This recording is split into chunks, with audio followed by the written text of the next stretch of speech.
this was the fastest.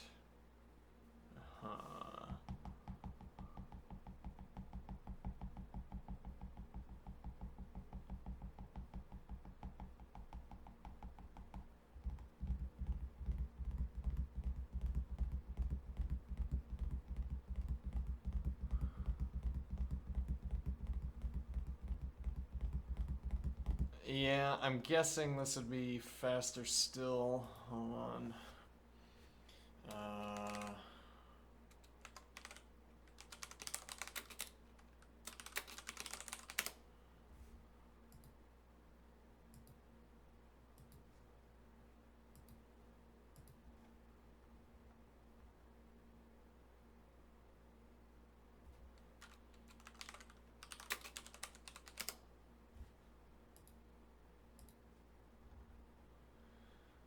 I'm guessing this would be faster still if... wrong one. No, this is the right one. Okay. Let's see. This is notes.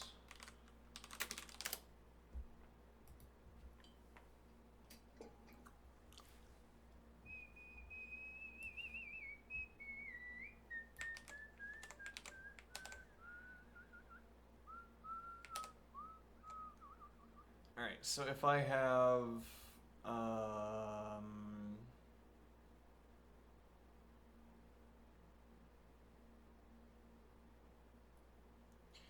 well, for one thing, not having ref count would be a point here.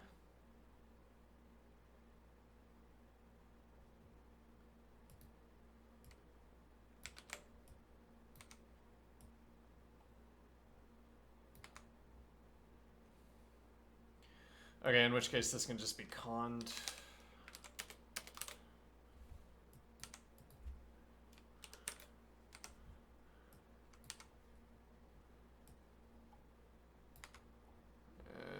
Okay.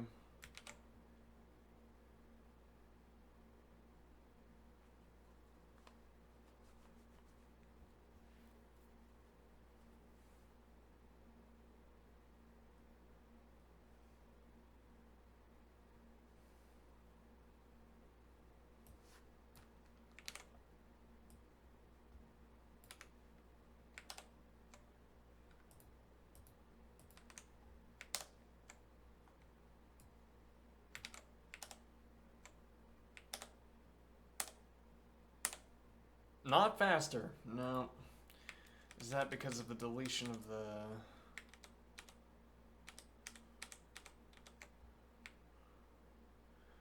Well, but we would need the...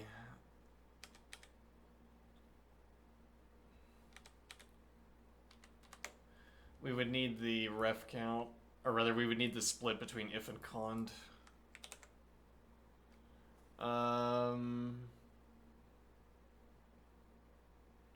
Okay, what if I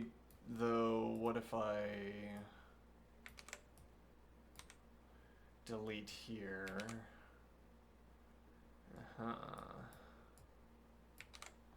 What if I do this thing?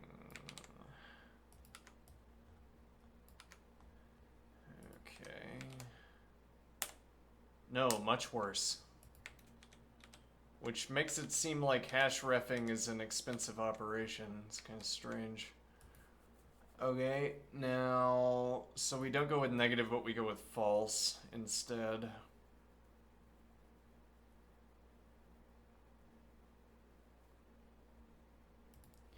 Or so I say, not ref count.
Okay, but that still needs a hash set. Um...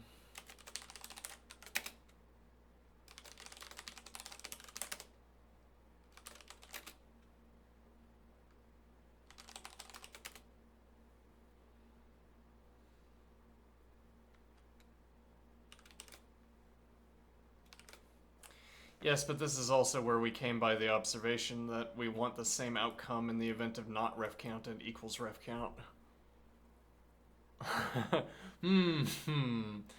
Indeed, it is, isn't it? Ah, just let me test my... wait, hold on. There we go.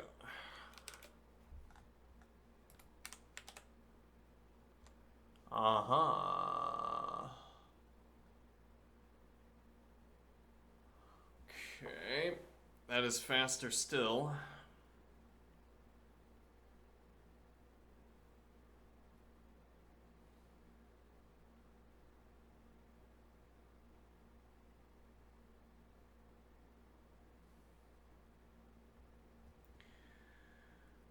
Okay, which brings us to the next point,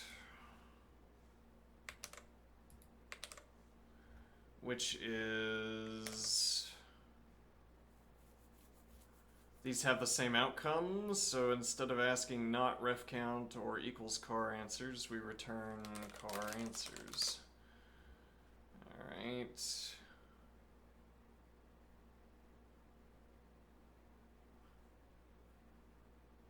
And we ask equals ref count car answers.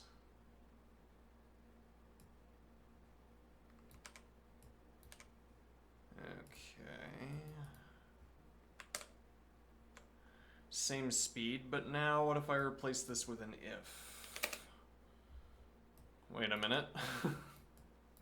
And then we do begin. Okay.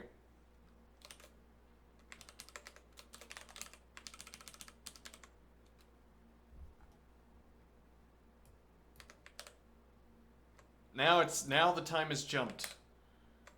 Now the time has jumped. Why did that happen?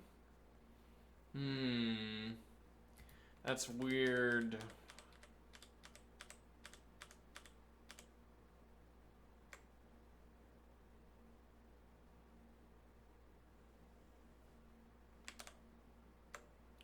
This is the fastest.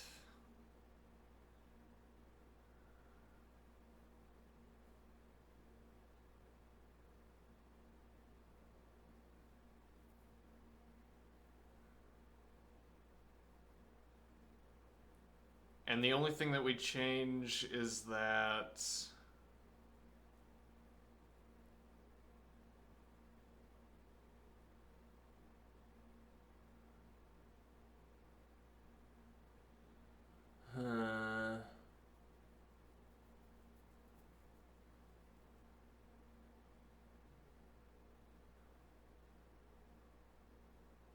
the only thing that we change is that we have a begin clause. I mean, the compiler itself, or the interpreter itself, is going to change this into an if. But if I change it into if, I have to include a begin. Uh-huh.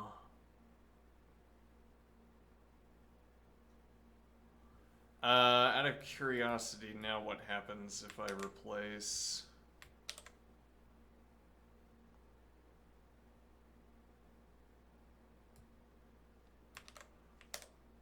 Much, it's like twice as slow. What? It doesn't make any sense.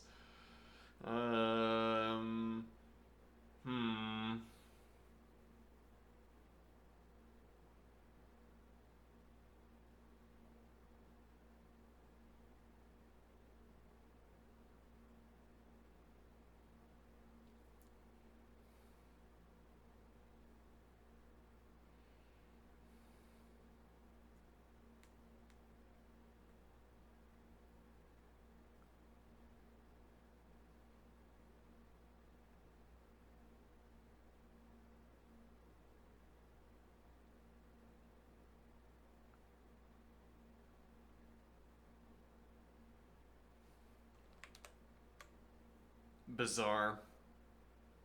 I mean, if anything, what this shows is that we can't rely on um, we can't rely on sort of non-technical evaluations of efficiency. Like my intuitive answer here is that this cond, if we change it into an if, it should be no change, but it's substantially slower. Huh.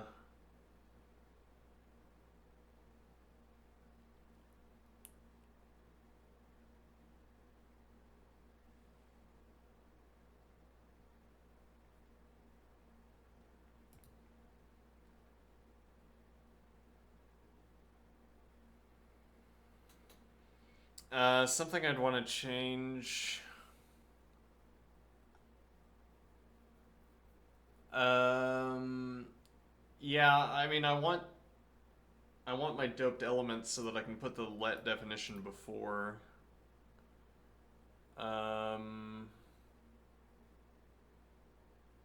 the alternative is that we pass car forward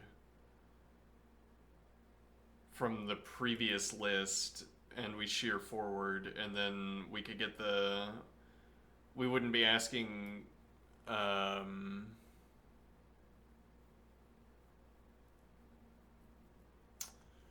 me think here.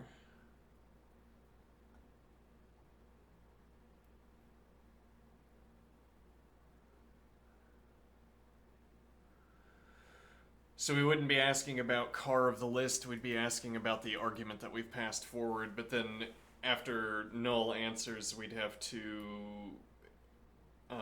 effectively set up this cond. I might as well.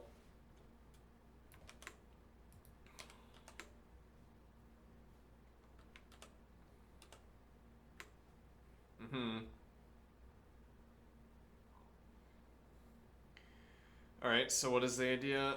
Oh yeah, we'd have to nest this further because we can't do CDR answers. We'd have to do list cycle function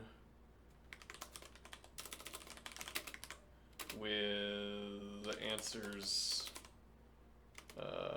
hash answer.count accumulator integer and previous answer. Okay. I guess we could call it. Let's keep this true. Okay, now. So this isn't going to be car of answers. This is going to be previous element, previous answer.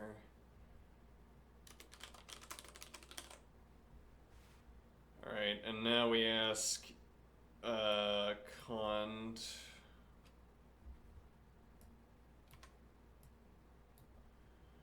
Well, actually, now we want to split this. We want to ask. Here we'll change the cond.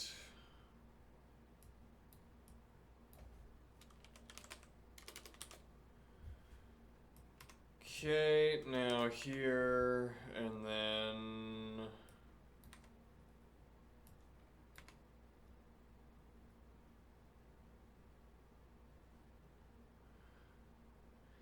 Yeah, but it's not accumulator integer. We'd have to.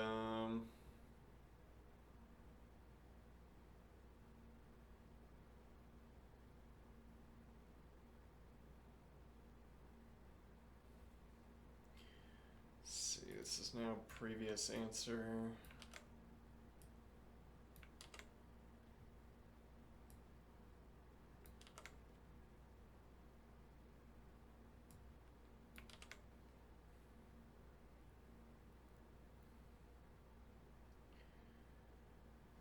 Okay, and now this will be, let's see, yeah, we have to pass forward car answers and car answers.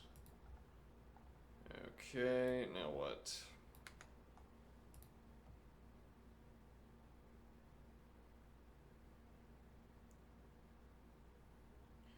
Now this is going to be if equals ref count previous answer. We could do if less than ref count previous answer.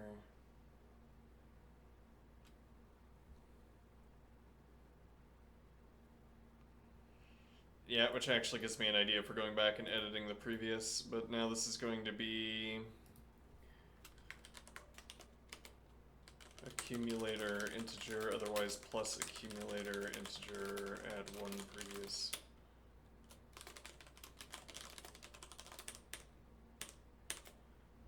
Okay.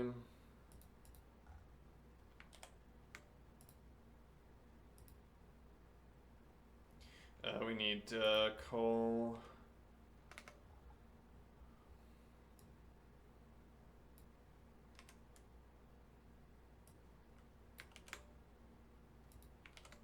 Yeah, we had to nest this, which is a downside.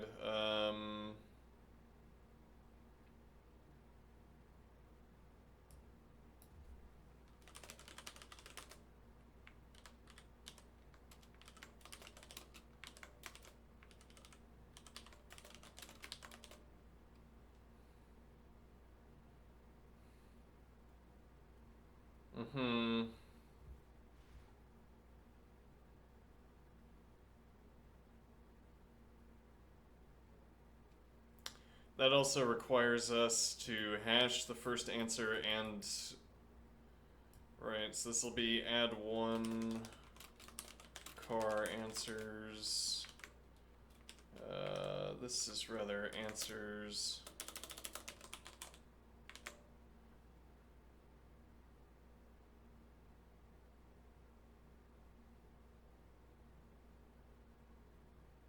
Never mind. It's not quite that bad, so this would be 0, and the reason is that we're asking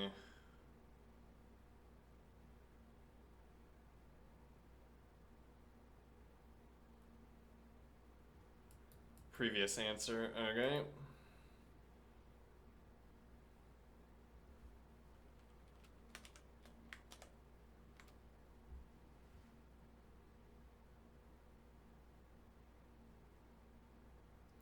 Right, and this is now a call to list cycle function.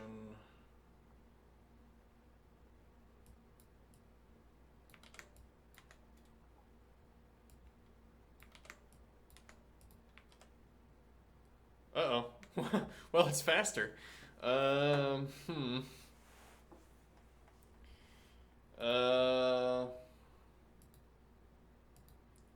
also computes roughly twice the answer.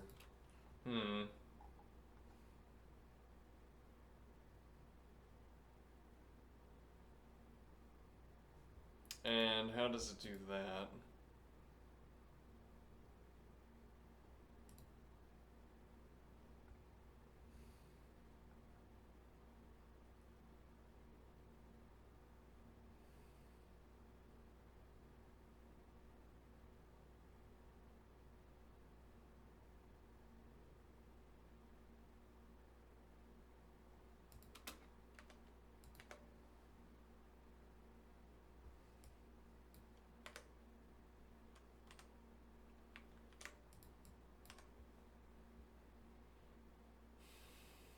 This is not quite learning emacs as we promised. Yeah, I got sucked in. I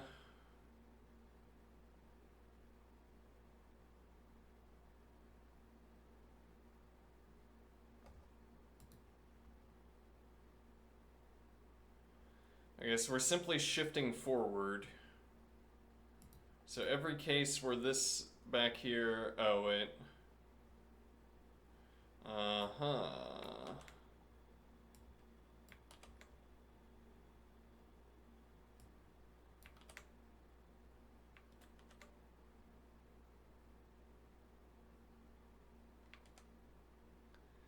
Alright, that's correct. However, now it is substantially slower. Okay.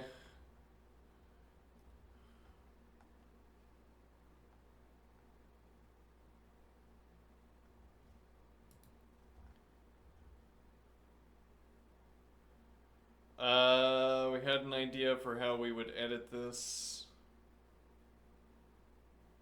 Yeah, but I immediately forgot it. Yeah, well.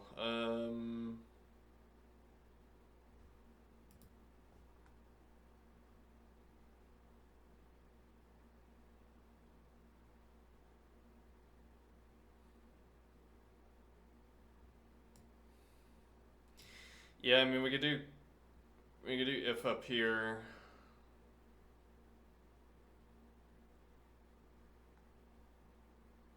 If into cond and maintain all the rest of the form. Yeah, and then the only thing we've adjusted is that this is now a block definition, and we have the. Well, this would be the idea. We want the let definition before we initiate the cond, but that's purely stylistic. It's not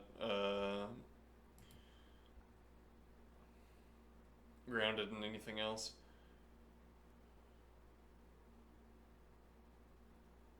Alright, so the valuable lesson to reiterate that we're taking from this is that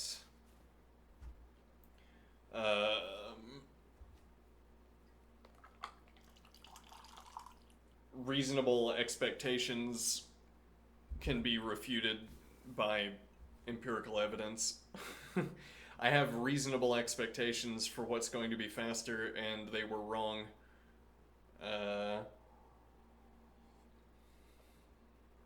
Had reasonable expectations.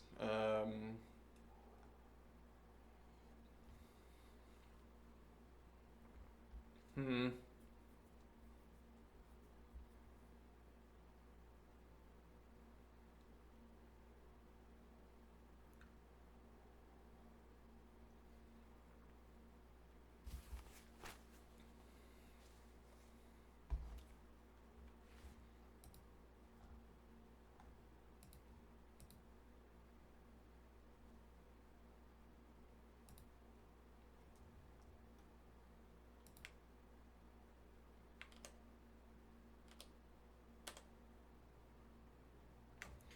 All right, so this is about two-thirds of the time.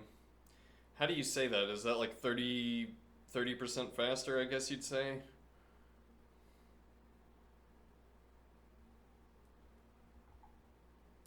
I'm gonna put this in my.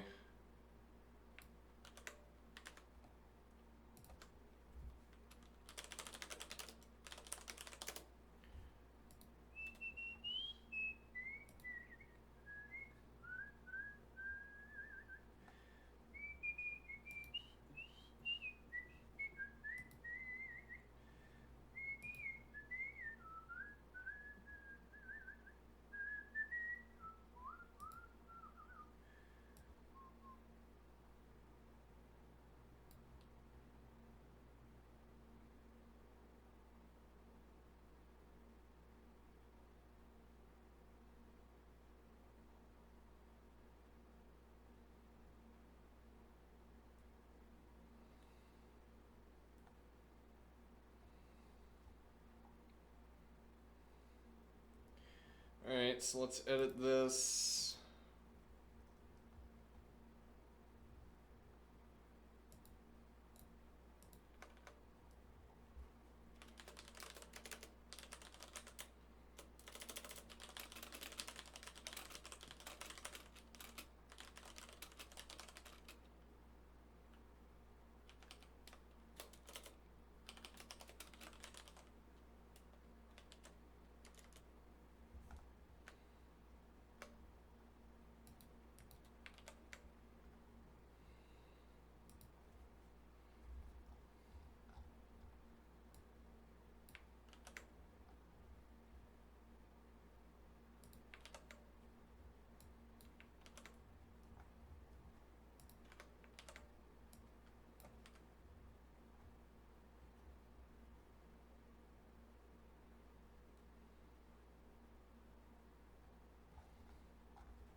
Okay.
Alright, now emacs.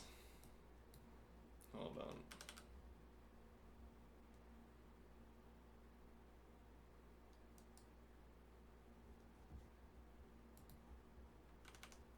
Okay, now emacs. What is emacs? How do you learn it?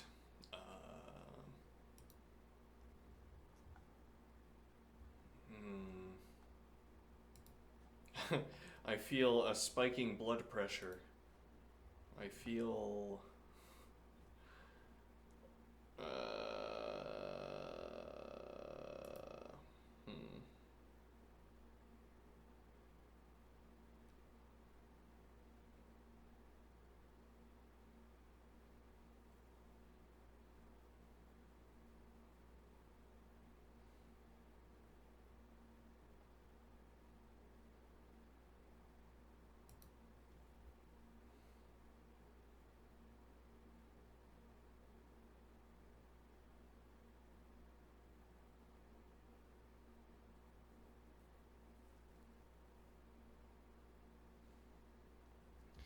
Alright, so.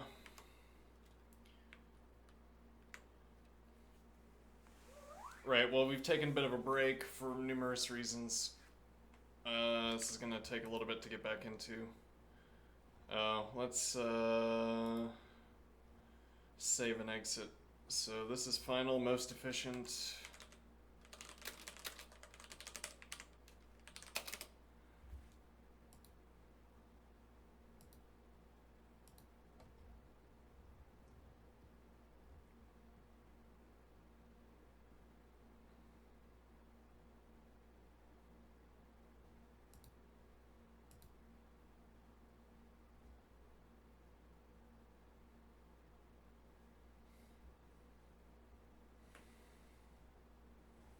Hold on. Was that final most efficient? Ah, here's a test. One more test I want to run. Oh, just one more. What if I do less than ref count and we replace these? Is it cheaper to ask if a number is less than another number, or is it cheaper to ask about equality, is what we're putatively testing here.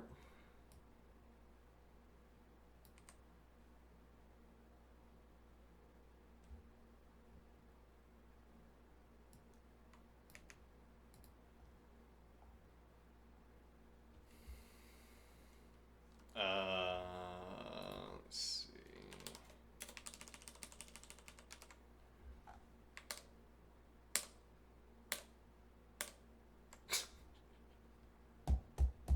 Fine.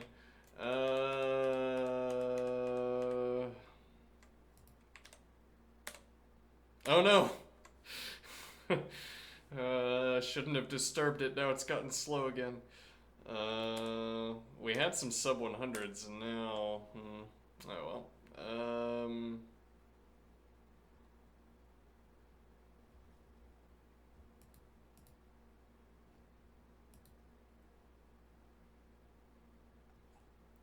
So that looks like it's the very... Oh, no, okay, I see. Yeah, this is... ah.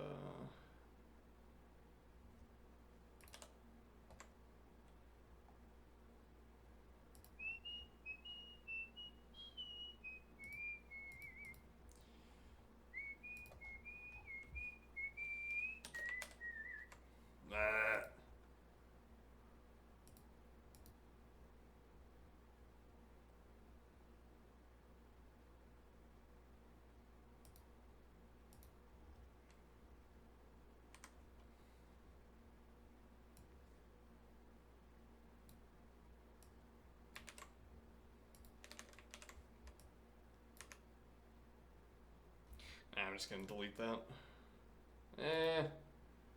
Okay, car answers. CDR answers.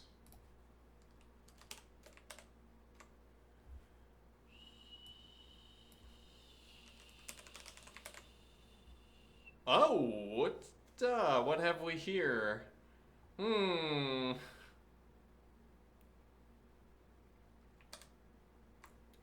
Nope, that's even faster. But it gives the wrong answer. Yes, and the reason it gives the wrong answer... the reason it gives the wrong answer is that this is wrong. Yeah, but... Hold on, chat. We can't... We're on the hunt. We nearly have an efficiency increase.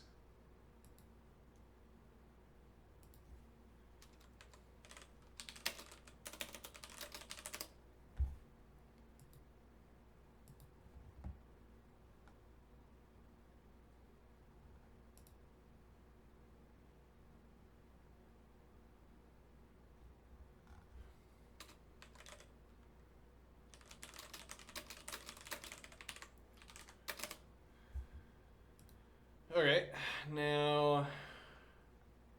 So the problem with this is that we have to ask... We have to have a follow-up if. If equals ref count car...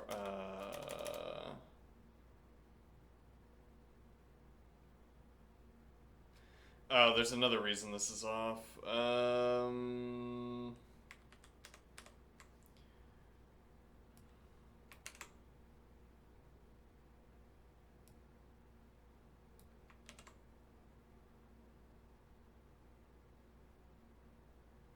Wait, how did this run at all?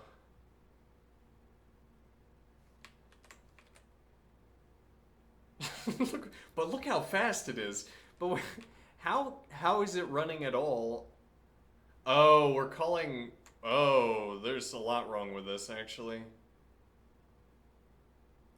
Yes, this isn't calling back to list cycle. Curious how close of an answer we're getting.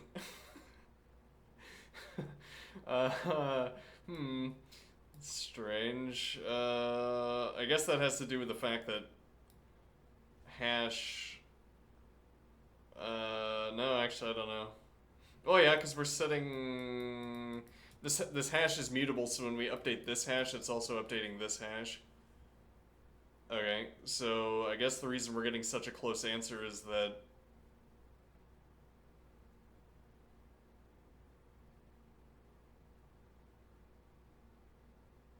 Wait a minute, so this would give me the correct answer if I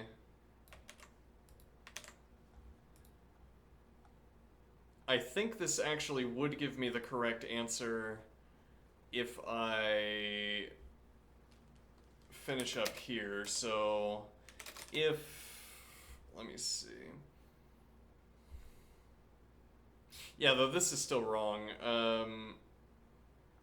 This should be previous answer.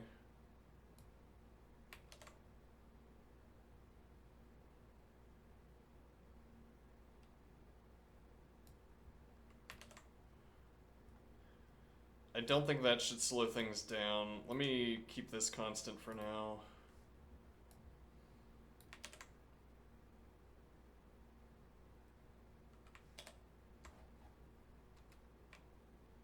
Mm-hmm. Oh, actually, no, it's not close. The correct answer is 1,313,595. Apparently. Uh...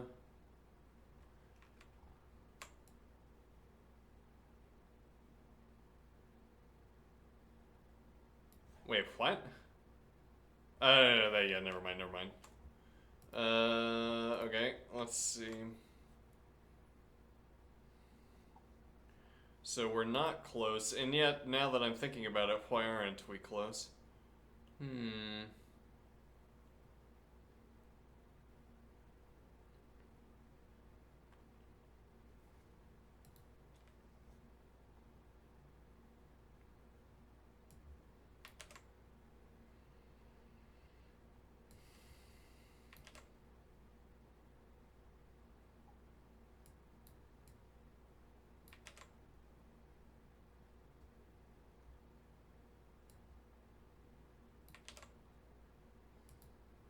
Though, furthermore, so this runs because this runs because we're calling back to this procedure, which has... Right. Okay. Uh...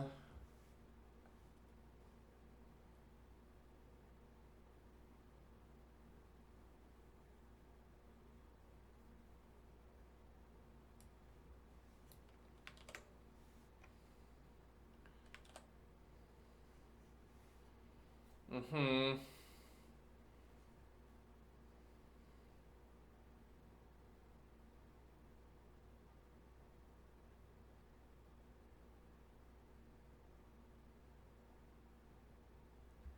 So actually, if we do, yeah, but then we're also halving the.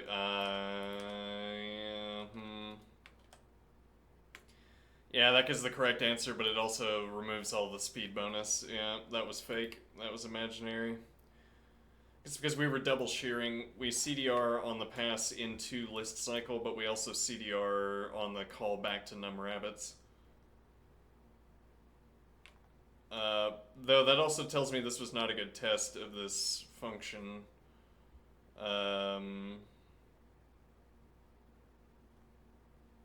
Yeah, but we already tested this function. Yeah. Yeah. Huh.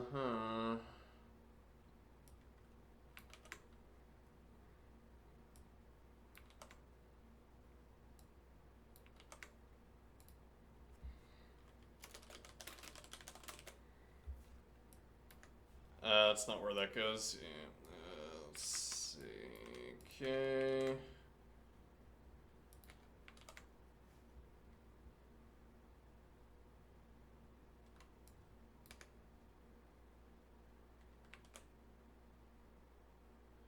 It's not the right answer. Also, not even close. I've completely lost it. I mean, I know that we would have to add something on at the end. Oh.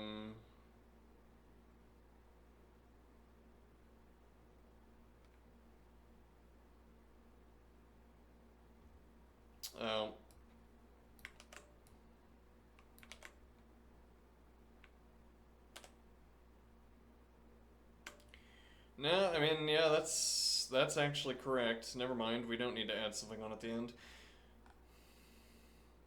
I feel like that's also fake because we have this last element and it happens not to tick over, but there's an edge case where this fails. There's an edge case where previous answer ticks a hash ref up to this case, and then we would have to increment the accumulator instead of not incrementing.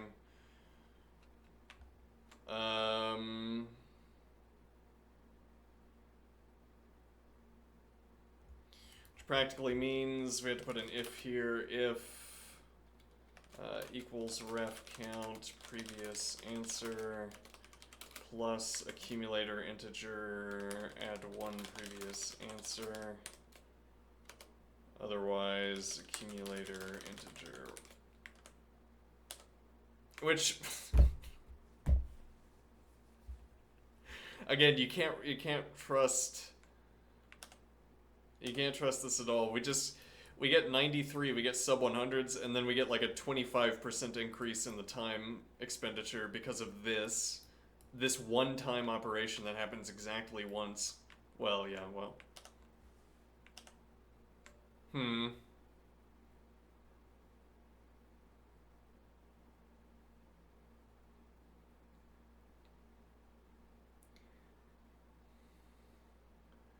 So I mean, that seems to be telling me something about how the evaluator works, or how something behind the scenes is working. If this is such a slowdown, this one-time operation.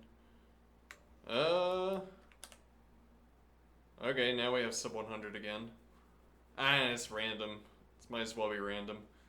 Okay.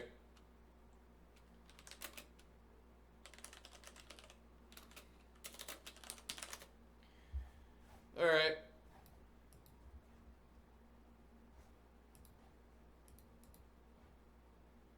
Emacs.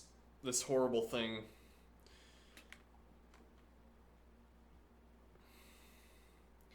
After understanding how append to buffer... No, I didn't really understand that. Let's go back up.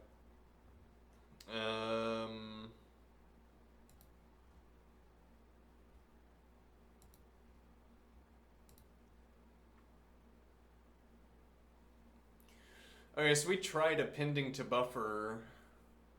We tried using the append to buffer command, and that did not work. And it's not so much that I'm needing to append to buffer, but just general familiarity with this software is quite low at the moment. Everything that I try to do breaks. Let's see, how do I open new buffers? Control X, Control F. Find file, testing 10. Okay. Control X, Control F.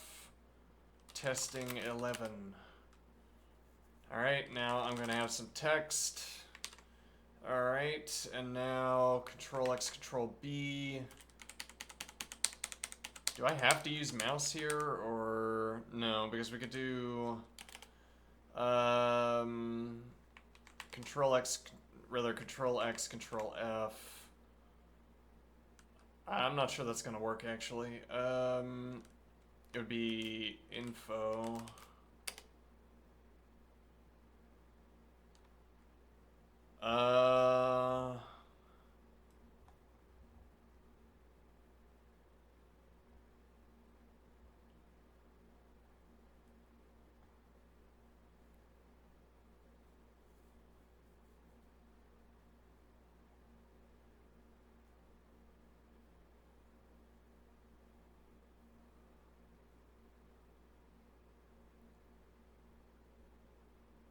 What?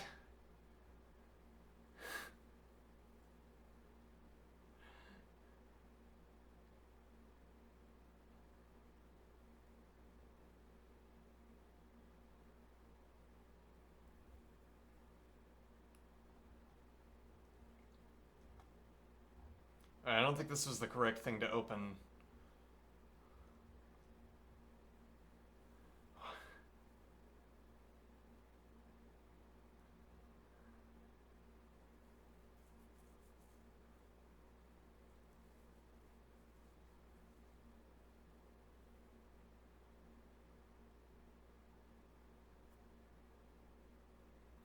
Okay, let's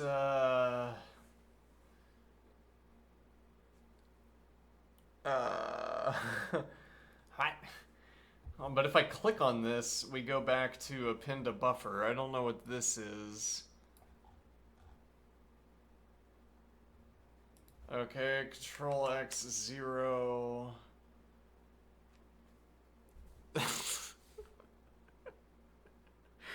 this was emblematic. This experience just now is emblematic of my entire experience with Emacs. Like, what I did was I hit Control X, Control B.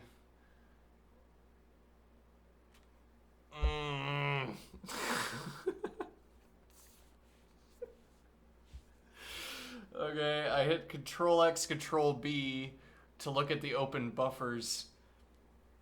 And now I did that again so that I could replicate the experience. And now there's all of this, which I have no idea what this is all about. This wasn't here before. Let's see. So we have testing 10, testing 11. Okay. Now, what is the idea?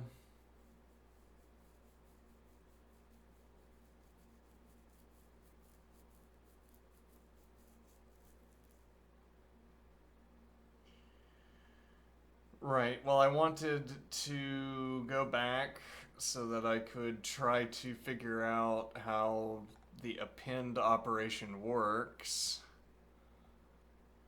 And so I opened up my buffer list and I saw info, and that's what this is. So I clicked on it, and it was something completely unexpected, completely unrelated to. But if I click on this, like if I go to the file, I get something completely unrelated. If I click on this, I come back to where I was. So I can't visit the file.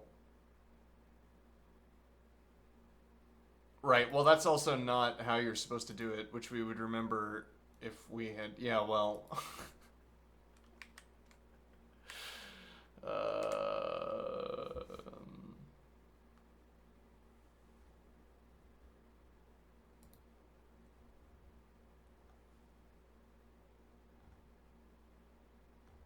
Hold on. How do I...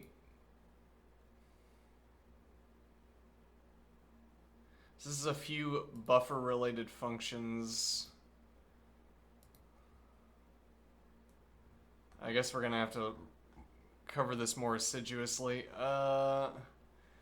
In this walkthrough, I will describe briefly each new function as we come to it, sometimes in detail and sometimes briefly.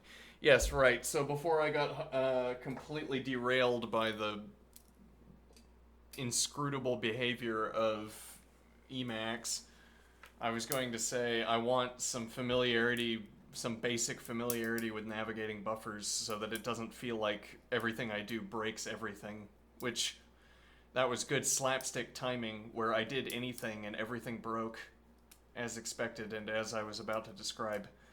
In this walkthrough, I will describe each new function as we come to it, sometimes in detail and sometimes briefly. If you are interested, you can get the full documentation of any Emacs Lisp function at any time by typing Control-H-F, and then the name of the function, and then return. Similarly, you can get the full documentation for a variable by typing Control-H-F, and then the name of the variable. Control-H-V, rather. Yes.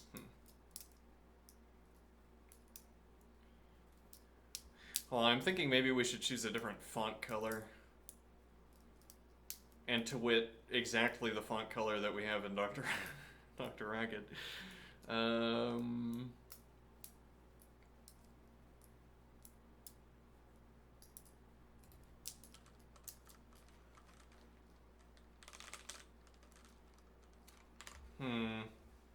It's too white.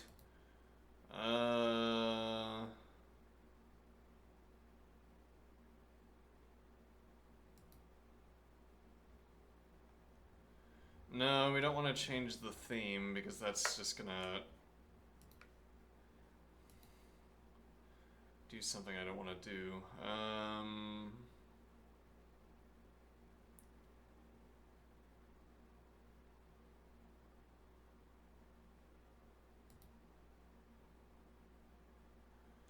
This is so horrible. Have you memorized the name of every type of text? Have you memorized every category we put text under so that you know the name of its face so that you can search for it? No, I haven't done that actually.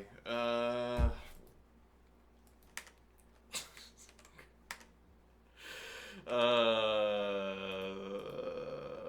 see.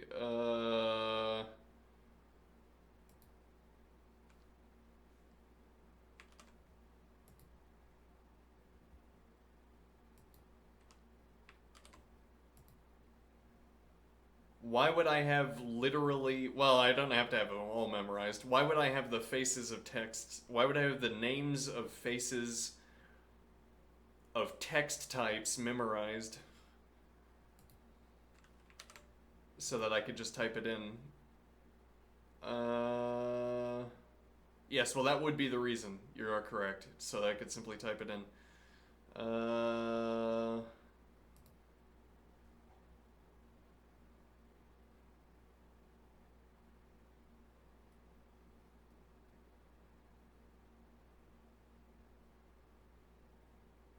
I feel like I'm in an Iron Maiden.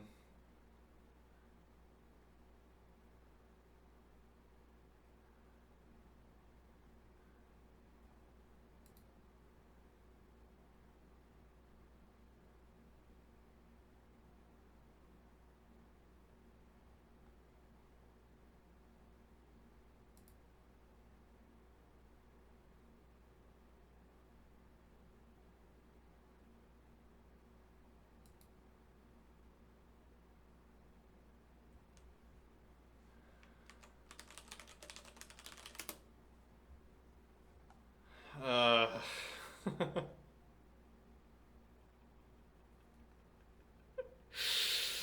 yeah. Do you remember the name? Do you remember the name of the face text?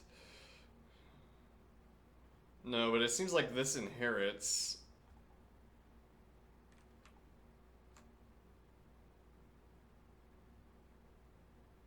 What do I mean? Let's see.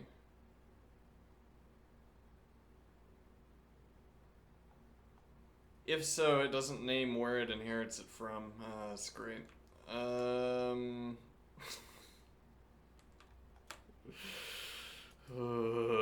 Okay. Alright. Display faces. I've lost it. Now I have to go. Hold on. Let me see. Face customization faces. Which brings me back to here.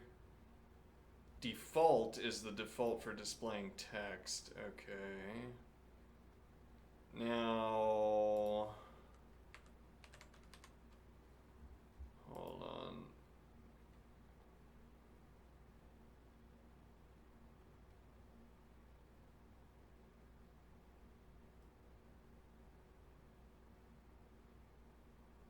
List faces display. Nope. Get it.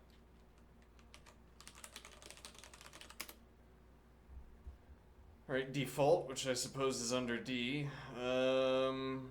Yep. Okay, let's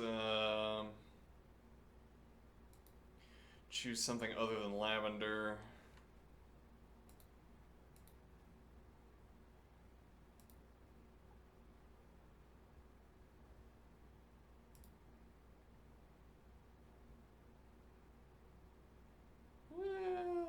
Maybe.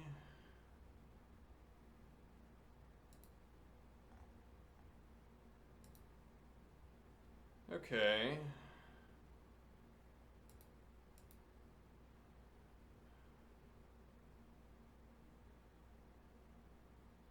Yeah, I think this blue thing, this blue experiment we've been making is not the idea. That's not the idea.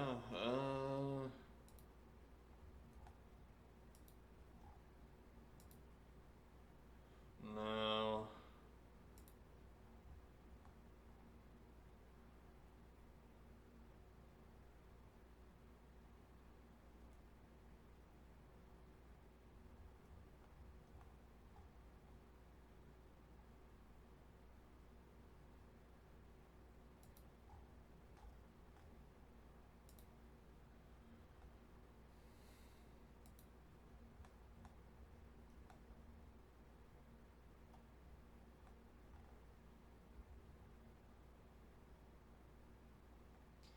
I feel like these samples are not indicative of the colors we're getting out here. These colors are all so much brighter than what they appear to be.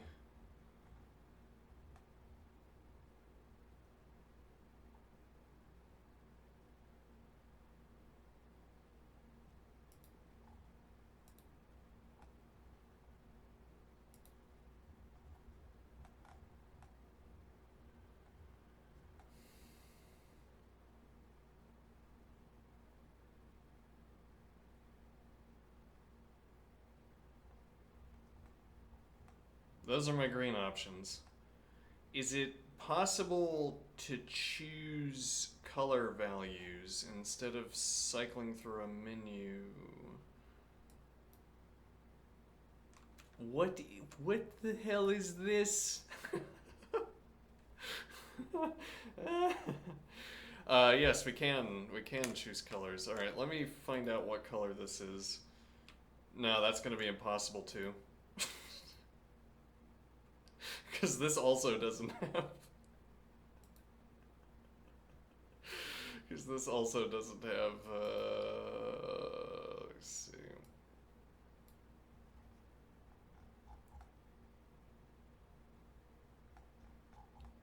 This also has woefully underdeveloped color selection facilities, style and color names.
Oh no. Hold on. Ah! Oh no! No! No!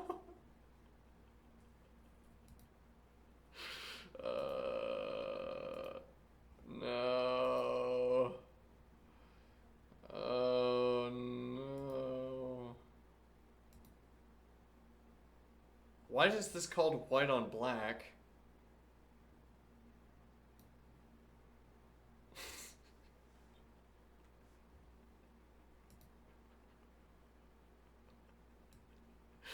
I could understand calling it modern. It's like they have a. It's up, up. Yeah, everything's up. So they're called this white on black, which. Okay. Sure. Let's see.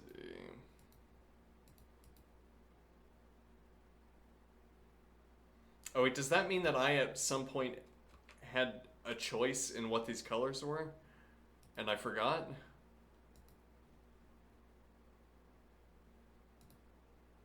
Yes, it is like that.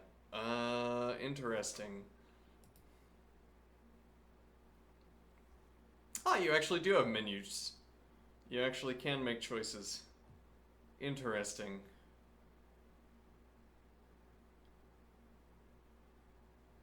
Alright, so what is this background color? Yeah. Okay, alternative option. I'm going to take a screenshot.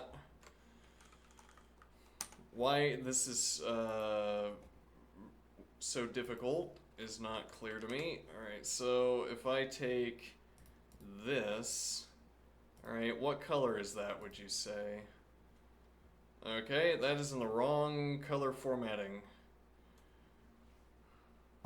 I think.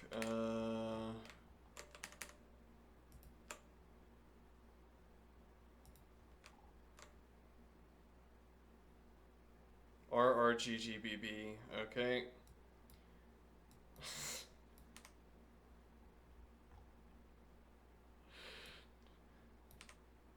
Okay, now let's go back over here. 33, 56, 54, okay.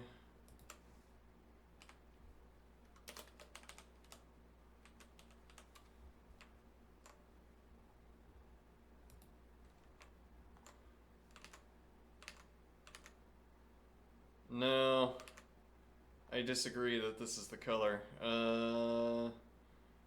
Okay, how do I make it darker?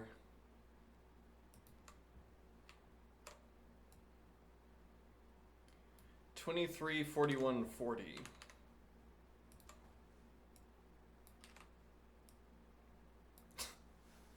Highlight and type does not delete.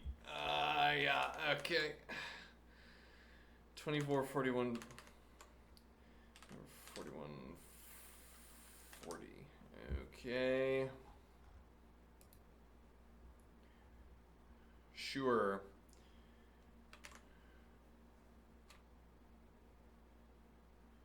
And now what I'm going to do is I'm going to take a screenshot here.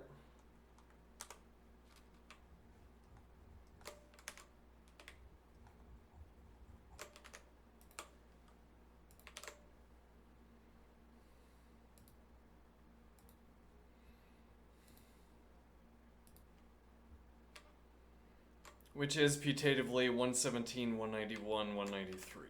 Alright.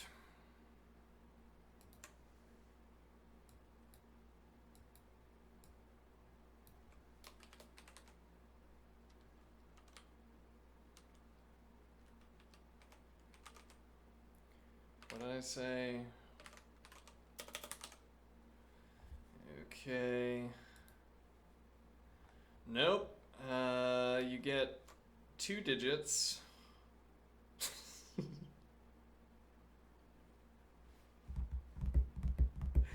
You get 2 digits. What is, let's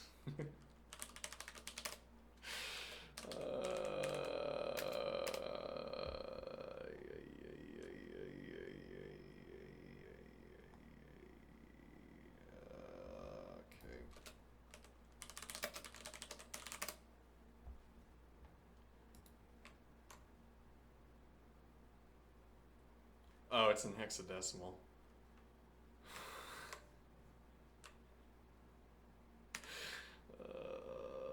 Which is not how this is rendered. Okay, how about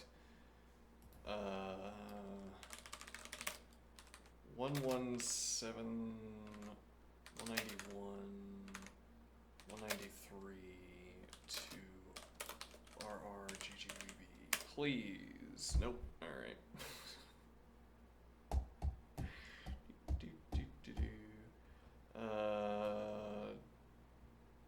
Okay, so 117 to hex.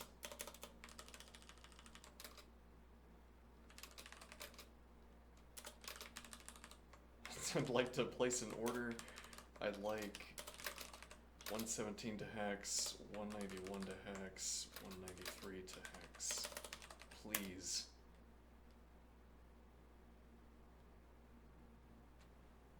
Alright.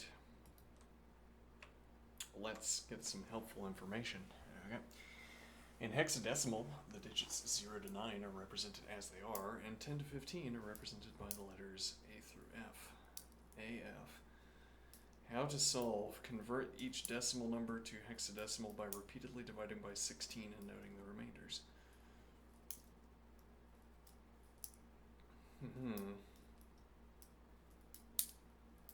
Convert 117 to hexadecimal. Okay. Divide 117 by 16, which gives us 7 with a remainder of 5.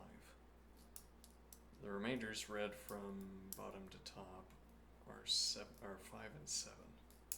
Since 7 in decimal is 7 in hexadecimal and 5 in decimal is 5 in hexadecimal, therefore 117 equals 75. Okay. Convert 191 to hexadecimal. Let's see this process. Divide by 16 equals 11 with a remainder of 15. I see. 11 in decimal is B in hexadecimal. We get BF. Alright. Intriguing. Remainder of 1. I see. Okay, so we will do BF, no, rather we'll do 75 BF and C1, which is certainly an intuitive way of doing things. Alright, alright, you don't delete. Okay, BF, no, rather 75 BF C1.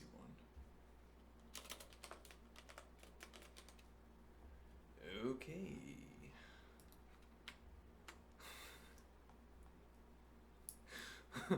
We did it. Look at that. We accomplished what we set out to accomplish. All right. Very good. Now, how do I...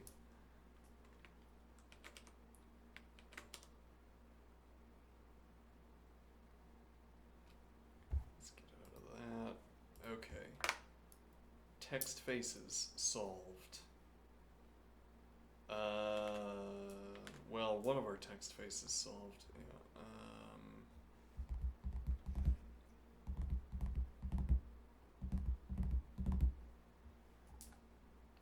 So I'm pretty pleased with the choice of colors that I had going in bracket. Alright, well, that was about an hour of slamming my head into a wood table or a wall. Just a forest of rakes kind of experience.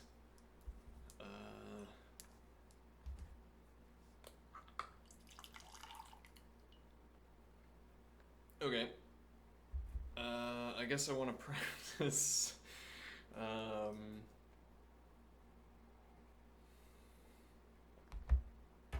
I guess I want to practice something else with the next hour.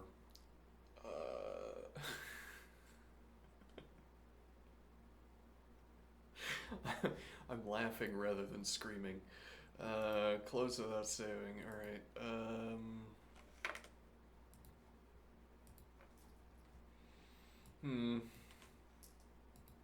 Alright, so what else do we want to practice? Yes, you see, humans are tool-using animals. Let's see, we want either to practice plotting with racket or macros, or macro studies.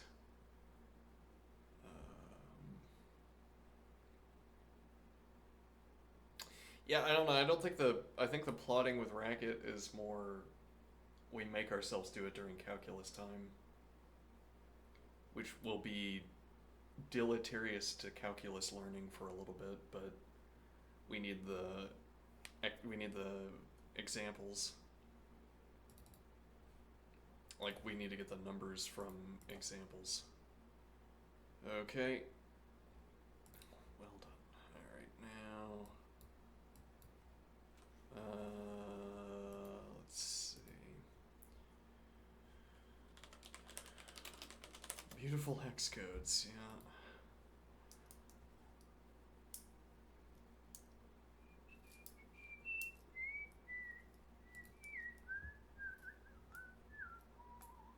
Alright, so we read up to this point.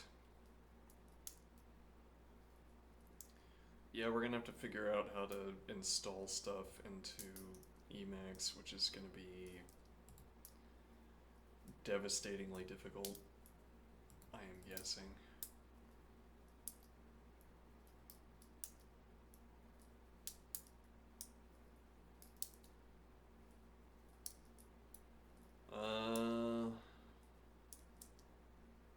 Hilariously difficult. Alright, so we're gonna open up Dr. Racket. Okay, we're gonna start a new file. So let's go over here. Even a new folder. Fun Stacker. Okay. We're gonna copy Stacker over. And we're gonna call it Fun Stacker. Alright. That file does not exist. Oh, there we go.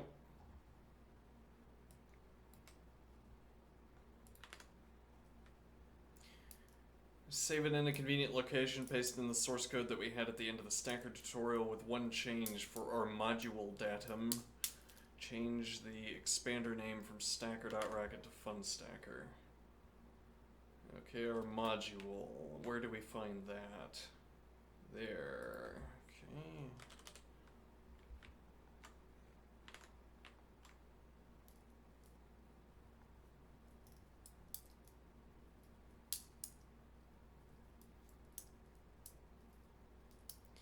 In the same directory, create a second file, right?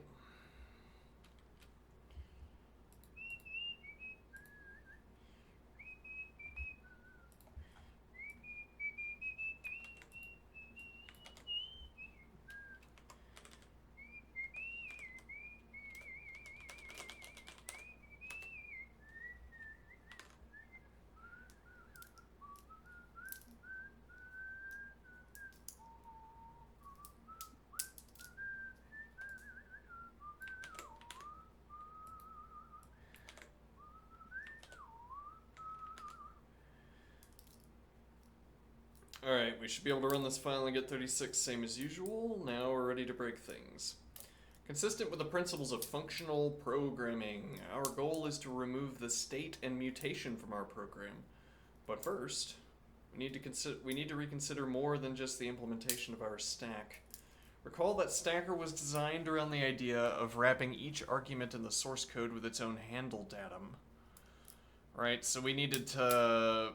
That was part of our find and replace of our domain-specific language, so we had our source code that looks like this. It was a sequence of numbers and symbols, and then we wrap each of those in handle, and then we define handle to do something. Okay, roughly. So this would end up as a series of S expressions that look like this, wrapped in handles. Sure, this was obvious and convenient, but it resulted in a language implementation where each call to handle only knew about the current argument. Moreover, each call to handle was independent of the ones that came before and after. So we had no choice but to maintain the program state using an external stack variable and mutate it as the program progressed. This style of programming, where function calls use mutation to change the program state, is known as imperative programming. It has its place, but it's not what we're going for. If we want to get rid of the state and mutation, we need to find a different way to maintain the stack as we handle each argument. And this starts at the top, with the way the expressions in our program are nested. What in Racket is called the shape of the code. Shape. What does shape mean? The internal nesting structure of an S expression or set of S expressions. Okay. One option would be to nest the calls to handle, but let's call this theoretical function h2 since it won't work the same way as handle.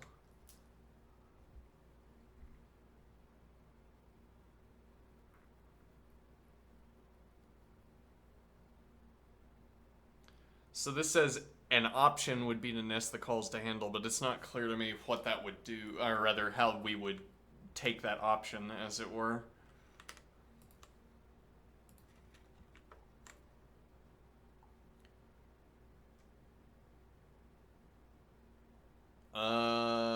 Let's see. So where we handle that's the entirety of it. Nope, handle expression dot dot dot. It says stacker module begin. Yeah, it's not clear how many times we're gonna have to do this before I have an understanding of what all this means, but it's more than once, I'm guessing. Okay.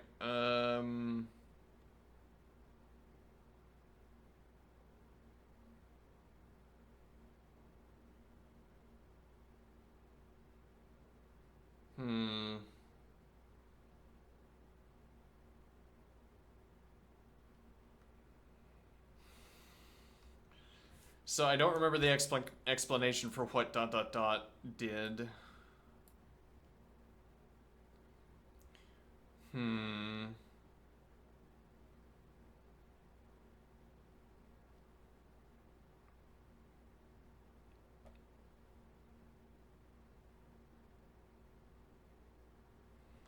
Yeah, let's take some time and look through this and sort of see the details. Okay, so here we have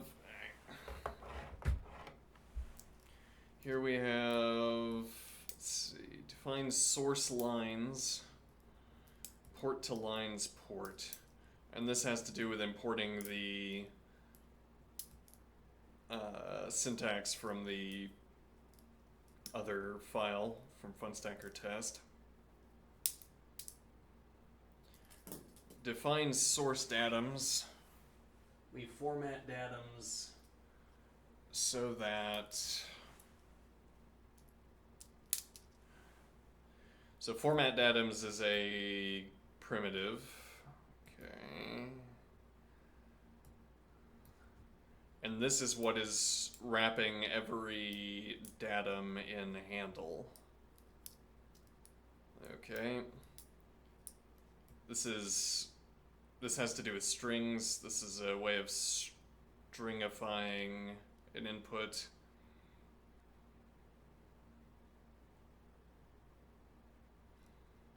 Wait, hold on. So what happens if I do... let me see here. If I do racket, and now I do...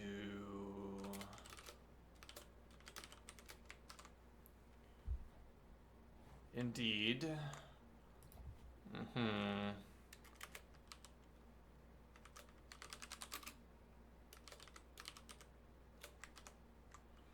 Yeah, okay, and if I do define a... right, let's QA...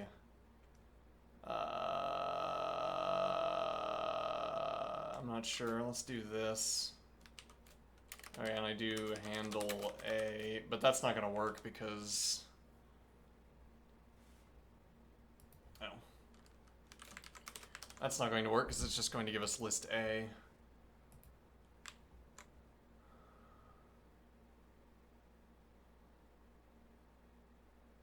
Okay, and that's where... I guess that's where format datums comes in.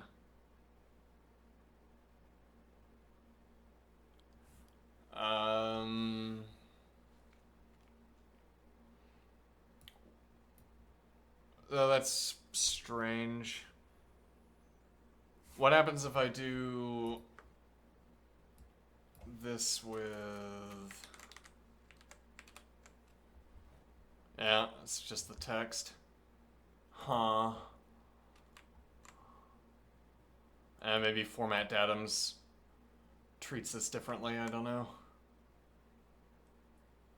Also, format datums could be a primitive of this language instead of racket.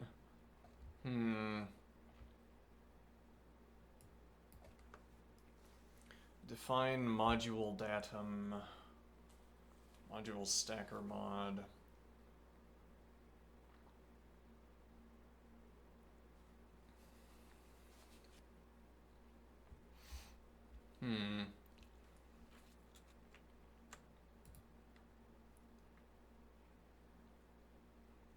This is quasi-quote, which I don't quite recall what that does.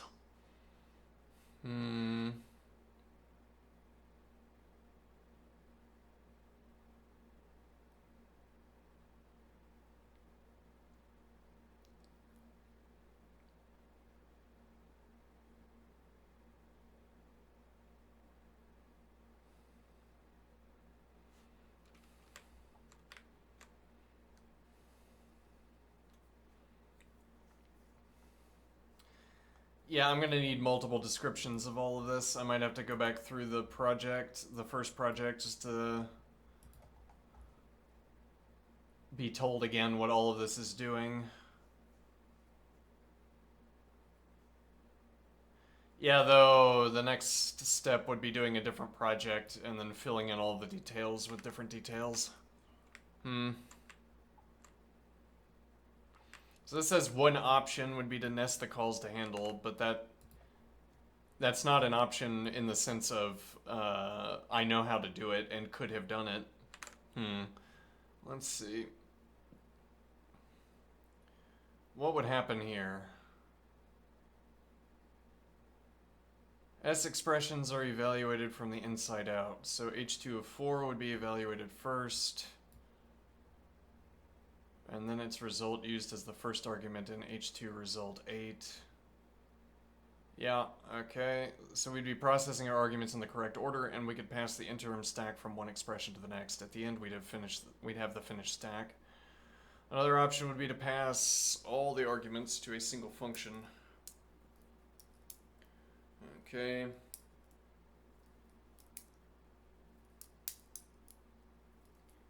Let's call this one handle args. In this case, handle args can access all the arguments. There'd be no need to mutate a variable outside the variable boundaries of the function. All the housekeeping could happen inside, and then the function would deliver the finished stack as its returned value. Though the nesting patterns are different, it turns out that both approaches end up working mostly the same way, but the H2 approach requires a little more knowledge about macros than we currently have. So we'll go with the handle args approach. Pass all the arguments to a single function.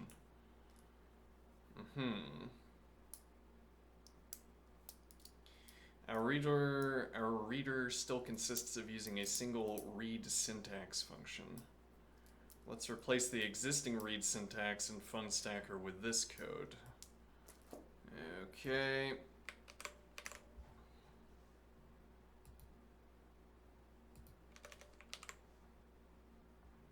So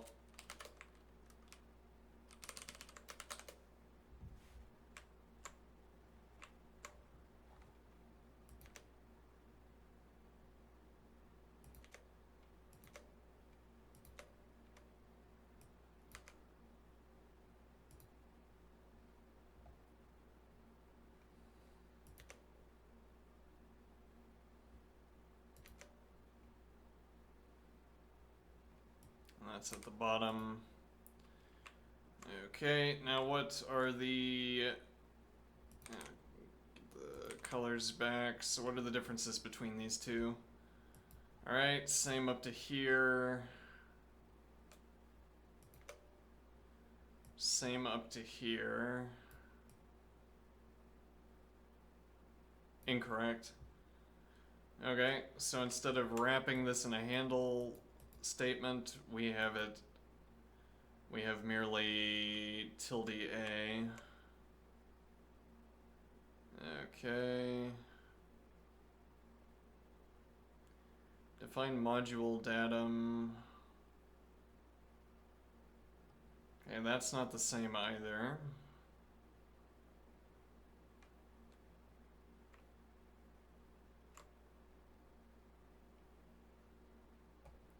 Handle args, which is not a system primitive.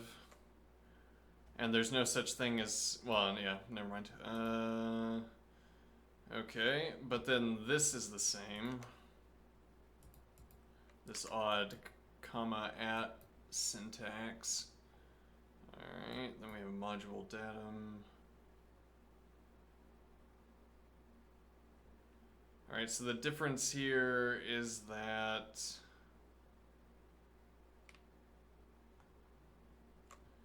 module, and then we have handle args. Okay, well then I don't know. So this is wrapped in. This isn't wrapped in anything. This doesn't have parens around it after fun stacker. This has parens opening up and then closing. Okay, not sure what to make of all of that.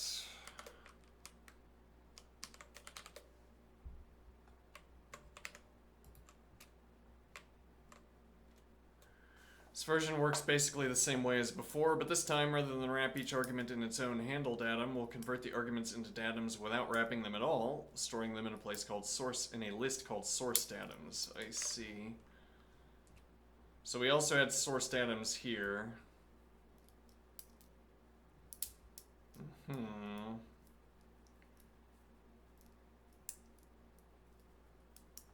So apparently this is where we specify a special list that holds arguments. Okay, and those arguments were, I suppose, the handle wrapped tilde to A's. Sure. Now they are whatever this is. Okay.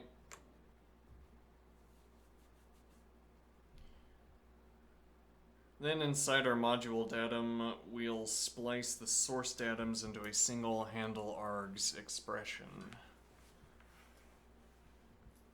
Okay.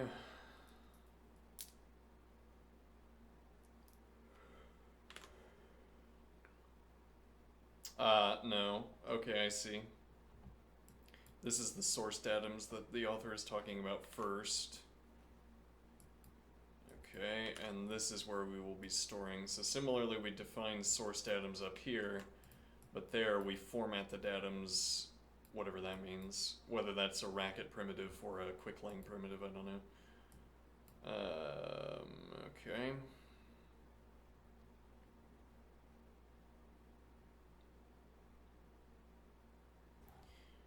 Also, I'm still keen on this idea of making a arrow, colored square and arrow software for chess. I think that could be a real hit. Get a big name to use it to advertise my open source software for me. Let's see. So source datums, format datums. Right, that's where we're defining a list. Apparently format datums produces a list. Okay, whereas up here it produced the list.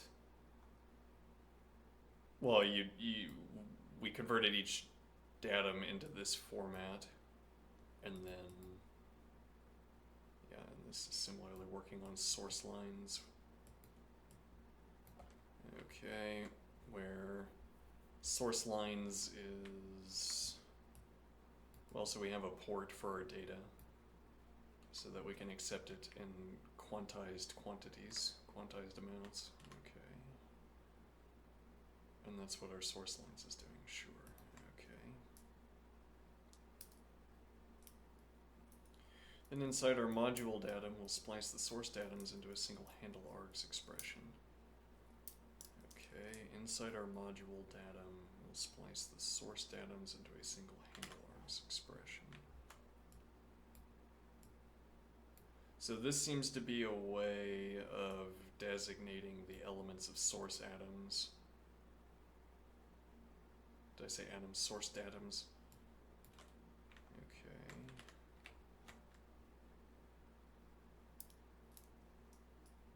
Handle args will be the name of the new function that will process our arguments. Huh. Comma at.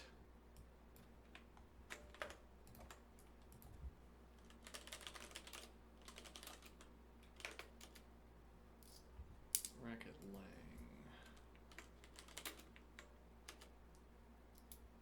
It's like it doesn't see this.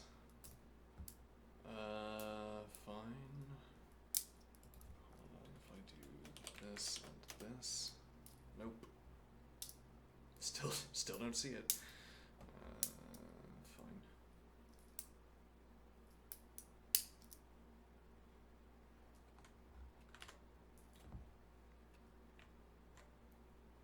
Alright, fine.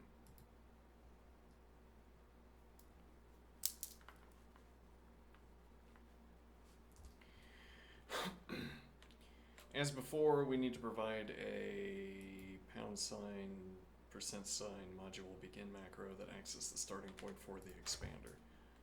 Okay, this acts as a starting point for the expander. Okay, I don't know what pound sign apostrophe means.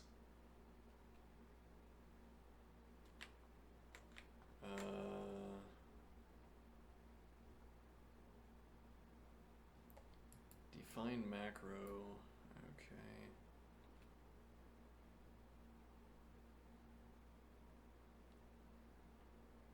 Well, let's keep going. So,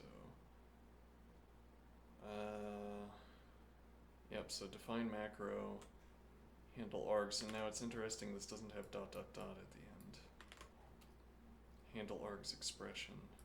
So let's compare these two.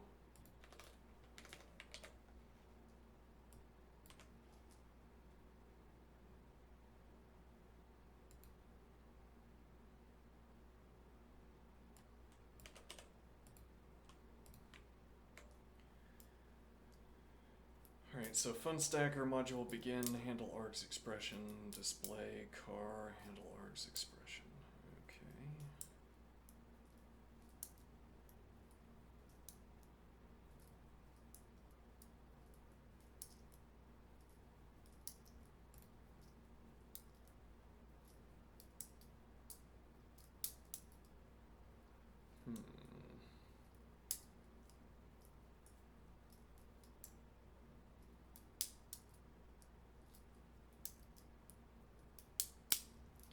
So again, the difference here is that, well, we could end up changing this, but this has module begin and then handle expression dot dot dot, which were the two arguments to stacker module begin. Now this doesn't have the argument of handle args expression. Interesting.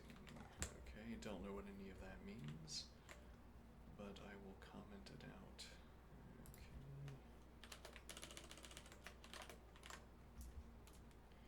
In our new read syntax, we saw that our module datum will contain exactly one expression, namely a call to handle args.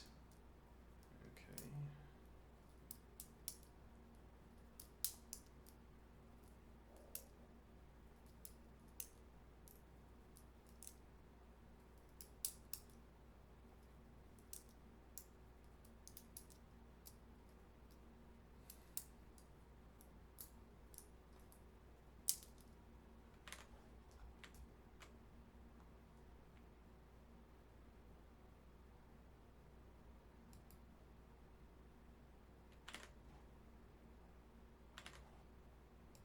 Module datum. So the funstacker module begin macro, funstacker module begin macro, is only to be able, only has to be able. My brain just auto-corrected the, I say correct, auto-swapped. Well anyway, macro only has to be able to handle this one argument as input, which we name handle args expression. Then because handle args expression will return a finished stack, we use it as the input argument in display. Notice that it replaces stack, the state variable that we're eliminating. Display car stack, display car, handle args expression. Okay, but this is assuming we know about, this assumes that we know, well, we can't make sense of this without knowing in advance how handle args is going to behave. So, I mean, this is putting the cart before the horse, you might say, where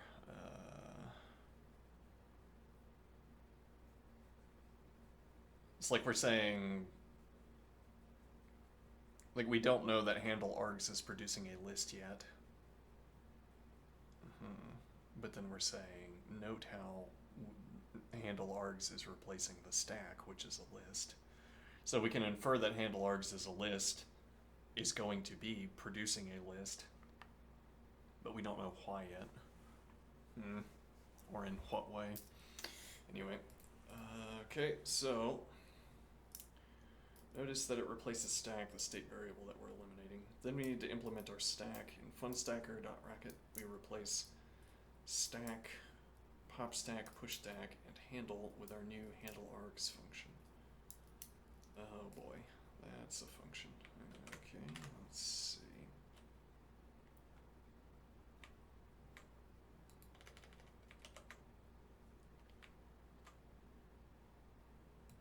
Huh. Yeah, I don't know how to use optional arguments. There are many things I don't know. Dovetail notation. Yeah, though actually, our aversion to dovetail notation was developed when we didn't know how to use list comprehension. Okay, so if you have a dovetail collection of arguments, well, and we were using it in inappropriate places. If you have a dovetail like this, if you have the dot argument, you have a list. So you have as many arguments as you want to put into this list, then you get a list that is filled with them. If you put none, it's null, I think. Actually, I don't know what happens if you put none, but you can. Okay, but if you're going to take the list of arguments and work through all of them at once, for instance with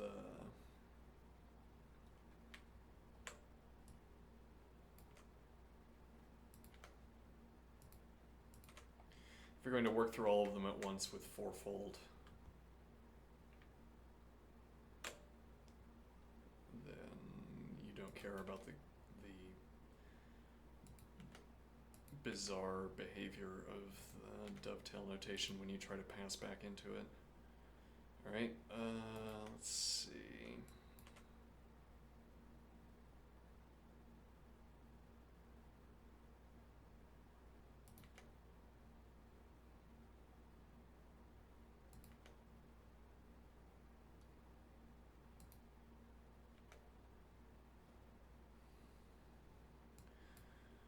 Drop, which I guess means CDR as many elements.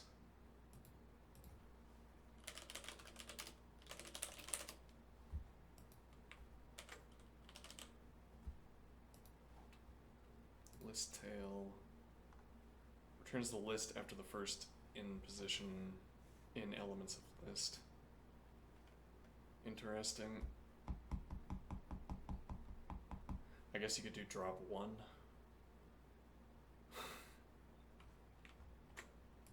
Yeah.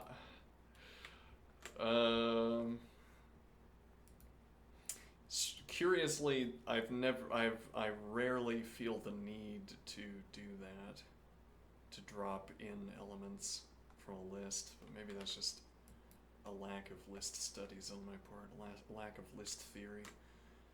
But here we know that we have two arguments in a row that we want to drop from our list because of the function that we're defining. Okay, but let's look at this. So, handle args, that's the name of our function. Then we have our list of arguments. Stack acc. Accumulator?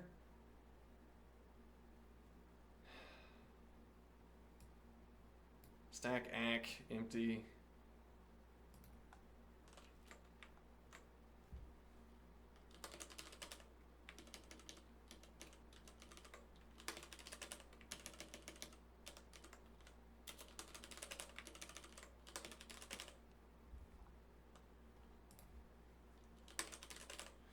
Alright, let's see. So we have... So first and second instead of car and catter. No.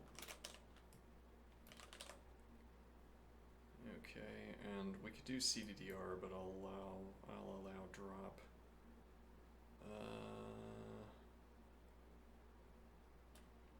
Alright, now, so we have stack accumulator, which is initially null, and we have our list of arguments. In list,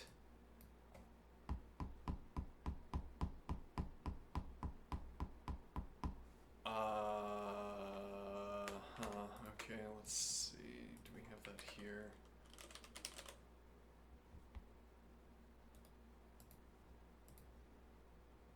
Returns a sequence that is also a stream that is equivalent to using list directly as a sequence.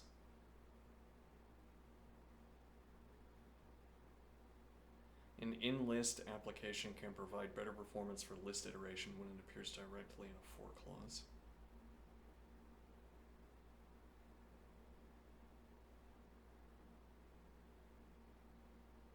In imlist, oh no.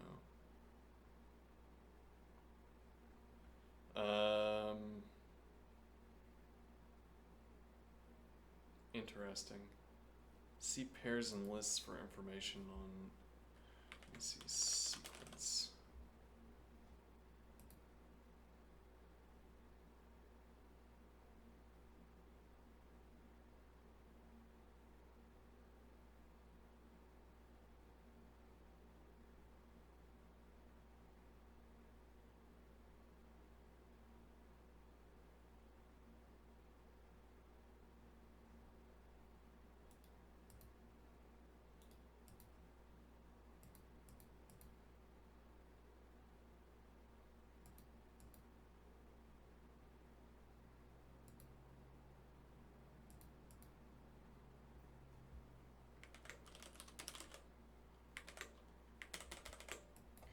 Okay. Oh, that's over here. Okay.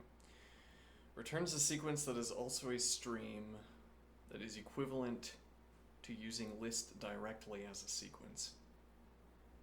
An in-list application can provide better performance for list iteration when it appears directly in a for clause. Okay, so if I want... Well, so for one thing, if we have in sequence, I might be confusing myself. Let me think here. Like if I have in vector, returns a sequence equivalent to vector when no optional arguments are supplied for in vector. An in vector application can provide better performance for vector iteration when it appears directly in a for clause. So I assume that's going to generally be the case. Okay, so when we are using for clauses,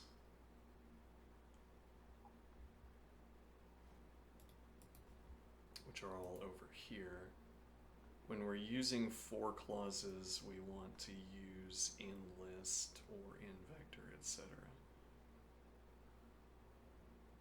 Okay.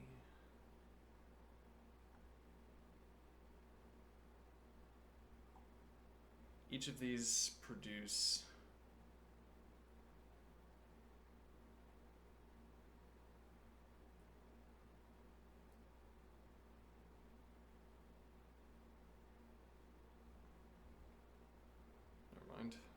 let's see. Well, if it says for/list, it's producing a list. If it says for/vector, it's producing a vector. Fourfold.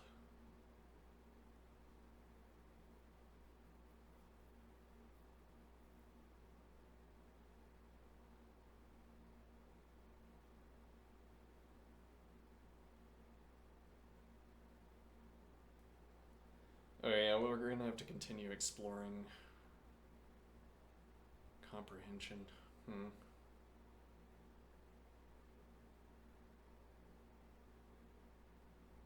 Interesting. Okay, but that's enough to go on for now. Let's return. Okay, so enlist. Oh, but I also don't really know what fourfold is. Okay, let's find out. Fourfold, there it is. Alright, so iterates like 4. How does 4 iterate? Iteratively evaluates bodies. Okay, hold on, actually I need to take a break. I will return.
back. I need to exercise hard enough during the upcoming exercise segment to justify taking a hot shower. Because I am cold to the bone and weary to death of it.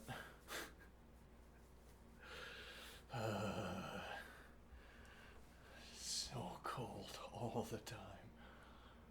Okay, then what? Let's see. Fourfold. Alright, how does this generally work? Well, I don't know. Alright, so let's look at the fourfold specifically. Well, we might need to look at, yeah, because if we look at fourfold, it says look at 4. Yeah, iteratively evaluates bodies. There's just nothing, there's nothing here that I can latch onto. It's meaningless. Iteratively evaluates bodies. The four clauses introduce bindings whose scope includes body, and that determines the number of times that body is evaluated. A break clause, either among the four clauses or bodies, stops further evaluation. So you can specify a break clause. That opens things up, I think, because you don't always want to continue through to the end of the list.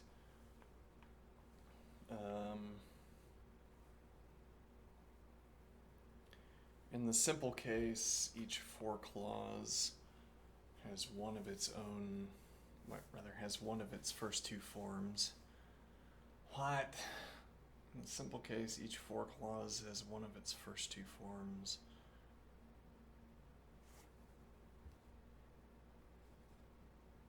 Let me see. Okay, I guess that's what this means.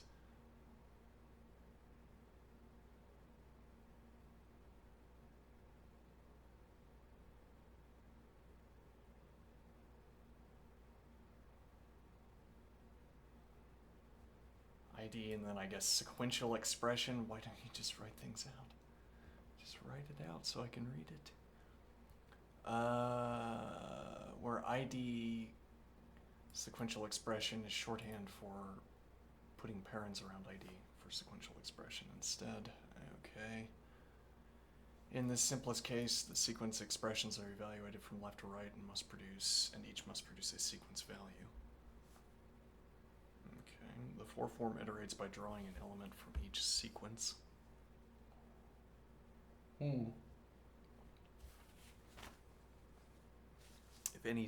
If any sequence is empty, then the iteration stops and void is the result of the for expression.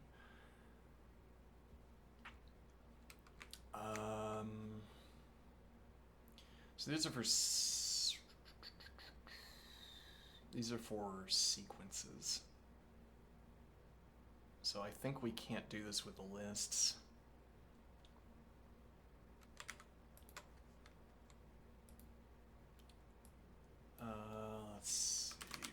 Let's see if we can do this correctly. Well, let's see an example.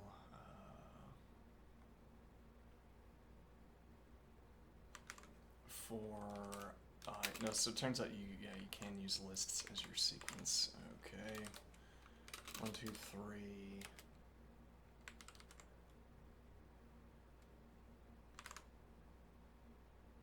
That has to be locally bracketed. Okay. J. 4, 5, 6 plus ij.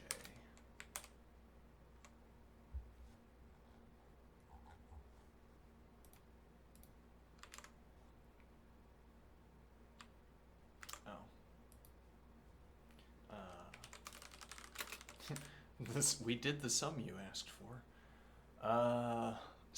579? No, that's not what I expected. Oh, I see.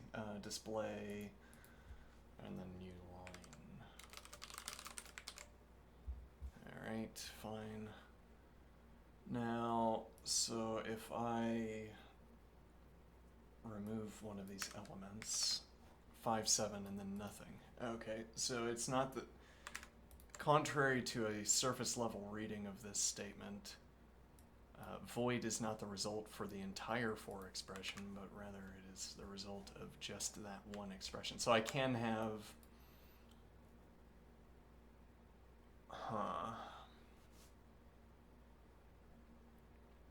I can have mismatched lists, but... Well, so is that going to terminate, though? Let's see. Yep, the iteration stops.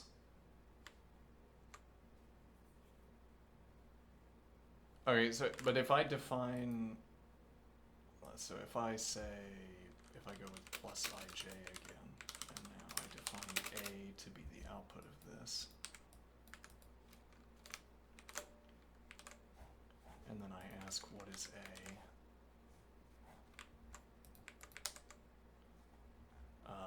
It's nothing. Okay. Alright, but if I did for list, then what is a? 5, 7. Okay. Makes sense. It's also in order. How is that in order, though? There's something happens under the hood that makes lists not behave as they're presented. Well, so you say, but they're in order because this is how you'd want the output to be, or how they suppose you want the output to be. So if they had to run a reverse to get this output, that's what they would do. I mean, the understood, the implicit expectation that I have is that you do what is most efficient, in which case this should be 7, 5 and 9, 7, 5, and the reason for that is that you wouldn't run the reverse. Or for that matter, if you do have to run reverse to produce this output list, then just do it yourself. Why would you set that to be the default? This is no way to run a language. You set the reverse to be a default, so now you don't have the option of not caring about order. You've paid the cost to care about order, whether or not you cared about the order, and there's no way to avoid that. Whereas if you made the reverse, well, if you just say, we don't do the reverse for you, anytime you need the reverse, you have to do it yourself. Well, though, then that raises the question, do you get C-speed? Yeah. Do you get C-speed if you don't have the reverse embedded into the function?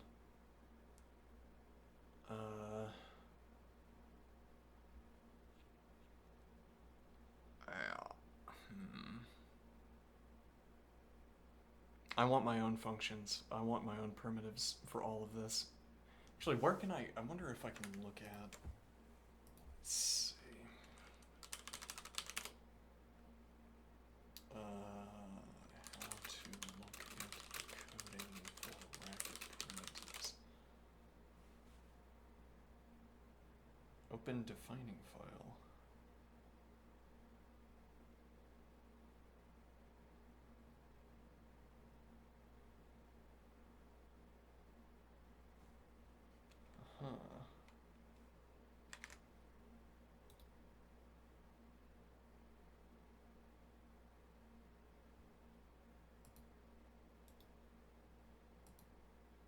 Apparently not. I mean, that might be a command, though. That's not how you access it.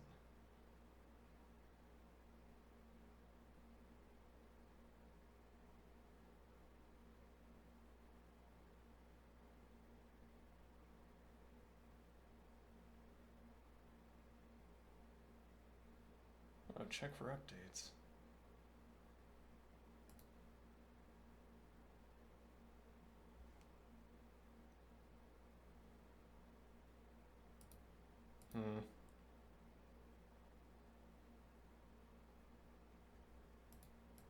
I can't interact with Racket while doing this.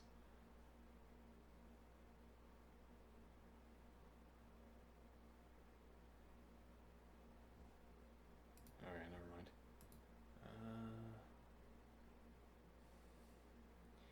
And I still have to, we have to get this segment, this 2.5 hours or whatever this is, under control. I feel like it's only been 2 hours actually. I feel like I don't get a lot done in these 2 hours. I get back from my lunch break and this time is, well, yeah, it's because of what I'm shunting into this time period. Emacs is just a utterly baffling experience. If I'm going to insist on covering it in this time period, then we're going to have a baffling experience in this time period. Alright, well, I'm going to take a break. I'm going to get ready for exercise, rather. And then we're going to exercise. Okay. We're back.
Okay.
It's a strange point. Whistling the same pitch, not by recalling the pitch and whistling it again, but by recalling the activity of the mouth that produced the whistle and reproducing that activity.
Alternative to the microphone that hears exactly what I hear, a headset that cancels out the sound around me and plays what the microphone hears. Interesting.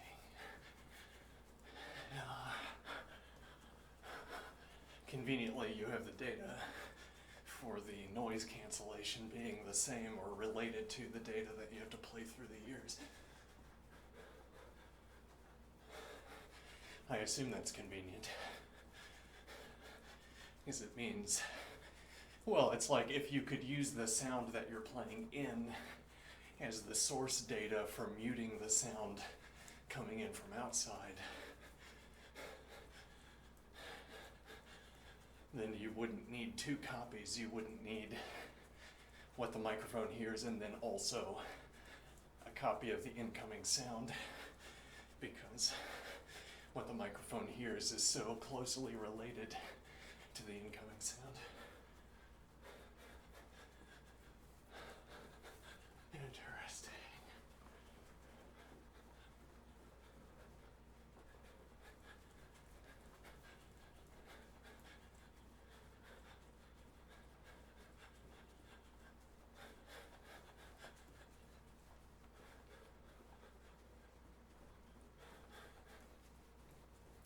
Now, but the idea is this is a substitute for the microphone that hears exactly what I hear. It's a substitute in that both the microphone that hears exactly what I hear and the headset that plays for me only what the microphone hears, is that I can reference either of them. I can reference the microphone that hears what I hear, because whatever I'm hearing, that's what's going to be in the audio file at the end. Similarly, if I listen to only what the microphone hears, that's also what's going to be in the audio file at the end. To the extent that I predicate my decisions on the contents of the audio file, I can use either to predicate my decision onto the contents of the audio file. But what does it mean to predicate my decisions onto the contents of the audio file? Yes, we're inventing a technical usage of a term here. Predicating my preferences onto the audio file, contents of the audio file. The contents of the audio file are, well, I say a spectrograph. A spectrograph could be made identical to, isomorphic to, the information that I'm hearing, which is to say, everything that I hear would have some correlate in a spectrograph.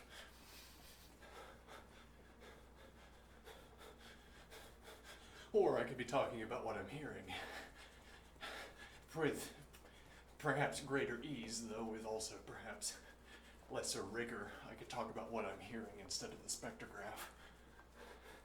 Hearing instead of seeing. So I say I predicate my decisions onto the contents of the data file or audio file.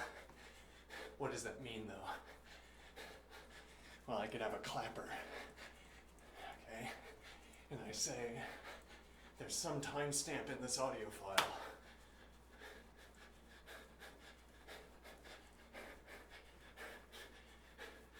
There's some timestamp in this audio file that now has my predication over it. I wanted the audio file to have the sound of me clapping, and now it does. There is an event that I could label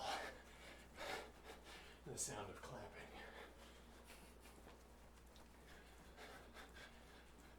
Now, what is the idea?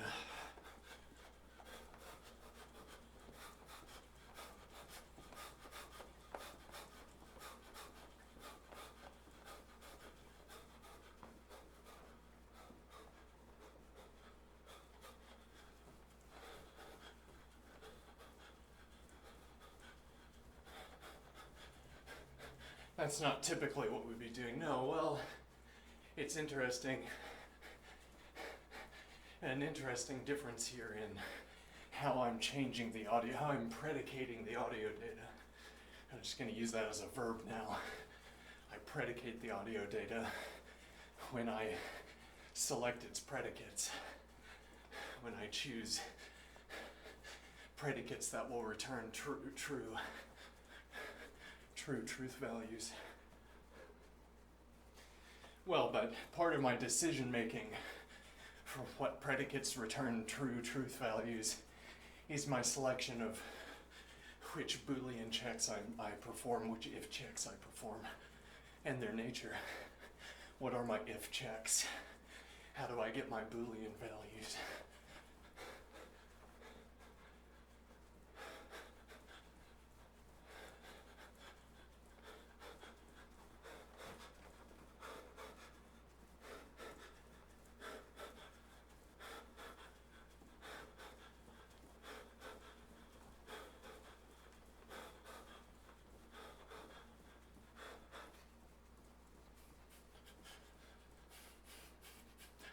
An event.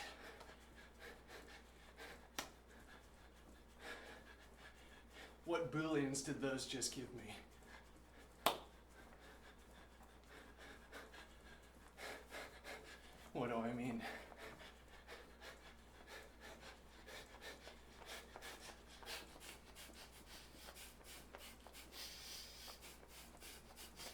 Let's suppose that my copper reeds that I regularly play are like my cloud function that I was talking about yesterday. And what does that mean? My cloud function is a function that selects positions in three-dimensional space. Apparently, or two-dimensional. Actually, how we were talking about it was two-dimensional.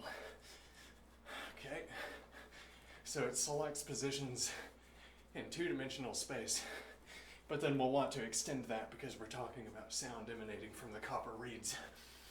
Okay, my copper reeds emanate sound into a three-dimensional space. My copper reeds produce a cloud. But what do I mean by a cloud? Well, the way we developed this word, a cloud function, if there's a sense in which our cloud function, if there's a sense in which adjacent positions in our cloud function select adjacent outputs, it would have to be at a finer degree of precision than we have arrived at.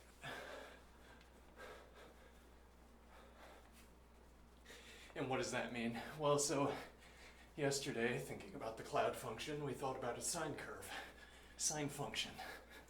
We had the above segment, the below segment, and our sine function.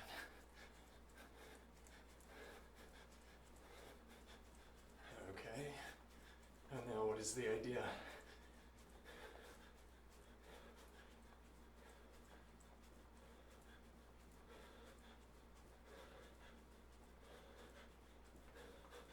What is the idea there?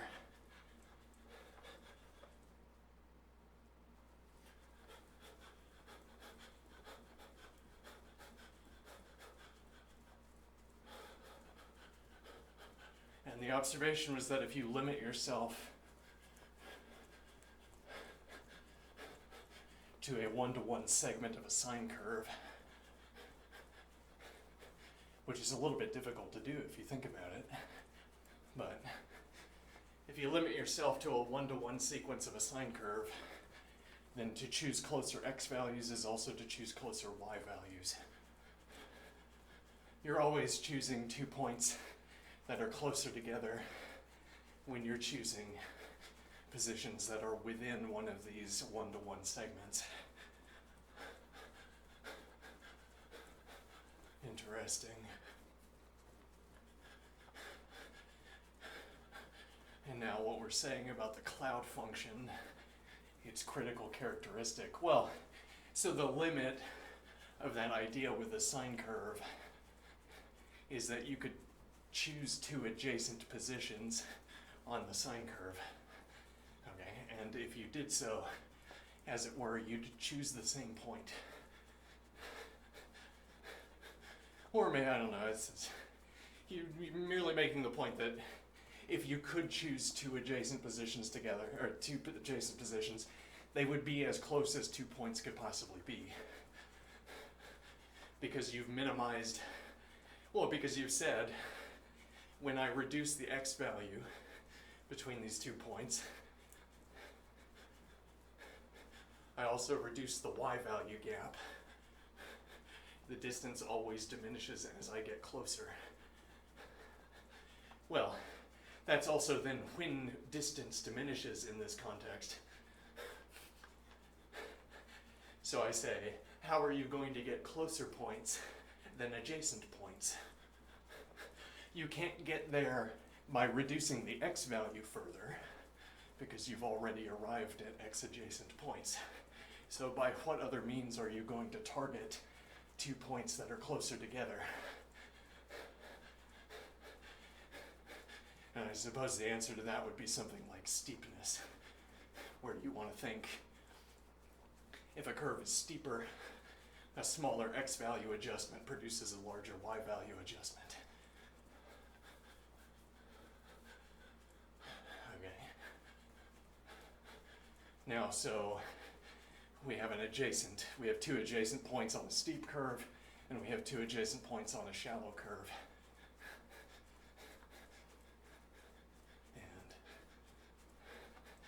Okay, now I want to think 2 adjacent positions on a steep curve are going to be closer because I'm not sure what I would think here actually. But okay, we don't have another mechanism for reducing the distance. We can either we can reduce the x value gap, or we can look elsewhere on the curve. If you see what I mean. So like I create an x window, an x interval. Let me think here. Okay, and I could talk about the rate of how I could talk about the rate at which 2 points get closer together as I reduce their x value distance. That would be statically analyzable, as it were. I could come up with an evaluation of how quickly 2 points approach each other as I reduce their x value distance. All right, now what is the idea?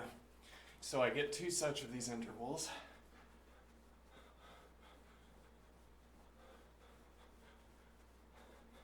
Right, well, if I take this interval and I sort of capture a curve, I sort of move it around until I find a point of the curve where these 2 points are on the curve. And then I take these 2 points, and these 2 points, and I adjust them around the curve until I find a position on the curve where those 2 points are on the curve. Now what is the idea? Now the idea is that the steepness between these 2 points, if I change the x values, if I make the x values closer together, the distance reduction will be greater. The 2 points will have to cross more y distance while crossing the same x distance as over here. So the gap between the 2 points is getting smaller. Okay. Now, so I'm saying those are our two ways of selecting. Those are our two ways of selecting, of reducing the gap or changing the gap, choosing the gap. I choose 2 points and I implicitly choose a gap between them. I can reduce that gap by adjusting the x value inward, or for a given pair of points, or a given x distance, I suppose, finding a pair of points that have that x distance, that x displacement, that, well, okay, and that would choose a different value for their distance formula output.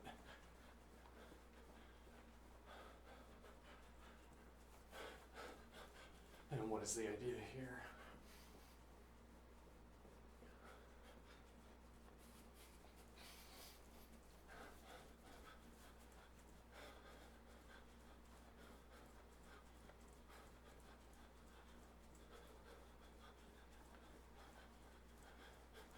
So I say I have 2 points that are adjacent to each other. How could you get a closer pair of points than 2 points that are adjacent to each other? Well, I suppose it would have to fall out of steepness. But then you're saying somehow that these 2 points that are adjacent are a greater or lesser distance than these 2 points that are adjacent. Strange.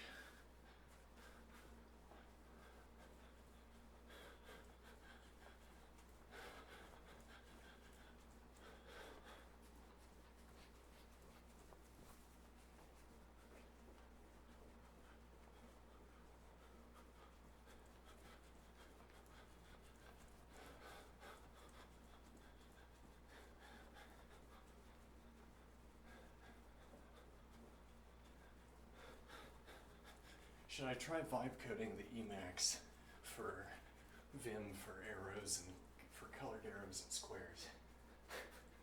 Take the snippet of what I just said, and that's the name of the app that's stammered out.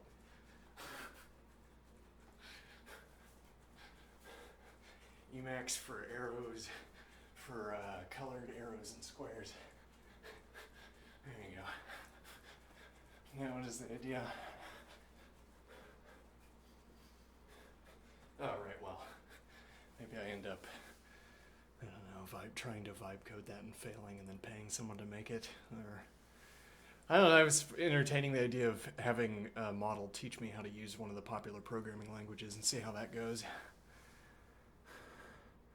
And it would be part of a project, anything I don't understand about what the model produces in generating my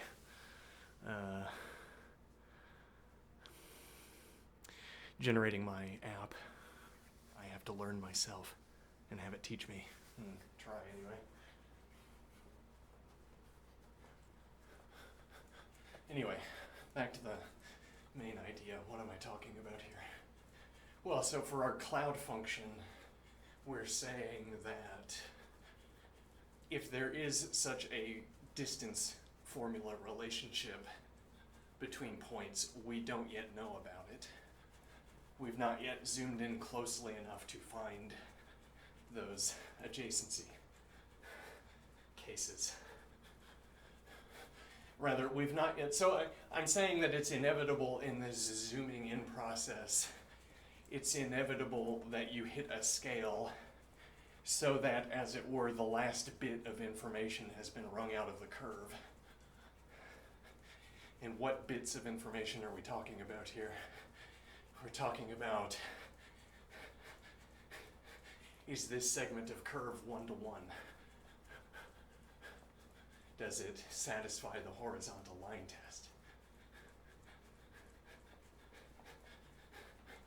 Now, if you take the x cubed curve, that has a singular bit of information, as it were, in this fanciful mode of speaking, and that bit is contained at the origin. It's held at the origin. It's the last case where the function is not one-to-one. The only case where the function is not one-to-one. You can't scan the remainder of the x cubed curve and find a position where that is false. You can't find a position where the function ceases to be one-to-one for a stretch.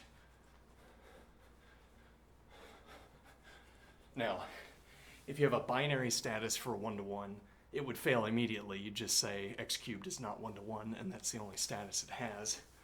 But then you could also say this segment is not one-to-one. And you could try to excise all the segments that were not one-to-one by finding out where they begin and where they end.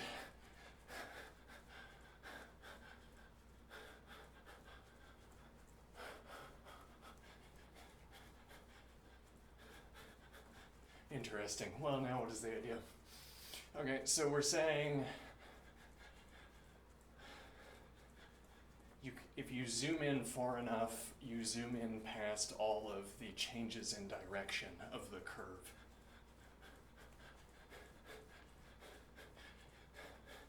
As in, if you keep zooming in, you're not going to find that there's a smaller feature of the curve that exhibits non-one-to-oneness.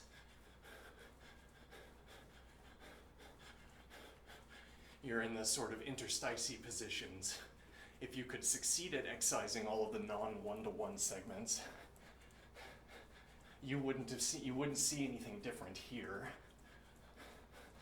because you're zoomed in so far that this region is one-to-one. Whatever is outside the frame, we don't know about. What's inside the frame is such a high zoom that nowhere on the curve is there a local region where this rule is broken. You can't contain within this window, so I'm imagining, you can't contain within a window of this size an example of the curve not being one-to-one.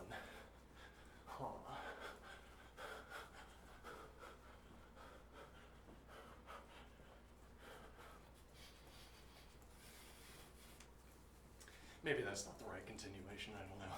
What is the alternative idea here? Alternative idea here, we're going to do... Right, well, so the point of this observation is that with a curve like the sine curve, we zoom in far enough, and this property of diminishing the x distance diminishes the distance, the total distance, that becomes true once you've zoomed in far enough on the sine curve, but you don't have to zoom very far. And we're saying with the cloud function, we reduce x distance, whatever that means, and it doesn't consistently reduce y distance. Okay, and we have changed the interval. We have reduced the interval in length. Okay, And now when I choose values within the interval, we still don't find that choosing one position and then reducing the x value chooses a closer position consistently. It's noisy. Sometimes, well, it's like I have 2 points, okay, and they have some given distance between each other. I reduce the x value and I increase the distance. I reduce the x value again and I reduce the total distance. Okay. And what does that mean?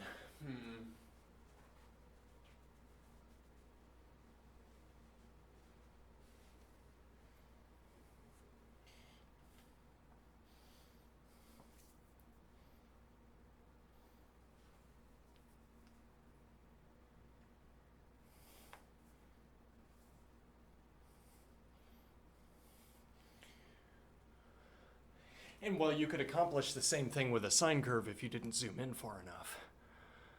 Because if you simply choose a constantly valued x interval, x distance, well, I choose a constant value for x, for the x interval, and then I pull the sine curve apart and then I squeeze it together.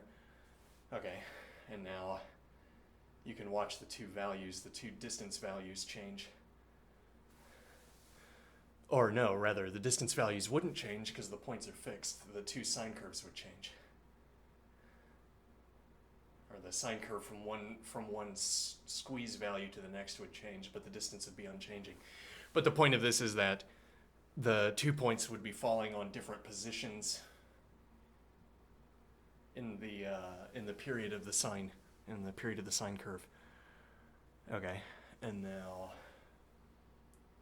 these two fixed points would be falling on different positions within the period, well, and we'll say within the 1-to-1 segment of the sine curve, though it's not so clear how that would happen. Well, the point would be, I guess the sine curve would have to go up and down like this.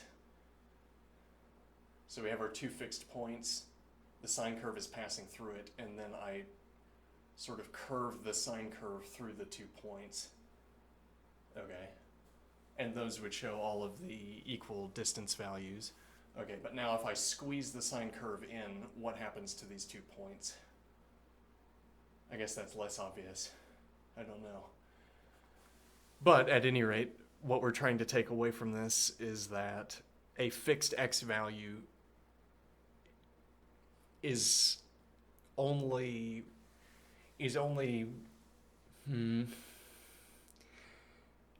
a fixed x value is noisily related to the distance between 2 points when you are outside of a 1-to-1 region. But it doesn't have to be fully noisily. It just means that... what do I mean here?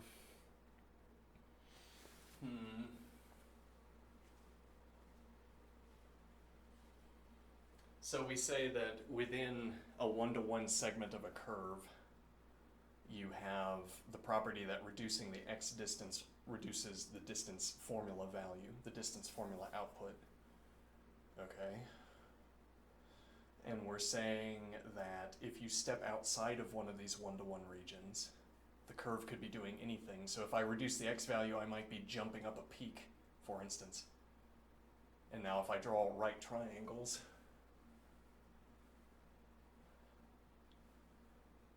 or so I reduce the x value, I jump across a peak, and now the distance is reduced linearly.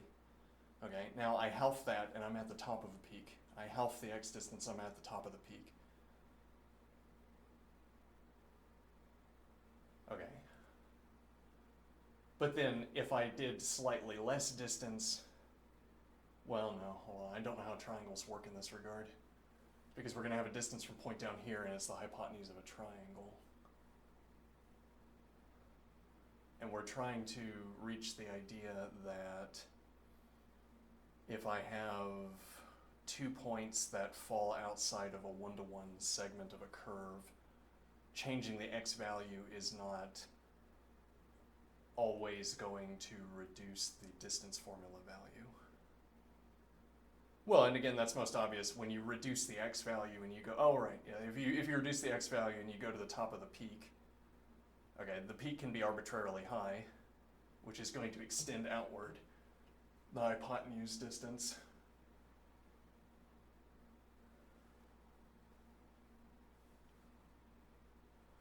Now what is the idea?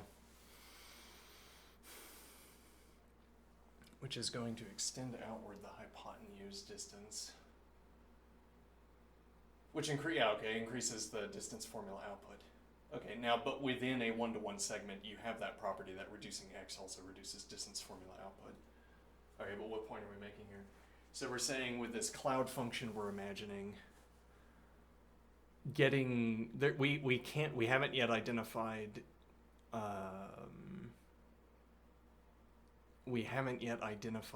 regions of the curve that are one-to-one, I guess is the point. Well, if that's our test for whether a segment of the curve is one-to-one. But we haven't really said that up to this point. It's just we know we have a one-to-one segment somehow. I don't know how we know that, but somehow we know we have a one-to-one segment. And then incidentally we know this property. Like we can draw vaguely a drawing of a one-to-one curve and say use it in the course of a proof about distance. We could have a diagram of a one-to-one curve and use it in a proof about distance. Okay. What is my point here? Hold on.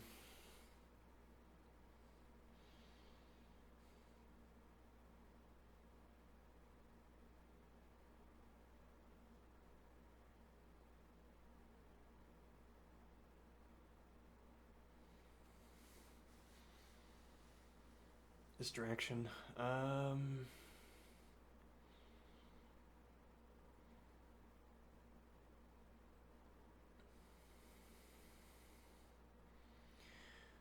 Whether we use that property as a test for the one-to-one status. The property that if you reduce the x value, you reduce the output of the distance formula.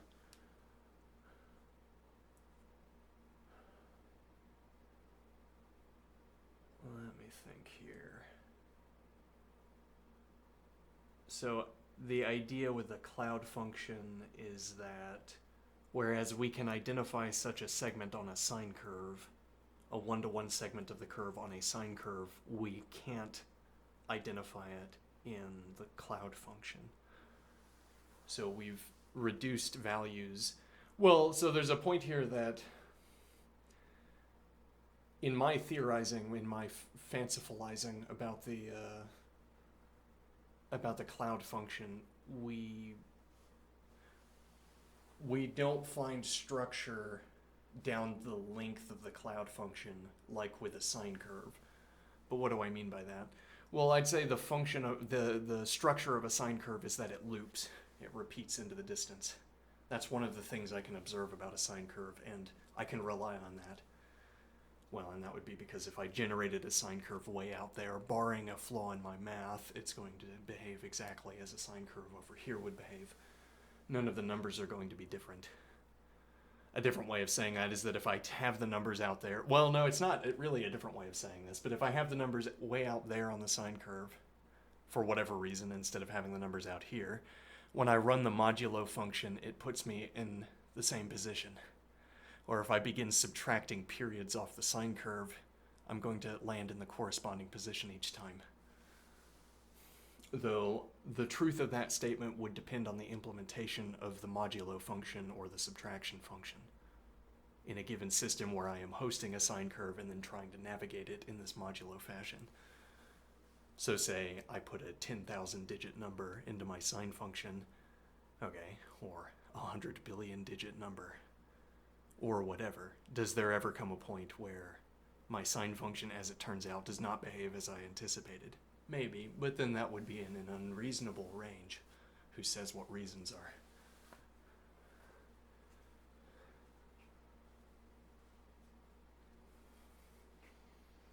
Who told you what reasons I have?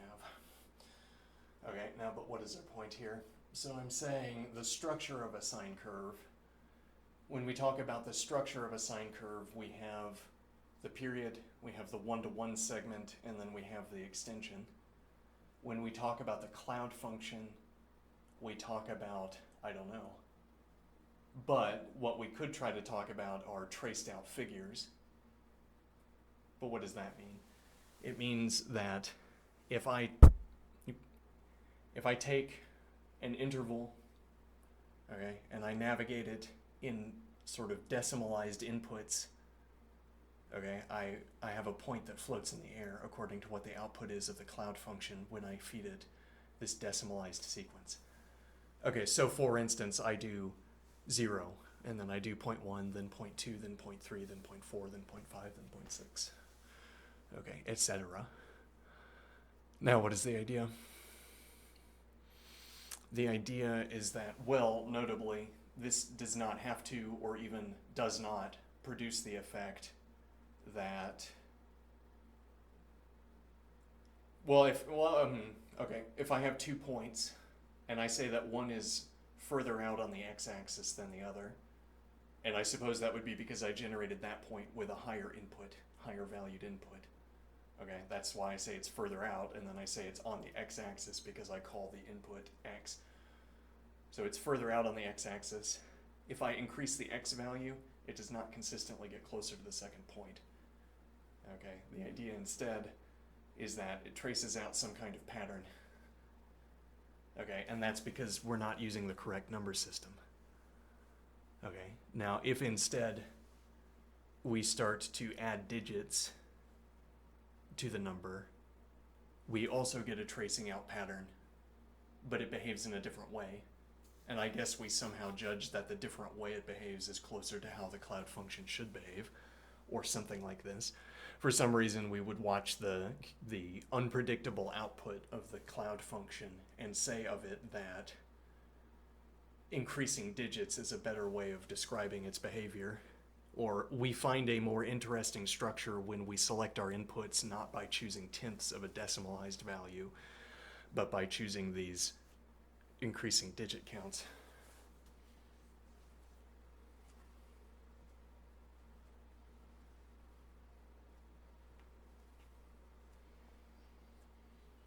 And what is the idea there?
Why did I want this idea of the cloud function? Right. The difference between, or a comparison between having microphones that capture exactly what I hear and having headphones that hear me exactly the sound. Hear me.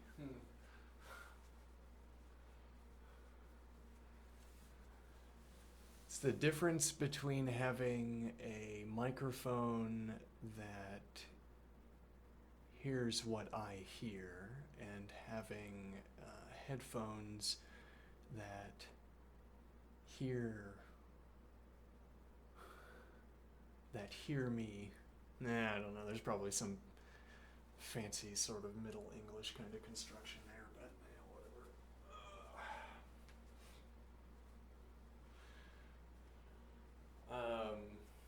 Yeah. So what is the difference? Right. Well, so the point here is that I'm saying that my copper reed instrument is like a cloud generator.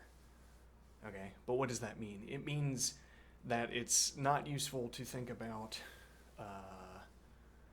or the shape, the image, the depiction that's useful to think about with the cloud engine is that it generates like a heat map, a three-dimensional heat map. Okay. Why? Because it's so pleasant to imagine, so interesting to imagine. Generates a kind of three-dimensional heat map. Okay. And what is the idea here?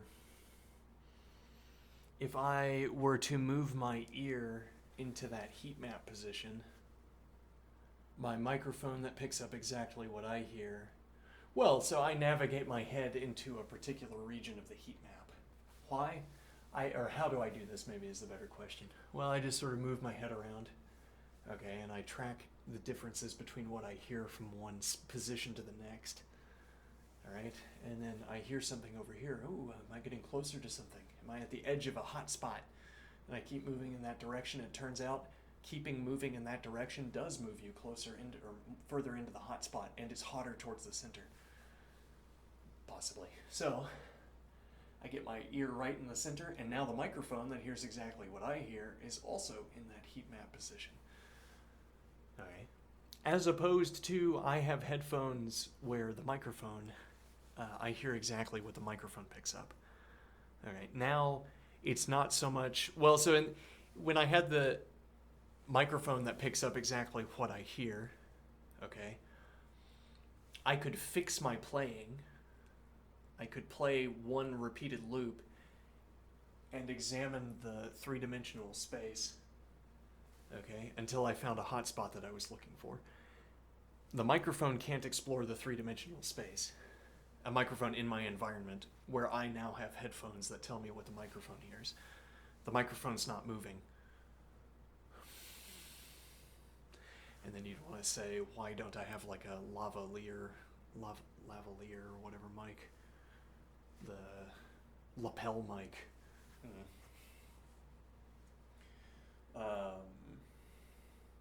But then I'd also want to say, well, that wouldn't accomplish what we're trying to accomplish with a microphone that hears exactly what I hear anyway. But it's not. My point is that here I would end up adjusting the copper reeds around the microphone. Okay, and I would be guided in my adjustments of how I'm playing it by what I hear in the microphone, instead of being guided by whether my ear is in a hot spot. Okay, I don't think of my ear as being in a hot spot. I think of the instrument as being in a hot spot, perhaps. Okay, and then I move the instrument around until it is positioned into a hot spot, until it's the center of a hot spot. Interesting. And this brings back interesting ideas.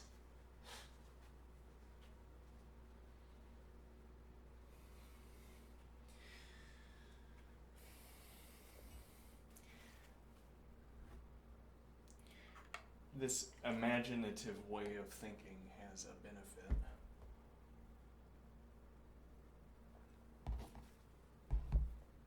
Which is that there are some standout images that I recall sometimes. This one is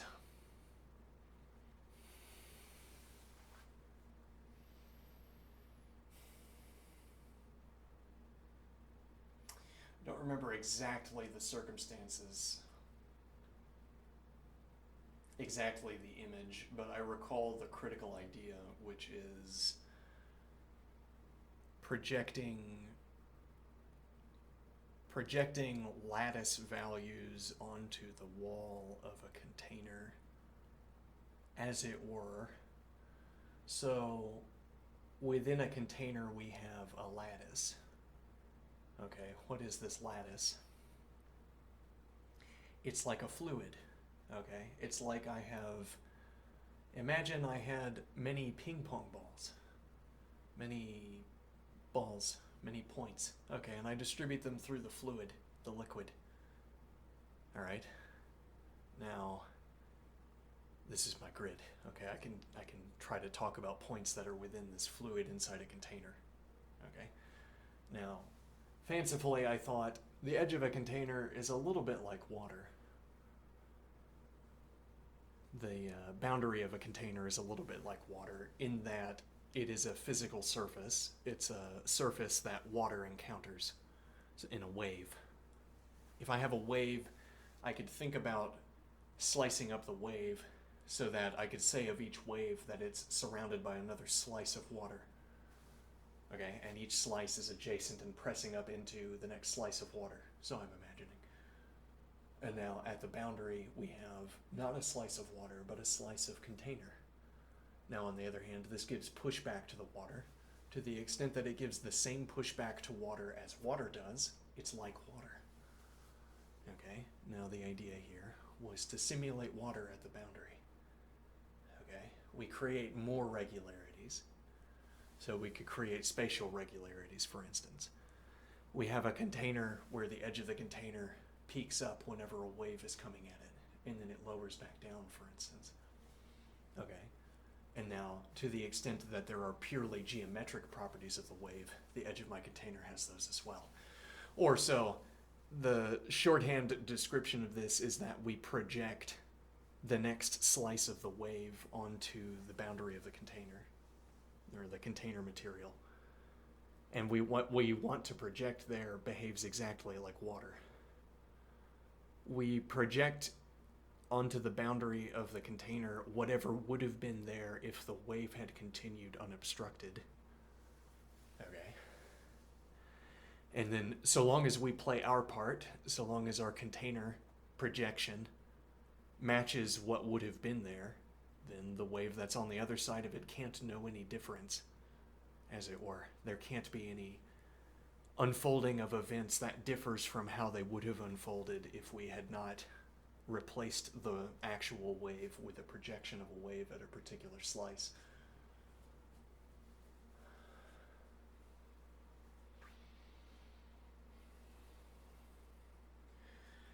If I recall correctly, well, yes, we had the beach example where we have a wave in the distance and I cleverly insert lines of ocean between us and the onrushing wave. And so the wave is coming towards us and behaves exactly as it would if it were coming towards us, but it never gets any closer because I create more distance as we go along. Okay, but the related image and example is that we have a three-dimensional heat. Literally, well, yeah, because it's easiest, a heat map, okay, of heat, okay, and we carve out a cube. And then we fill that cube. We take control of that cube. The cube is perfectly insulated. Okay, but it has machinery on the outside of the cube, okay, that relates to the surroundings as this local region of heat would have related. Okay. Which is to say, so far as physical events around the cube are concerned, what's present at the boundary with the cube is what would be there if it were simply air, as everywhere else is air. Okay, so that's what we project outward. What we project inward is facing outward, in the same way as it were that what we're projecting outward faces inward. What we project onto the outside, or rather what we project onto the walls around us when we're inside the cube, what we project from the inside is what we would see on the other side of the boundary. Conveniently, all of the information necessary to do this is at this little sandwich of machinery. Okay, now why would we want to simulate a cube inside of this cube? Or rather, why would we want to simulate the local presence of a heat map inside of this heat map? And the idea is that we're going to gain control over the entire heat map using our cube. Maybe, is the idea. Fancifully is the idea. What do you mean?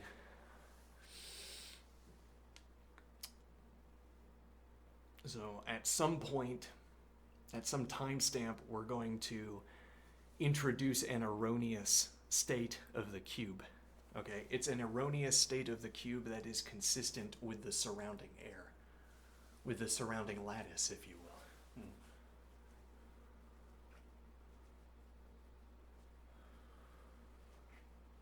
consistent. Well, the idea, it's like if I imagine any, and now I'm changing my images, but if I imagine any curve in the heat map, any structure, if I imagine any structure that I can identify out of the colors of the heat map, if I can identify any subset of the heat map that I want to call a structure, such a structure either passes through our cube or it doesn't. Okay, to the extent that there are structures that pass through our cube, I suppose I am not talking about an empty set. To the extent that there are structures that pass through, or, yeah, okay, that spatially pass through our cube is part of their instantiation. The local presence of that structure is in our cube.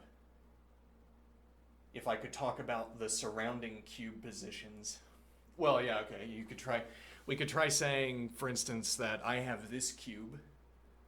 The entire chamber could be like this cube, and it would behave the same way it currently does.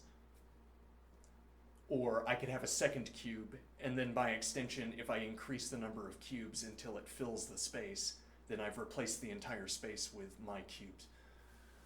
And then any structure there is would pass through one of our cubes. But so we have one cube in this example. Okay, and we're saying that, well, again, I want this idea of being able to tessellate my cube throughout the chamber. And the reason I want this idea of tessellating my cube is because that gives me a mechanical way of referencing this structure that passes through our chamber. I'm imagining like a tunnel of color.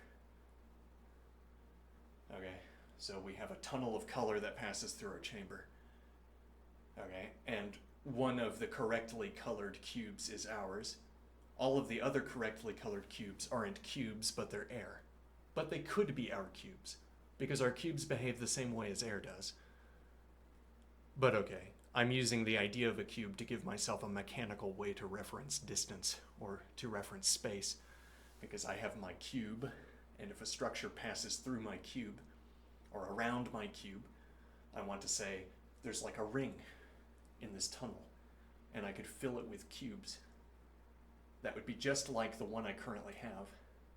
Okay? And now instead of having a cube that matches its surroundings in the described way, I have a layer. I have a circle, a dish. Okay. But what is my idea here? Okay, so we have one cube, though maybe later we'll build more. Okay, we have one cube, and the structure surrounds the cube, a structure. More than one, perhaps. Maybe there's more than one color tunnel that converges on this cell, but we're only talking about one for now. Okay, so the structure surrounds our cube. Okay, and what does that mean? Well, again, I want this idea that I could fill in this space, but why I want that idea is because I want to say, well, then I could say, this cube has a state. All of the cubes have a state. Okay?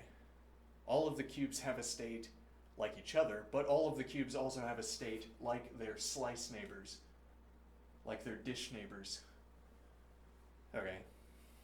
In that, to some degree or another, each of our cubes imitates its surroundings. Okay?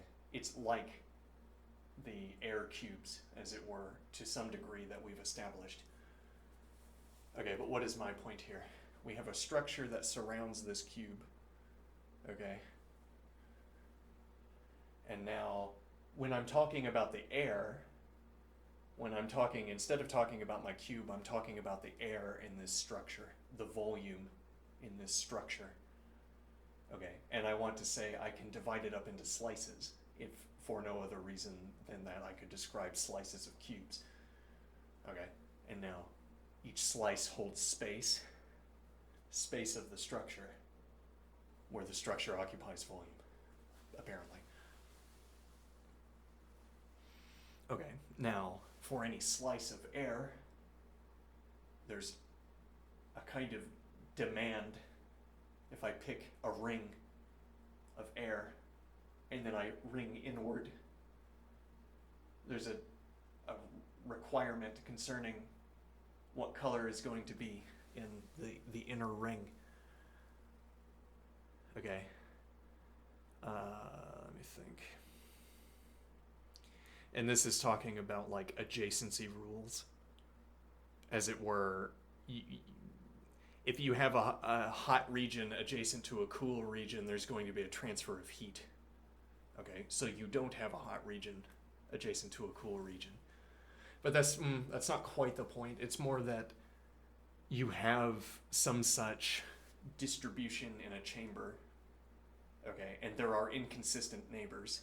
Or there are neighbors that imply that an event is about to unfold, and then I guess we're saying no events are unfolding. Okay, so if there's a hot region over here and a cool region over here, for some reason heat transfer is not occurring.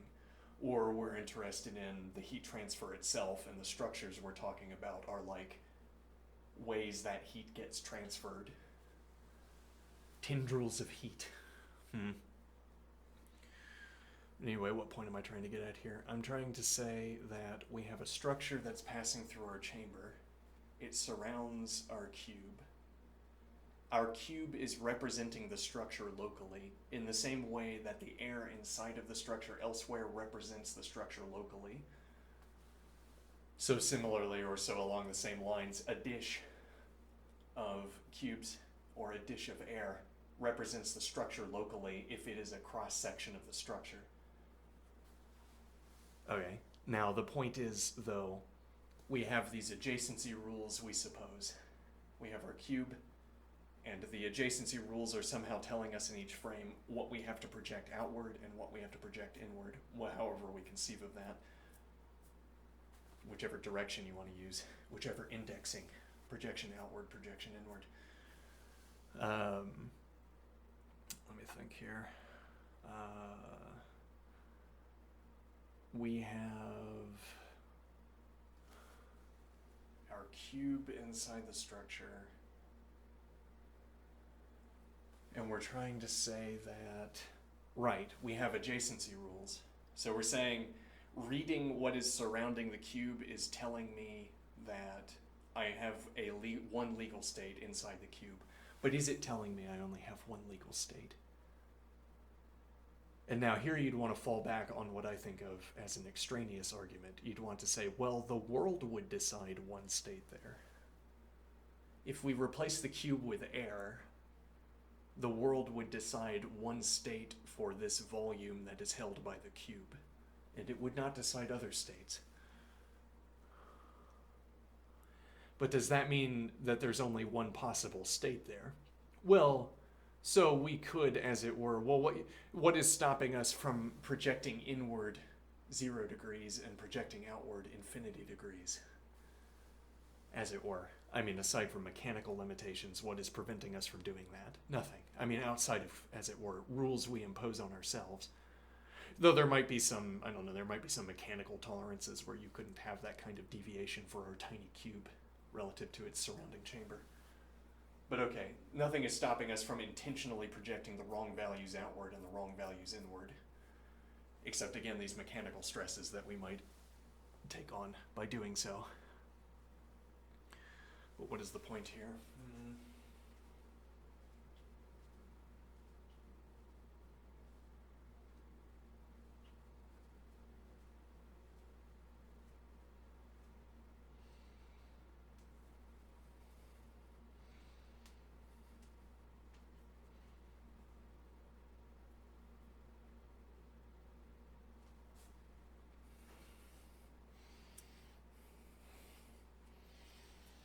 The idea here is that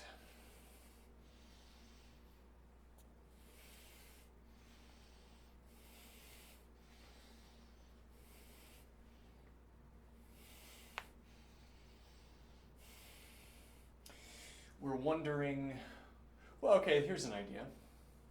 We control a volume with our cube. Yeah, there are two ideas here, and I don't want to drop either of them. So we control a volume. We keep the same value up to a point within the volume. We keep the same value that we would have gotten from the surrounding air. And then we introduce changes where all of the changes introduced are inside the cube completely, as opposed to being at the boundary. So far as the boundary is concerned, exactly, air continued inward.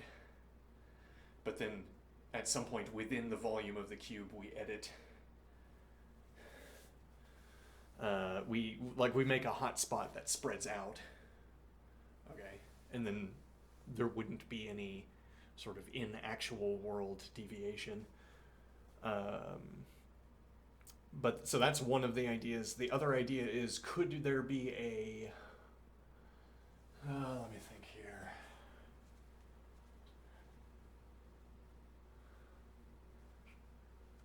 It's like saying if we look at the boundary between the cube and the surrounding air,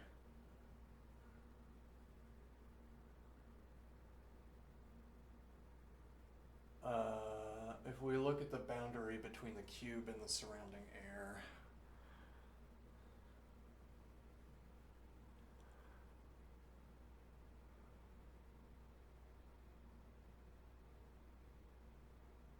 let me think here.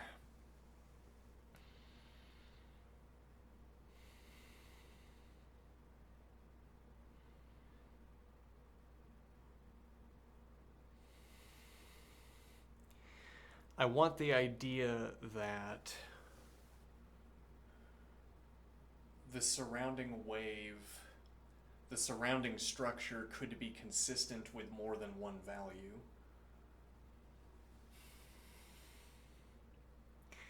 As if we read the structure and we say there is a cube here where the remainder of the structure could be the same and it would have generated this.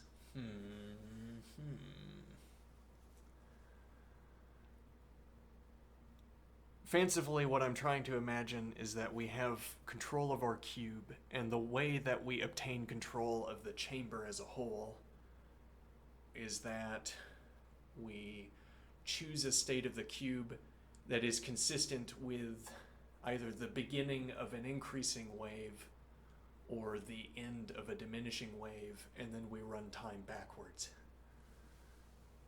What do I mean? So, as if there's some last point before a wave dissipated. Okay. And what I want to do is simulate that last state before the wave dissipated. Okay. And then I want to simulate the state before that, and then the state before that, and then the state before that. And the idea is that I would only ever have control over this one cube or some minimal number of cubes. But as it were, I would resonantly excite.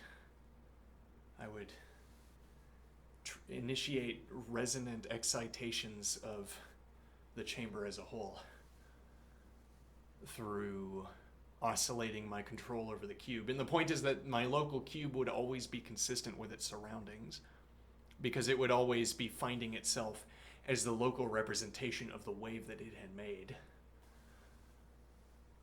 As in, it's bringing about this wave in the chamber.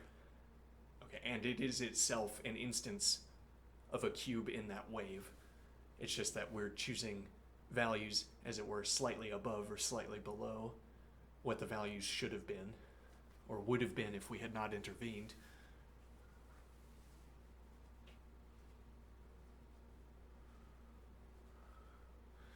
Which is a continuation of this idea. Well, this idea I feel like we haven't phrased or enunciated so clearly. The idea is of something we control, nevertheless being its own representation. Rather,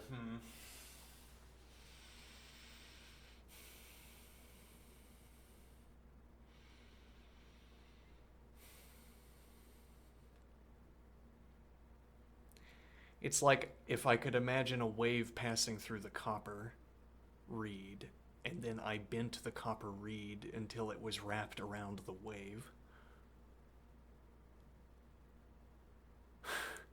Like if I took control of the copper reed, okay.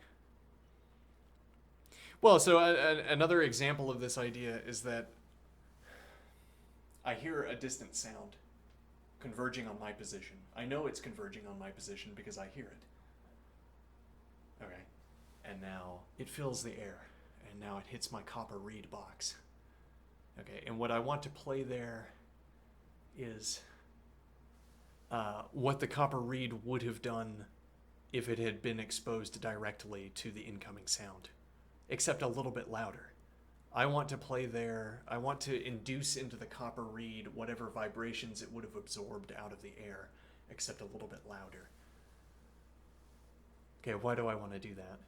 Well, in a fanciful way, if I could pull this off, if it looked correct, as it were, it would suggest that the sound that was coming from afar was far louder. We have this kind of leverage by distance, where if I can increase the local volume a little bit, then the sound in the distance must have been much louder. Okay, and the fanciful idea is that the sound hits the copper reeds. I play into the copper reeds. Something that absorbs the sound gets informed by it and projects back outward what would have passed through, except louder. What would have passed through the reed. So the sound is converging on the reed. Okay, it's going to impact the reed, pass around it or through it. Okay. And now I'm going to induce in the copper reed what vibration it would have picked up from the air if it had been left alone. Okay. Now why would I do that? It's as if nothing has changed. If I had done nothing, I would have gotten the same outcome. But then I do something, which is that I energize that. Interesting. And what do we get out of this? No idea. Just a funny idea. Well, it's a way of getting at this example of having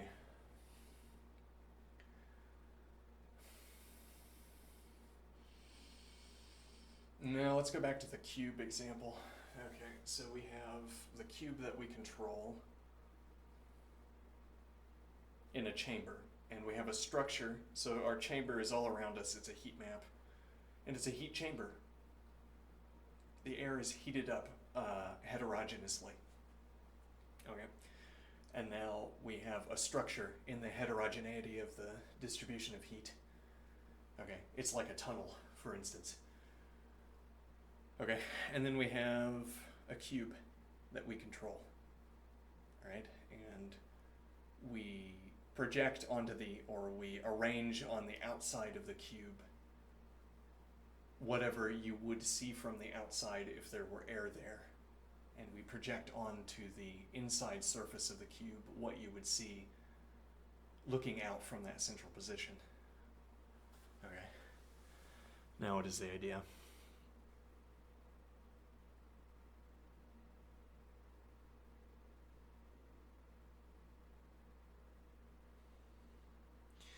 What you would see looking out from that central position.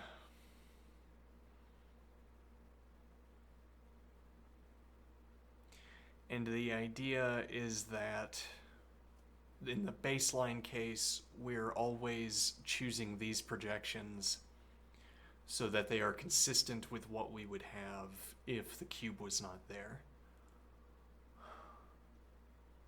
What is this idea? Why do I keep wanting to enunciate this? I don't know. I'll take a quick break.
Okay.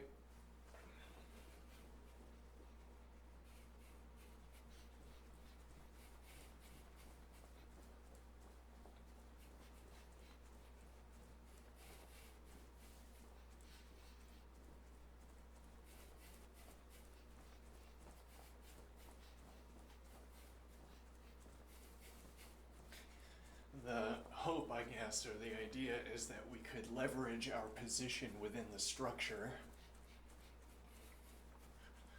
to give us outsized control over our local surroundings.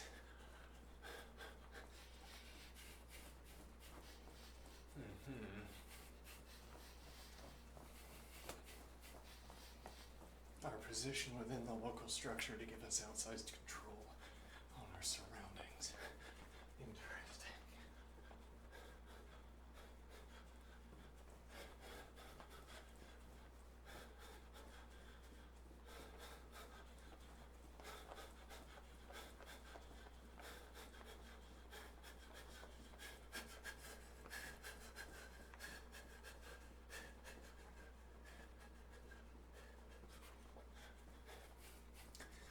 The idea, I think the idea with the copper reeds is clarified by observing, or believing anyway, that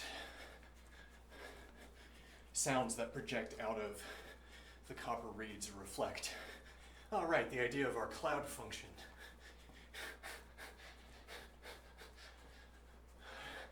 Bringing ourselves back to this earlier idea, our cloud function. What is the cloud function? The copper reeds, we suppose, generate a heterogeneous field of sound.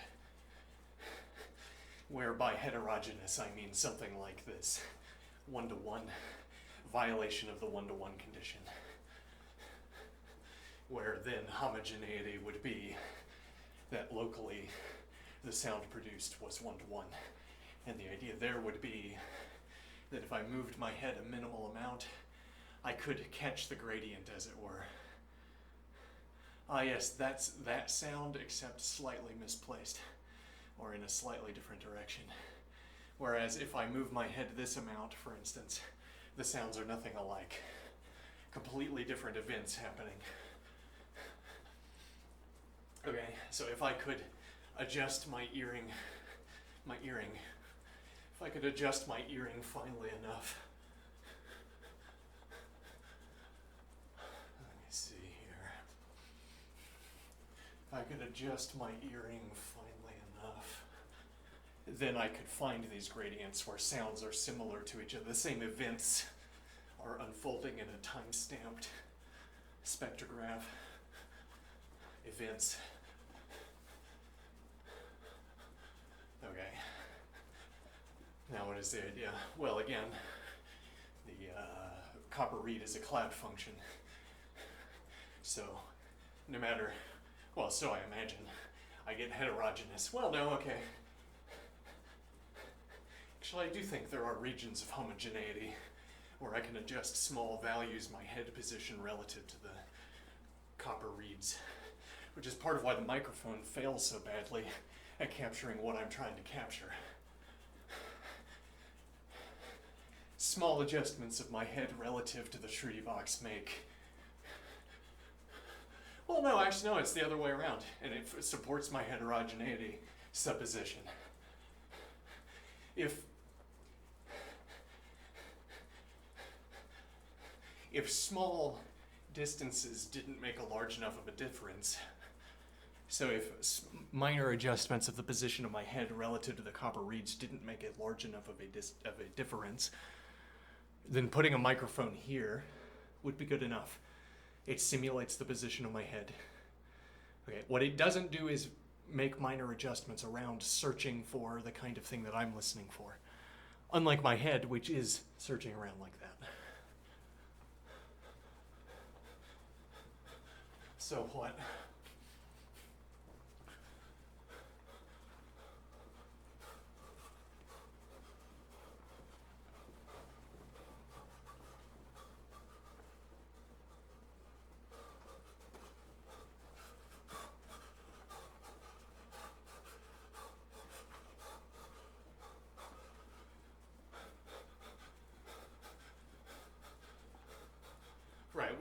fact that I do not find a microphone adequate for my purposes is revealing this observation that there is heterogeneity in the sound in the field created by the copper reed generator. So I need microphones that fit to my ears, or, well, and that would be part of the point here. I suppose that means higher fidelity, which to a certain extent it does. I mean, if I had microphones that captured exactly what I hear, they would be of higher fidelity than the typical microphone. Maybe than any microphone. But that would only be a matter of technological limitation. According to any specified standard of fidelity, we could inevitably construct a microphone that has greater fidelity than the human ear. And then, how much the less my ears, I suppose. Though I think my hearing is still pretty good.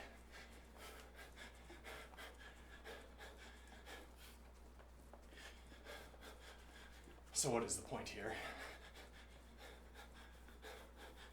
Right, well, and then beyond that point, you could have a microphone that has greater fidelity according to the same metric. That would be meaningless to me. That would make it a bad metric, you might say, for fidelity.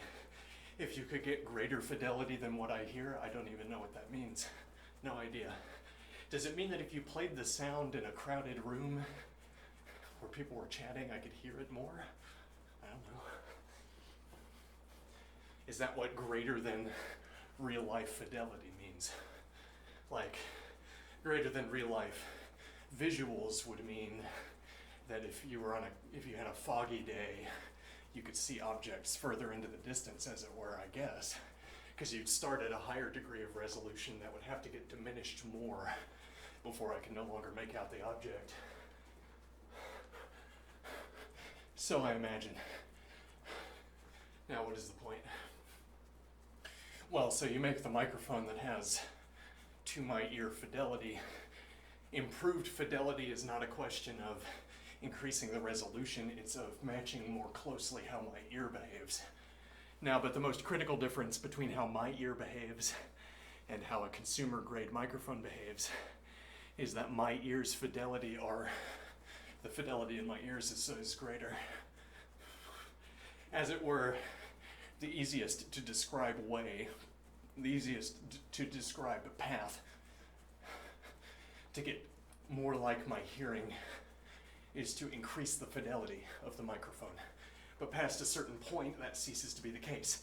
Now the fidelity matches up, but the microphone still doesn't capture what I hear. And then to be matched to my hearing, as I mentioned earlier, it might mean introducing defects into the microphone, for instance. It's some kind of mapping that we apply to a higher fidelity or higher resolution sound, some kind of mapping that as if lowers it back in with the appropriate shape into the range of my hearing. The fidelity, I say at this level of fidelity, my hearing is like a mountain range, which is to say, if you look closely enough at how clearly I can hear, it has jitters where hairs have been knocked out of my hearing. Jitters where I have higher hearing and lower hearing. Okay? Now, the point is, this tells us something about fidelity. Okay, we want a higher degree of fidelity for the microphone up here, the future microphone. Okay, now it also has jitters, but none of its jitters fall into the fidelity range of my hearing. Now what we do is we take advantage of this empty gap. We fill it in with noise. We fill it in with anti-fidelity, anti-resolution, until it matches to my hearing. So we use the gap between our greater fidelity, higher resolution recording capabilities, the gap between that higher resolution and the lower resolution we use as a buffer, or as, I don't know what you'd want to call this, maybe a buffer. Now I have microphones that are matched to my hearing. But why would I want the inferior fidelity? Because I need my ears to be a guide concerning what sounds I'm capturing. If the microphone captures something other, I don't care if it's something greater, because I can't look, I can't search.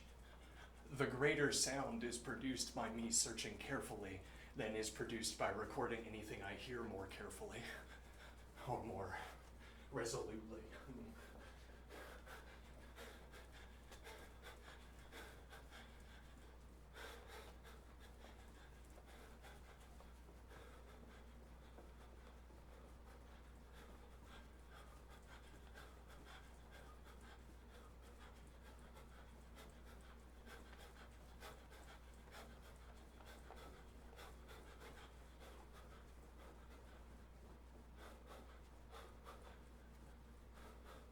One moment.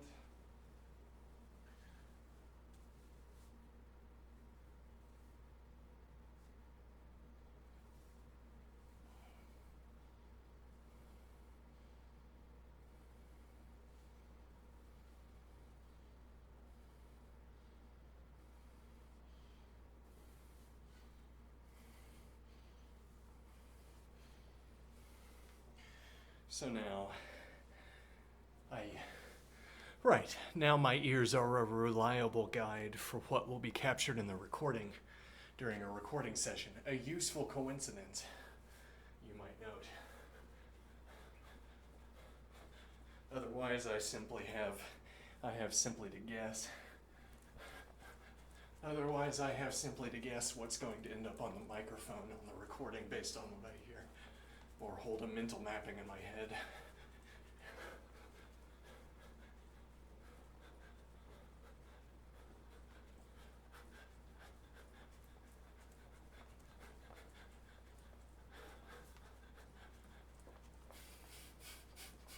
That's an interesting idea. Piano. Works just like a... That would make it more expensive, but it doesn't, you know. A fancy piano. Okay, allow me to describe a fancy piano. Okay. It's a little bit like my dish structure that I just imagined. Okay, we have a chamber that has a heat map. There's a structure like a tunnel that passes through the chamber. And we have a dish of cubes that entirely encompasses the tunnel. There's an entire slice of the tunnel here. Entire slice where we control cubes. And now, as it turns out, we generated that slice from a single cube, expanding it outward into the structure. And then we generated the structure using the cubes that were informed by the structure. Ooh, sci-fi, yeah. Extra sci-fi. Now, what is the idea here? So, we're going to do something similar with the piano, okay? You're going to have a piano interface that physically behaves exactly as a piano would, okay? Except that the keys are going to provide greater feedback. And how are they going to do that? Each key is going to have a chip. Each key is going to have a supercomputer. Huh, what? Dream big, you know. Each key is going to have a supercomputer. Well, and, you know, we could save a little bit by seeing which keys are used in the performance and restricting ourselves to that. Makes sense. All right, so we introduce a kind of air gap. Now, but on this, facing in this direction, we have a reverse mechanism, or this kind of feedback mechanism that returns whatever feedback the piano would normally give. And similarly, this mechanism reads the key strike and inputs into the piano whatever the hammer would have input if the mechanism had continued uninterrupted. Okay. We intercept all of the information of the keystroke and then pass it through. And the point is that we can use that information functionally to define feedback through the key. And now what you're going to feel, I don't know what you're going to feel. You'd have to tell me I'm not a piano player. Pianos are for casuals. I jest. One of my unfunny jokes.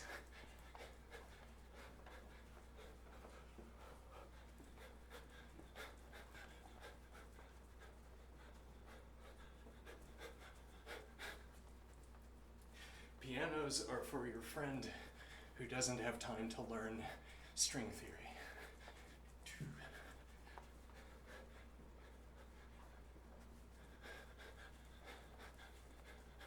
Now, so what is the idea? Well, you get some kind of feedback through the keys. I was thinking the vibration in the strings, and the idea is that you would feel under your fingers the strike of the hammer against the string after undergoing some suitable mapping. And the point is that, well, you'd get like the bounce of the hammer against the string. You'd feel that in your fingertip, one of the more sensitive parts of your body. You'd feel the hammer sort of bouncing on the string, or maybe the hammer doesn't do that. You'd feel it crunching into, you feel like crunching your foot into snow, except it's the foam on the hammer hitting the string. And playing a piano piece would be this strange experience of crunching snow with your fingertips. And yet somehow it would always seem to work well with the music, who knows why.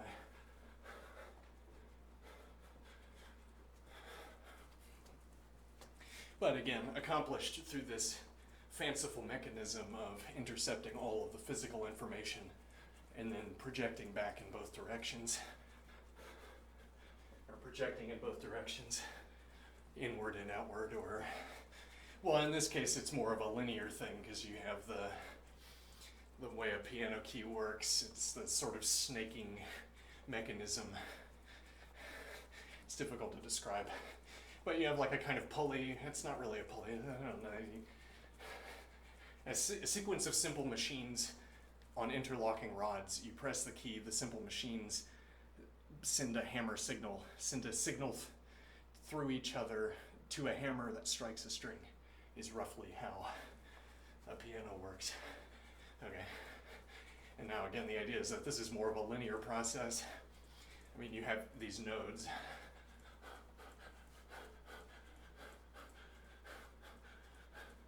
Yes, well, you could also just put a sensor at one of the nodes. No. Then how are we going to have a supercomputer processing the inputs? No, we're going to separate out these simple machines, and there are going to be these rods that jut up out of machinery at the base of the piano. Okay, it holds the two mechanisms apart and makes them behave exactly as they would if they were connected.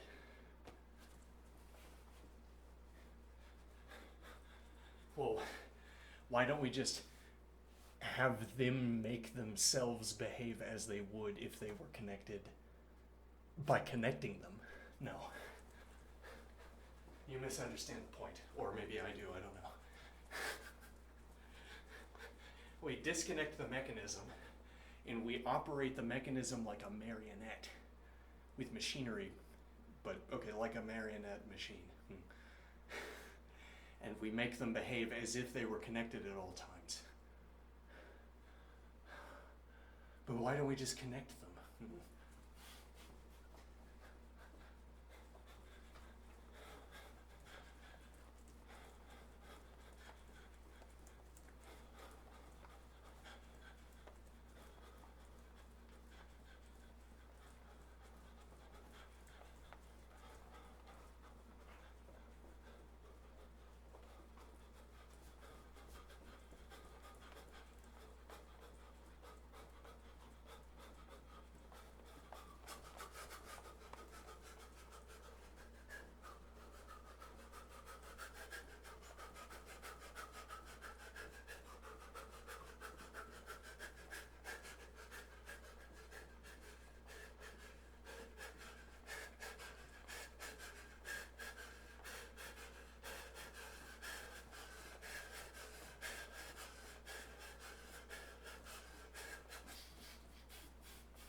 robots running a marathon.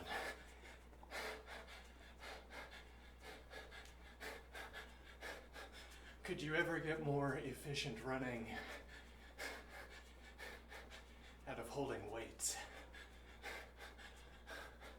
I am perhaps imagining shake weights.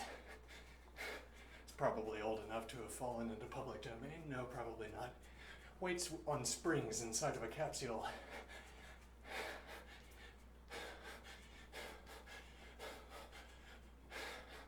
And the idea is that you're storing energy in the springs, and you're using that energy to edit your footfalls.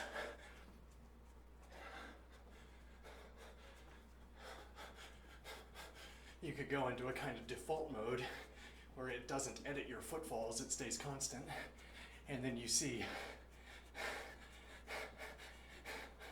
I can either choose a different footfall or I can choose the same footfall except translated, if you see what my point here is.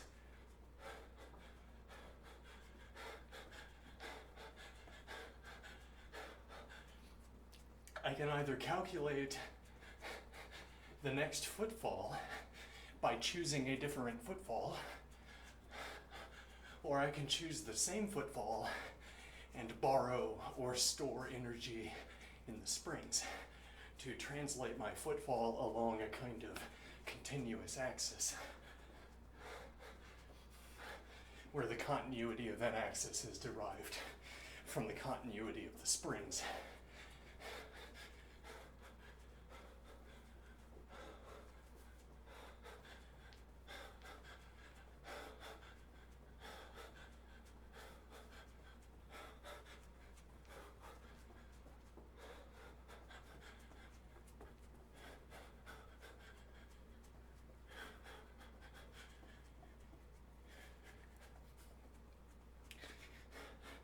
So you perform some cheap computation that says reuse previous step translated 1 foot-pound or whatever.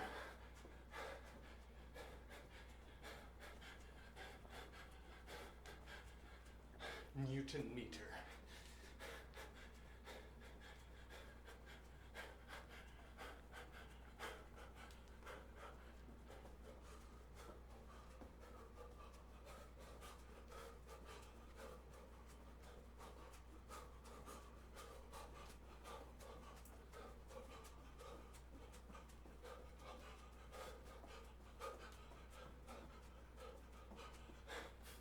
You could store calculations in timestamps. You could store calculations rather in beating patterns between arms and legs.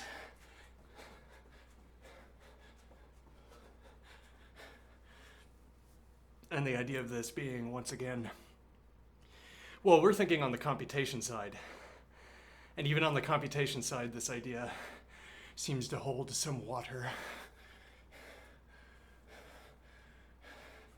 Even on the computation side, this idea seems to hold some water because you're relying on the idea that, so you have to calculate the next footfall. We're thinking of a robot running a marathon, for instance, running long range on a relatively flat surface.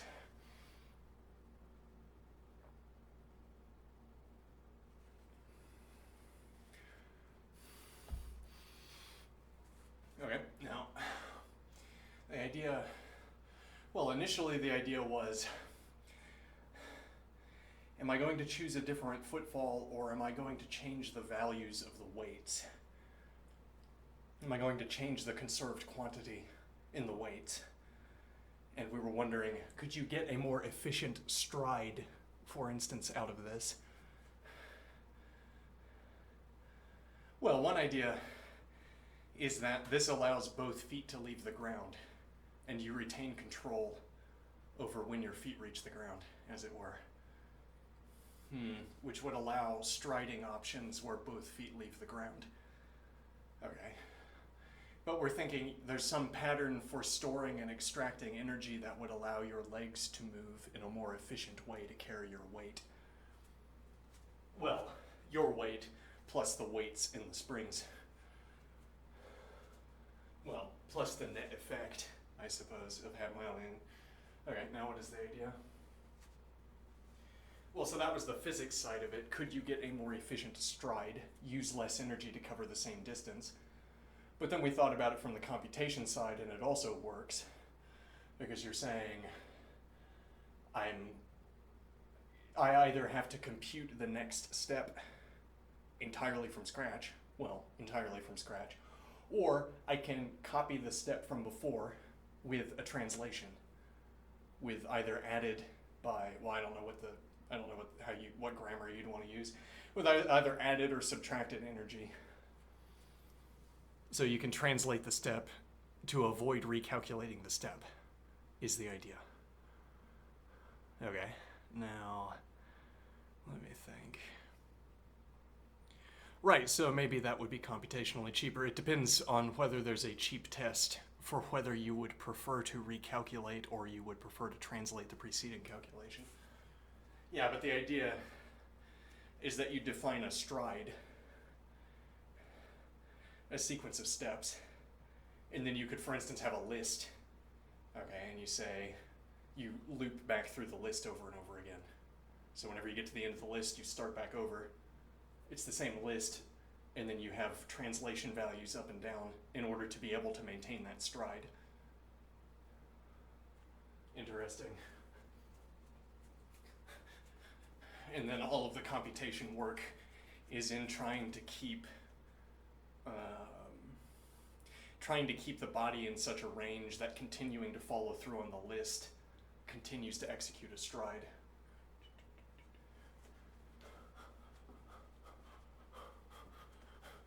So you'd be borrowing, in each step you'd be extracting or depositing, I don't know what the directions would be, extracting or depositing energy from the springs in order that you stayed within a critical range. Now that might mean changing the values every step, or it might mean, like imaginatively, if you were on a perfectly flat surface, you could use the same pattern in borrowing and extracting and depositing with every step. But then deviations in the ground introduce the requirement to update extraction or deposition. And now you have ideally the cheaper calculation task of keeping that value in the critical range. And then I guess the idea is that you calculate, the robot looks ahead and says the upcoming stretch is in iterations of this step, or rather in iterations of this stride. Okay, and then you say, well, begin the stride pattern. And then the robot looks into the distance, undistracted, and says, the next stretch is in instances of this stride pattern. Now, how is it that stride pattern? That's strange. How could it be that? Bumpy road, I guess. It worked. And what was that pattern, and how many instances of it were there? 3 instances.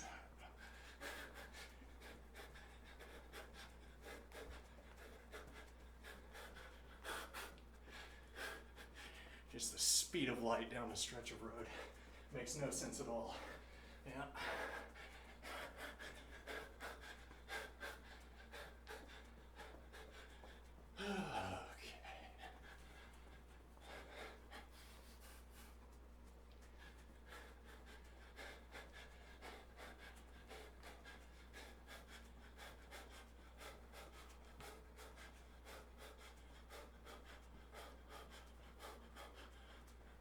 Yeah, you could put kettlebells up on the forearm, maybe. Like, it's down here and then you wrap it around.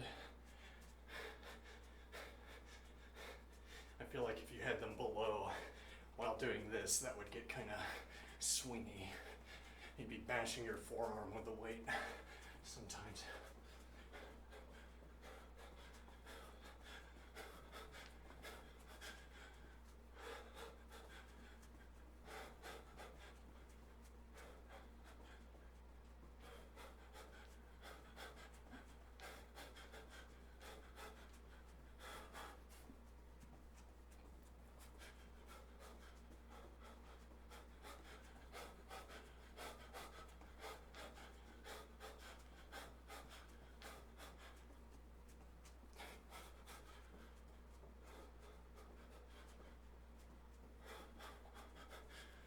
Interesting.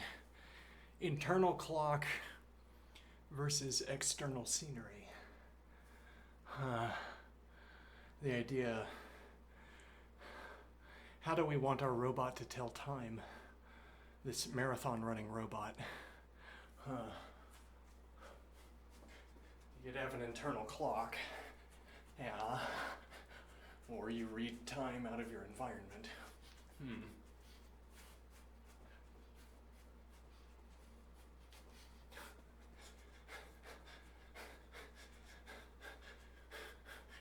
that bird flapped, it's in the midst of flapping its wings.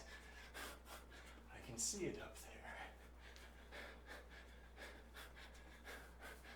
That's my time, that's my clock. When that finishes its flap, that's another bird flap.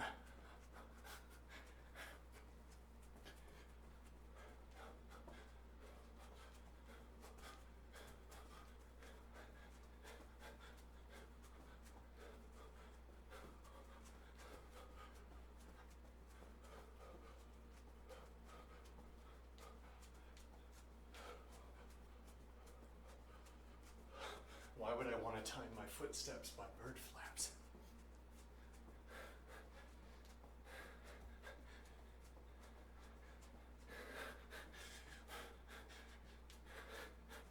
Why would you want to time iframes by event animations?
Fun ideas.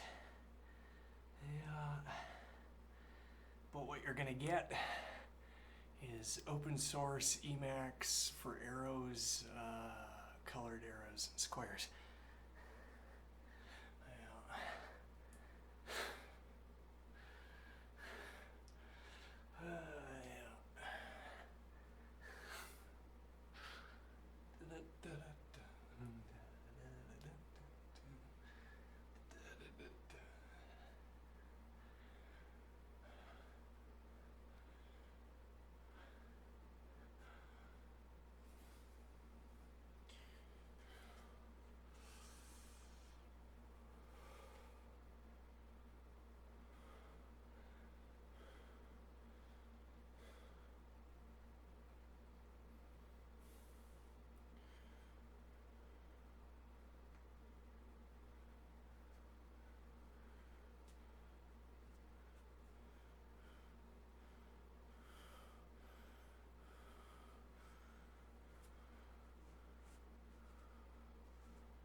thing is, people who get big upper bodies, they exercise for like a lot a day. They exercise an hour a day. Upper body only, even more than that. Maybe.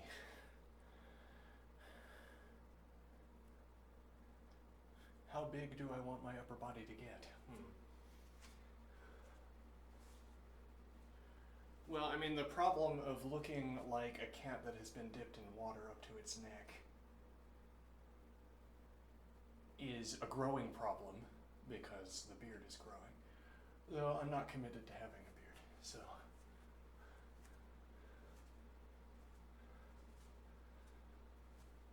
Might have a mustache instead. Possibility, in which case I could stop sooner with this.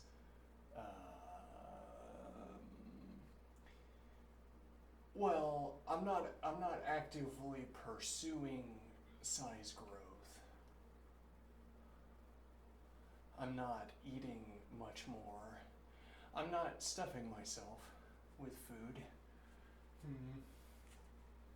Though I'm also not going hungry, which means that I am eating enough to keep up with whatever this activity is.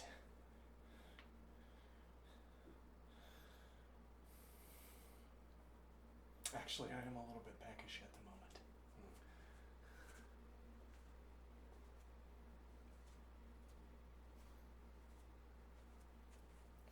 Now, but the point here is that,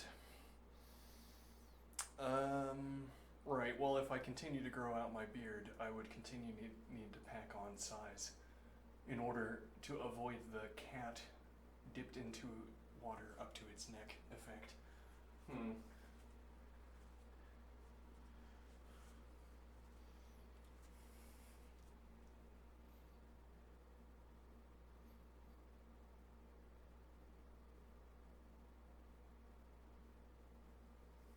How much do I care about aesthetics? It is not on my own behalf. Not on my own behalf that I would pursue aesthetic for its own sake.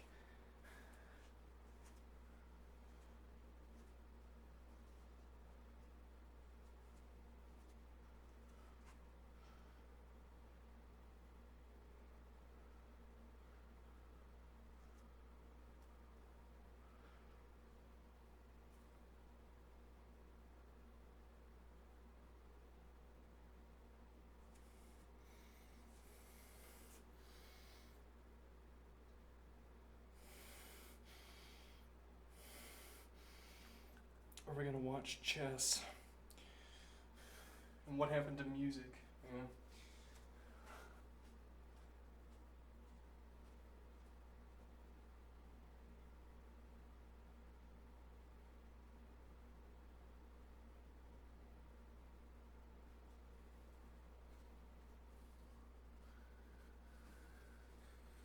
It's already so late. Right, well, we also started later.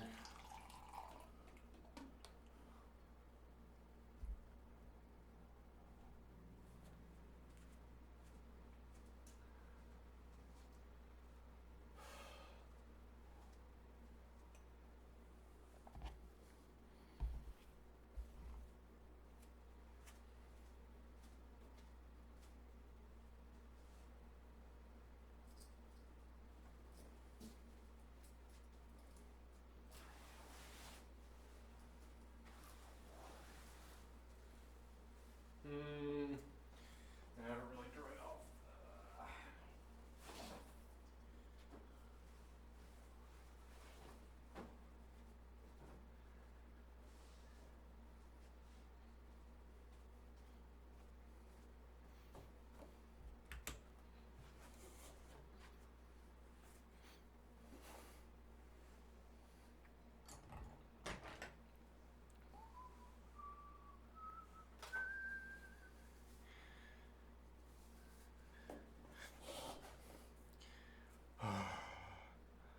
Okay, chat.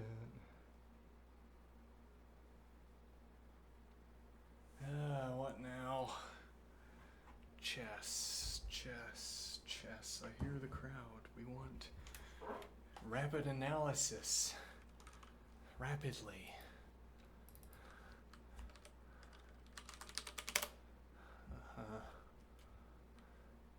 Let's see. Games watch.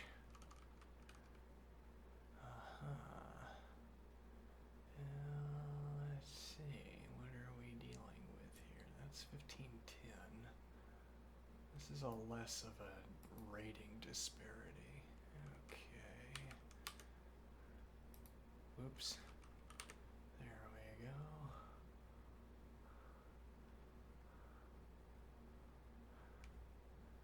Alright, my glasses are fogging up. We could also watch... this one, is this closer to the beginning? Handheld lion variation. That's interesting.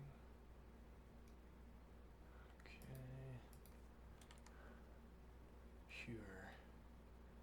Let's see, what are we looking at?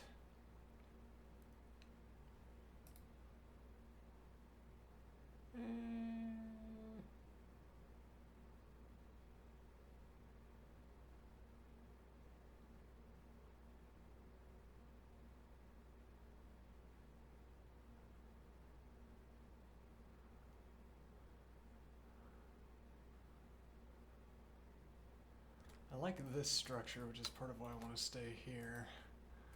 Alright, let's see. So, what's going to happen with this structure? Well, it's white to move. Dark squared bishop hasn't developed yet. What are the constraints on developing?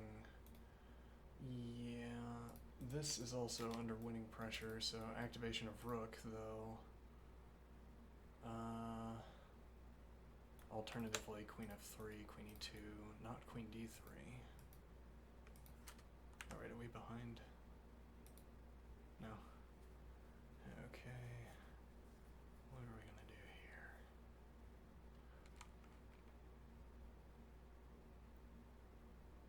here? Uses the queen.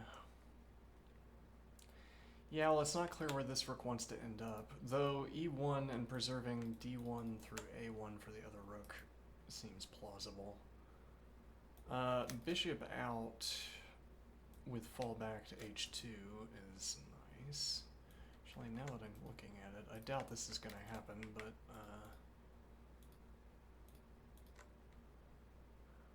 bishop out in advance and have the drop back with the bishop. Alright, so this is trying to deny the bishop development, but then rook b1 is not completely out of the question. With what else could you target this? Not the knight and not the dark squared bishop at the moment. You'd have to move the knight and get through two knights before you could apply a second point of pressure from this minor piece, and then the minor piece would be pinned to the queen. So, not easy to stack pressure against b2. You drop bishop b1, though. You can't move this knight at the moment. You need to play something like b3, and then you could move the knight, and then you could move the pawn to get out of the way of the bishop. Okay, knight to f5 with queen support. That's a bit of an adventure with the queen. Why are you doing that? Take with the pawn.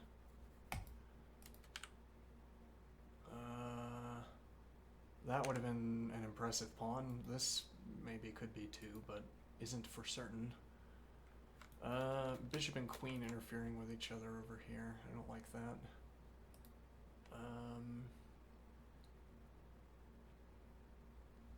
Well, and that's because we're supposing something like this, or dropping back to gain access to these two. Oh yeah, because it's... Why do we need this diagonal?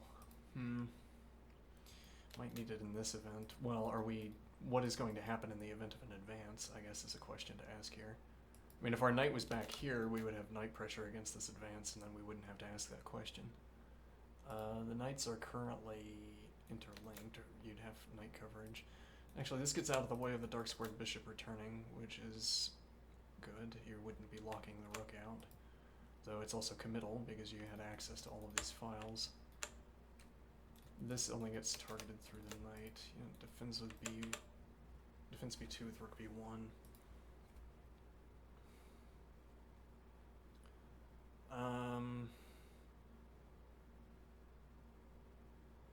I guess the idea is that you don't want to advance take and then queen takes, bishop drops back with tempo. Now if bishop drops back, bishop has this diagonal. Okay. Let's see.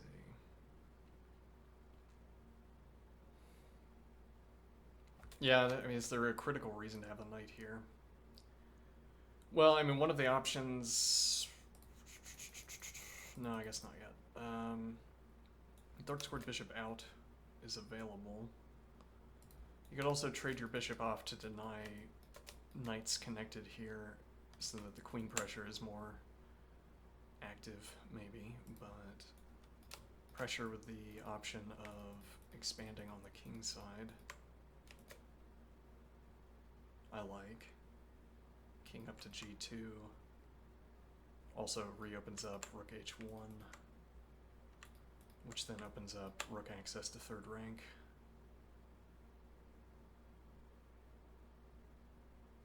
Would be an idea.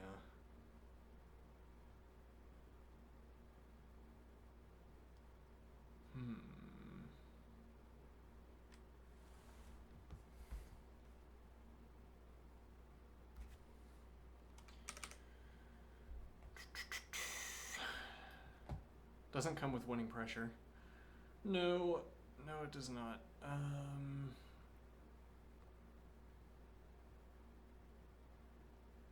Oh, actually, black has winning pressure against this pawn. Yeah, well, we can't advance. I guess, no, you can't really do that either.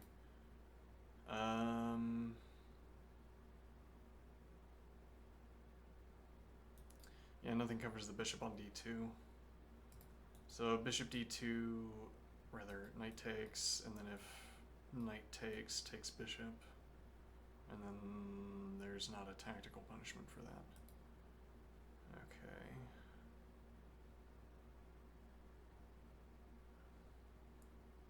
And then otherwise, bishop here, knight takes, queen takes,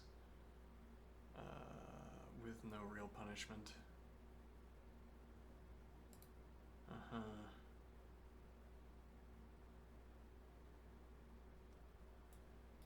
Bishop e3 with the idea that takes, queen takes, light squared bishop is undefended at that point. Claims tempo against the queen, and then queen here. Yeah, I'm not sure how that would work out. My tactical vision. Let's see, we're saying bishop e3, takes, queen takes, bishop b3. Okay. Now what? Now we have tempo against the queen. If you drop back,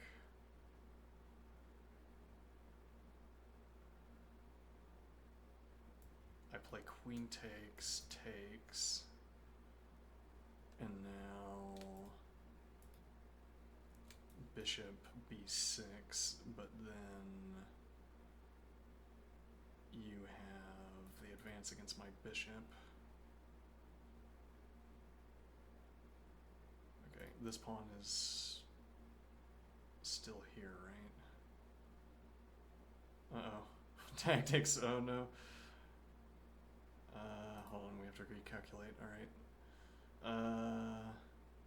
So bishop e3, knight takes, queen takes, bishop b3, queen b4 takes, no, the pawn is not there, and then here, and then advance with tempo against the bishop, at which point I guess we'd have to drop back to a2, which is undesirable, or else bishop out, not there, rather here, but then takes, queen takes with tempo against pawn and with fork.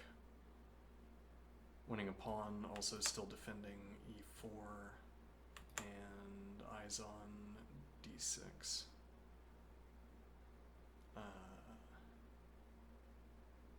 And if you don't take, well, then it's bishop pressure instead. Then my knight is on d5 with bishop pressure against the pawn. Okay. So bishop e3, never mind. All right, rook e3.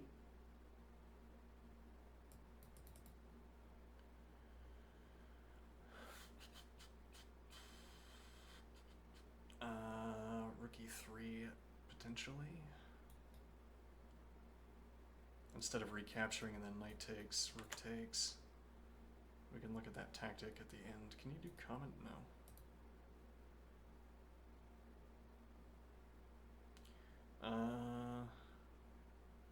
Bishop d2. Yeah, and I suppose takes, pawn takes, opening up rook.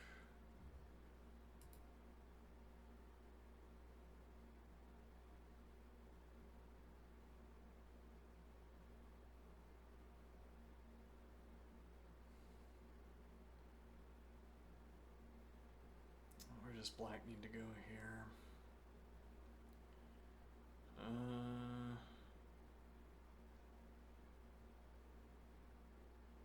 Drops back, saying that there's no tactical juice here. If that's the case, that's unusual. Well, not here, not here. Well, actually, no. Specifically, you'd have to cover the bishop. Bishop's on pre. Well, yeah, okay, because, like, here takes bishop, takes knight doesn't work, takes bishop doesn't work. So, advances, and rook is defending, so advances takes, and now with tempo against the queen, defending bishop. Okay, but, okay, goes for it. I'm not sure that works, actually. Takes, defends.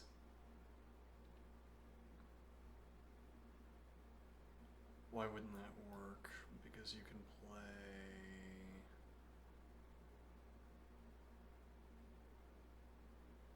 queen takes pawn. Okay, well I guess I don't have to calculate that tactic. Let's see.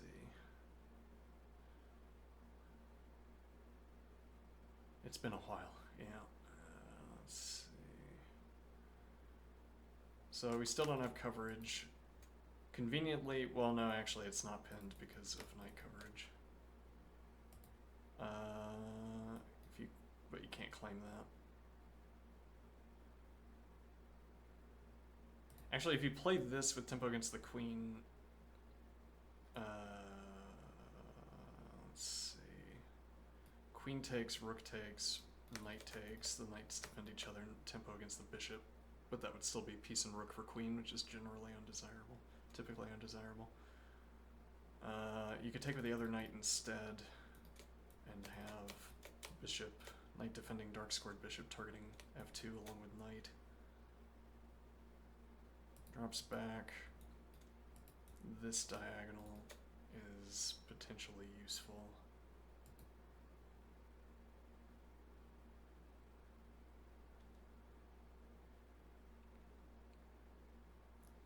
If you play here, drops back defending the queen, but that doesn't work. You'd need bishop still defending.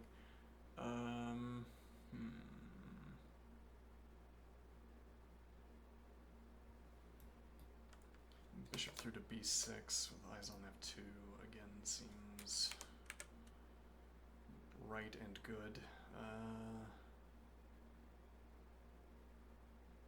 Actually, that's interesting. Bishop b6. Well, now actually white's lost this idea, but you have potential for queen f2 or queen h4 covering f2. Trades off the pair of rooks. Right, because this would hang, you have to take with the bishop. But now you've wrecked your own potential for playing king structure out. Oh, you could still do this actually, but yeah, okay, maybe bishop drops back, you play f4, and you have bishop here, you could play king to h2 rather. And then eyes on the advance to reopen the diagonal.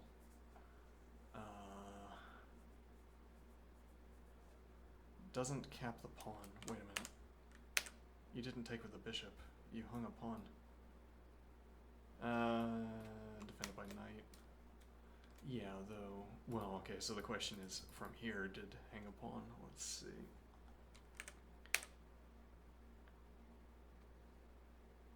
Like bishop covers as well, though this is with tempo against the bishop.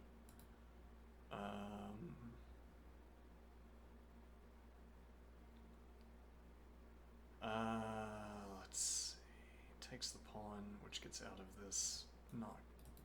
Yeah, rather gets out of this because, yeah, okay. And now we would take the bishop. If you take the knight, takes, queen takes bishop. Is material fine? Potential still for bishop h4. Yeah, though that's a lot of clearing.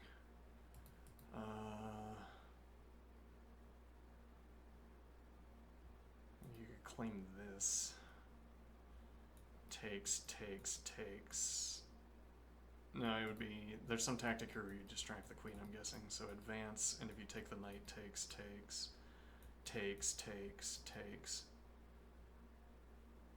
Never mind. I'm not going to remember all the tactics we want to look at. Okay, so bishop arrives on b6. With additional defense, knight takes, bishop takes, with tempo against the queen, takes knight. Nah, it doesn't work. It would have to be knight takes with bishop defense, though then knight pressure against b3, you're threatening knight takes b3, c takes b3 would hang d2, so you can't recapture. So this capture is out, I think.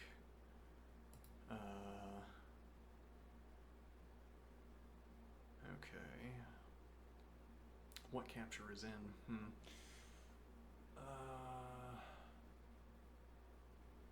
Like, is this playable? Maybe.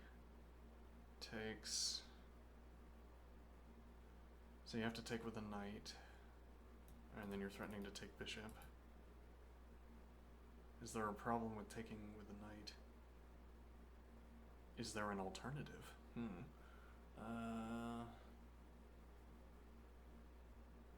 No? This also covers pawn. Is there some kind of threat with, well, I mean, rook defending f7 seems secure.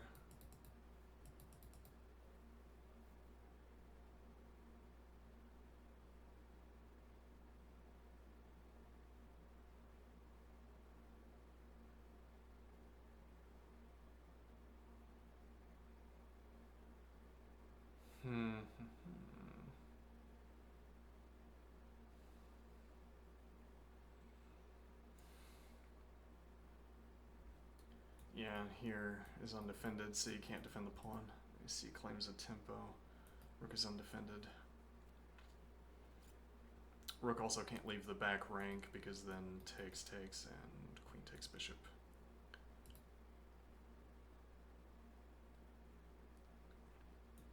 Comes back. Yeah,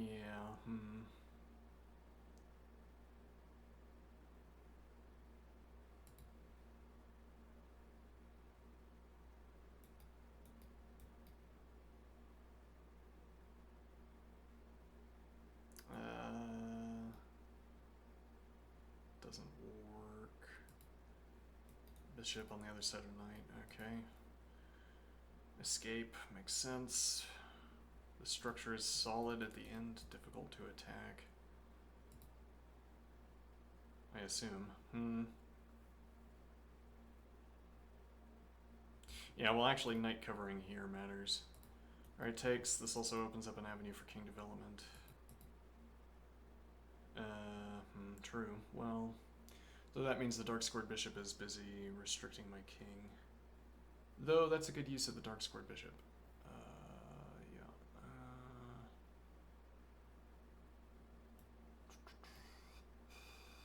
Or alternatively go to a1 and start trying to push. Well, yeah, so you probably want to be able to move your knight. Well, actually, this is also a problem. Yeah, but you can't do anything about that. Rook over, bishop out, and advance with knight support. Rook goes, you'd have to move the bishop. If you place rook on a1 instead, then still advance, bishop back, I take. Okay, chooses d8. You still have knight support for this, so white has to commit the rook, and this pawn advance is going to claim a tempo. Knight defends. But this is with winning pressure against, I see. So now you'd have to play something like knight out.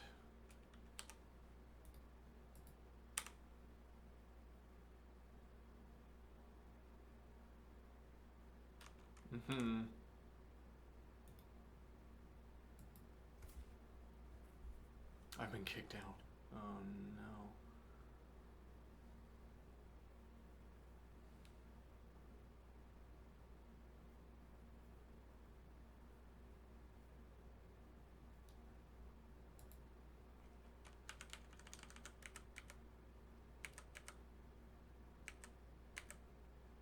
Okay. Makes sense. I forgot that we had coverage on the bishop. Okay, now what? So rook can't leave back rank because this would be mate. So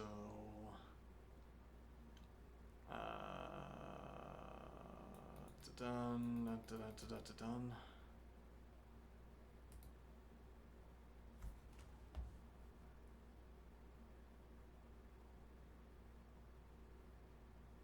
Actually, yeah, that's a threat at hazard here.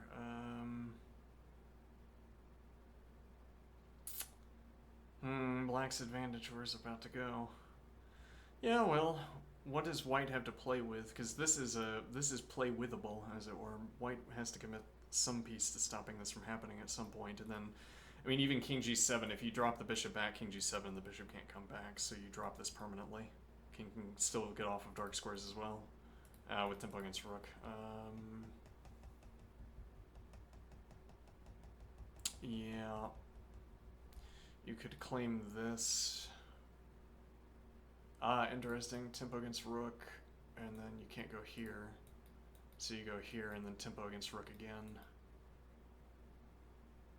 And then you have to give up the rank here.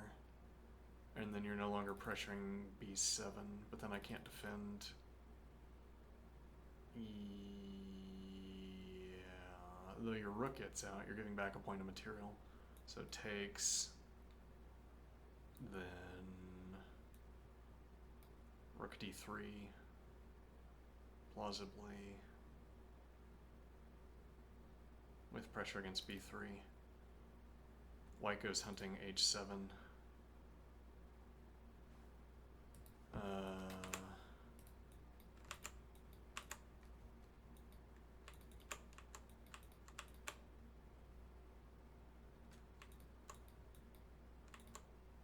Actually, you could also play king e7, which defends the pawn.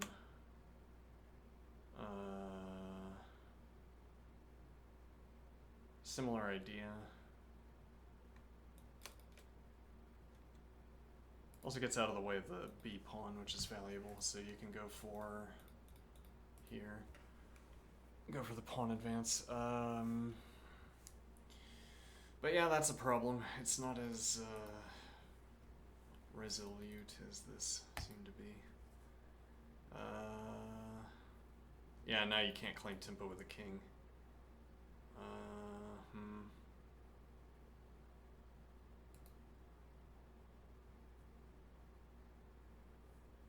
Yeah, and the bishop's on the critical diagonal as well, so delivers check steps, and you don't have a follow-up check, even if you did. Well, yeah, because king would defend the pawn. Okay, reclaims one of the points of material. Okay, king g7 to deny bishop back to h6. Yeah, but I mean, these pawns are gonna keep falling, aren't they? Yeah, so I mean, you want to play something like bishop b4 and then be able to advance.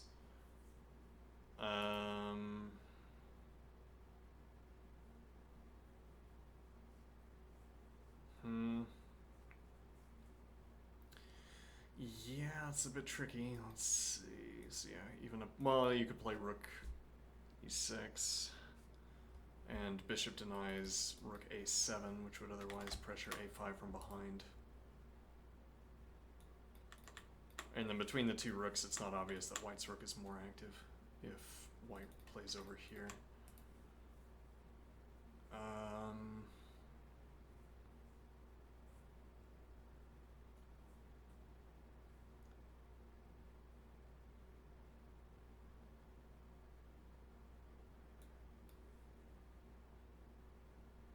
With the idea that bishop moves, I suppose, and then here.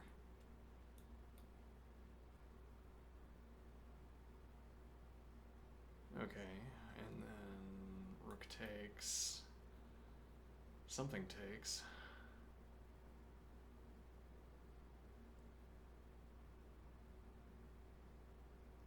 Is that a good endgame structure, though?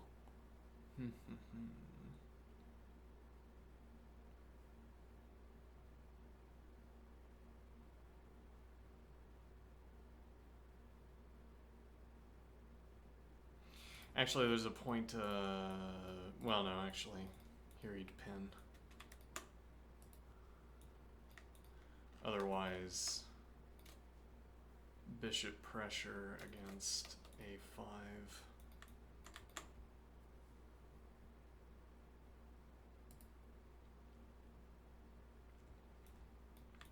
Where the rook on e4 would support the a5 advance.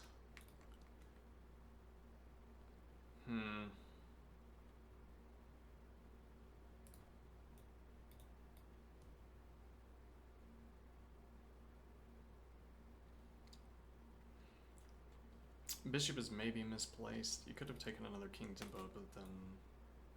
Yeah, where does that bishop want to go?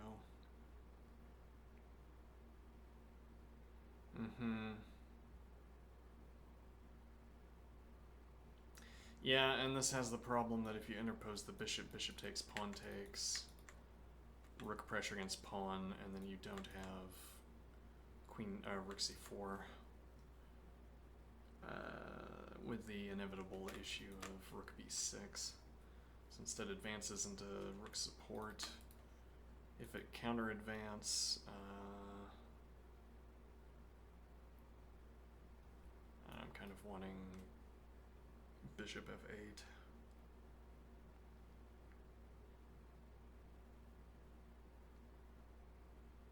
Maybe not the right idea, but after king goes to g6, having this diagonal takes instead. Okay, so now at minimum you have the drop back to a6. You lose the rank, but you keep the file. Yeah, you'd rather be on e6. Yeah. Rook a2. Takes.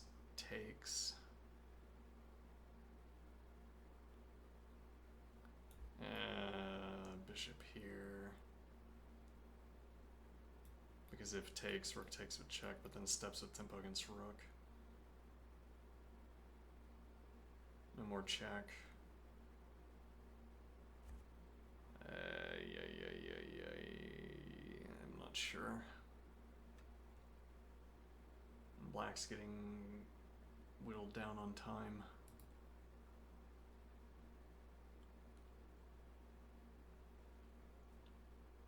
Yeah, following through with king g6 at an available opportunity. I think I'd claim it now.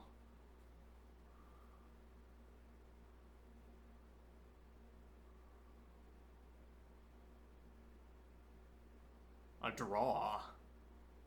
What? What? This isn't a draw. Not obviously a draw anyway. What time is it?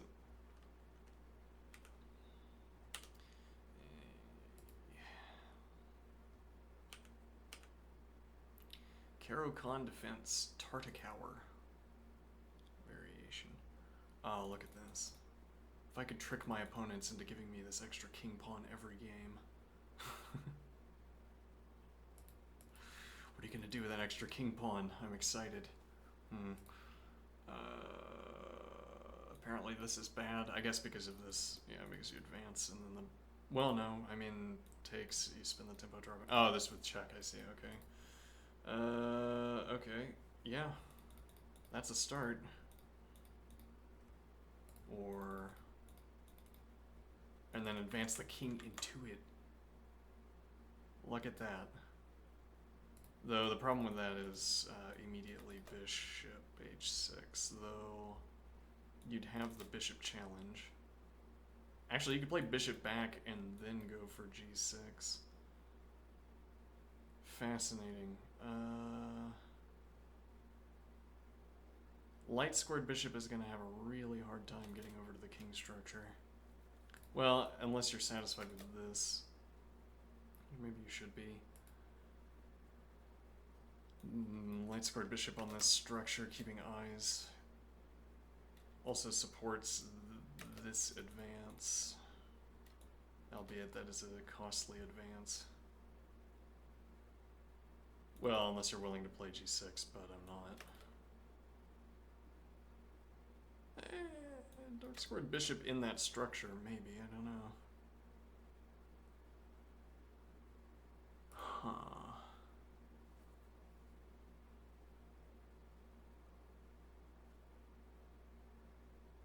How concerned is black? Well, there's no piece support, though. Castle's queenside or rook d1 is going to be supporting this advance. So...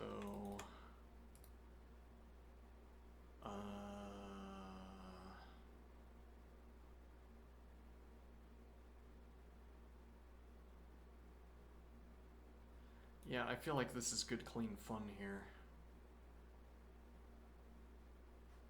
You have this shielded rook. You could drop the bishop back behind. You could play rook to the 7th. You could go for b advance, maybe, to gain more access with a rook. Like queen here with batter. No, we already dropped bishop back. Though we didn't have to do that. We could keep the bishop where it is. And that would be even faster. Then we would have idea of here,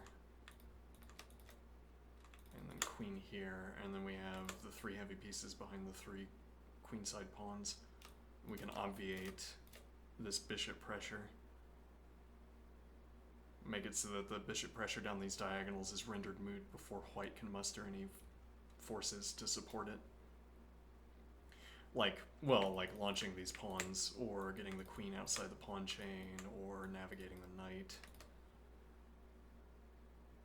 I'm not sure any of these moves are plausible, but you could move past the... No, alright. Knight development, also sensible. You could also do this. Actually, knight back to f8 is interesting, with option for either follow through to g6 or e6. It's currently not playable through to g6. And it doesn't become playable either. Yeah.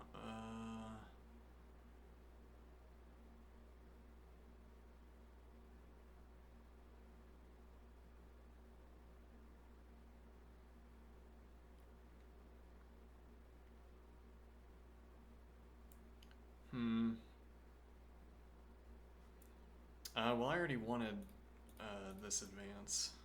Well, less so now, because we can't get the dark squared bishop into the king structure.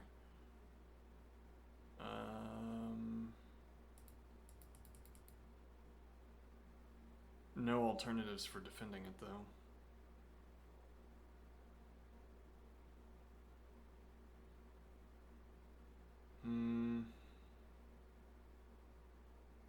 Yeah, I mean, unless you're following through with... Well, I mean, yeah, you could follow through with knight e6 instead and drop bishop back.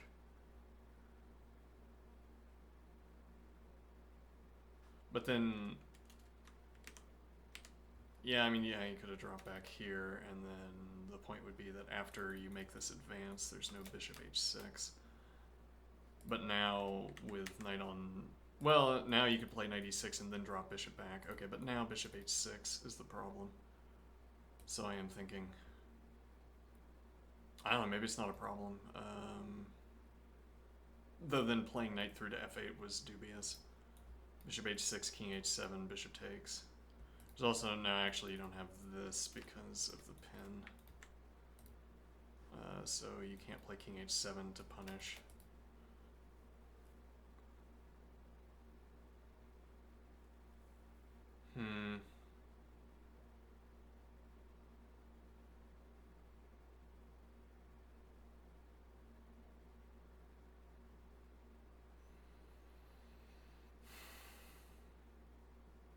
Yeah, well, there's no bishop back. This bishop, this structure should have been chosen instead of forced, and we should have the bishop back in it.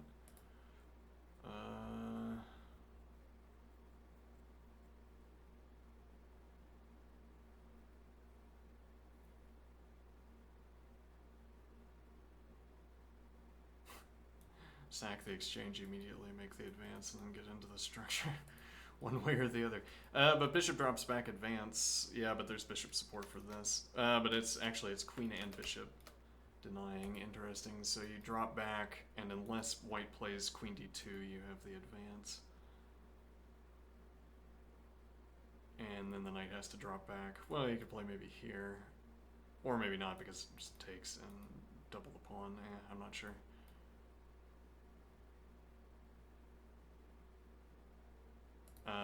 Bishop drops back, queen d2, and now if you advance, knight g5 with queen and bishop support. But then, yeah, bishop still controls this square. So a knight here, you advance here with tempo.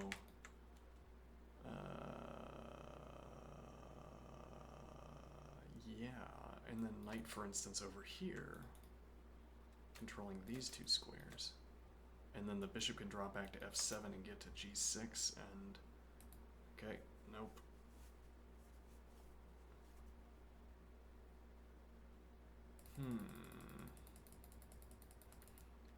Yeah, can I go back and do that? Yes, okay. Now, so queen d2, you're gonna force this. I advance, knight in, and then advance. Okay, and this is covered. You have to drop back here, for instance. And there's no punishment. Well, so I suppose. And now with bishop in, we have the advance with pawn support and knight support, and bishop support and queen support. And then it's king up. Bishop covers pawn from range. Yeah, king up to punish the bishop. And then once the bishop's cleared out, bishop can occupy the position instead. So back here, you can't go in, but that's not text. Hold on.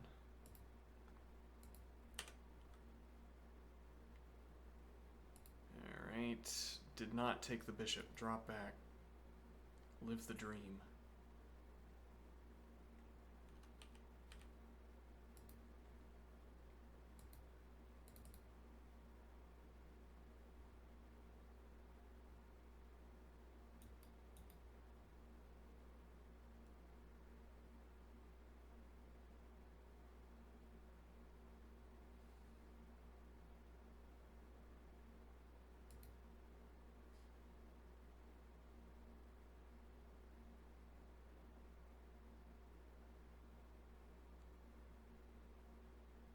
Live the dream.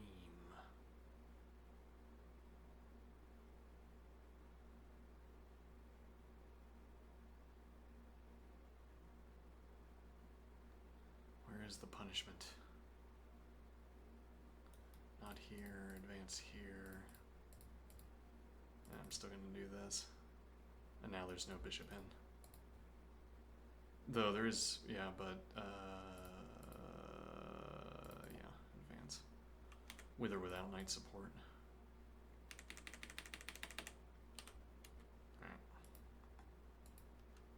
F5 immediately, but now what now? It just takes. Why would you create this structure after trading off your bishop? This structure is gonna be brutal with this dark squared bishop floating around in it. Maybe the idea, I mean, is you're not gonna have bishop interference if you move the queen into this structure. Interestingly, so you'll have queen f6. White hasn't played, for instance, queen d2 yet to form the battery, though could always do that, and the moment that battery gets formed, your queen doesn't have these dark squares.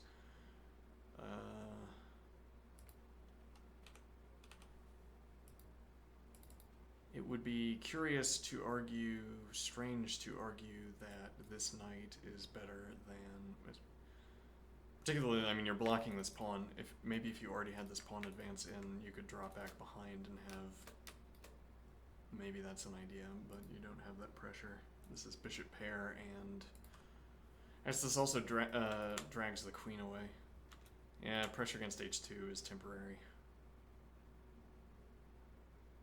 It's like queen d2 forming the battery with the bishop, and then you also have the counter on the queen down the diagonal.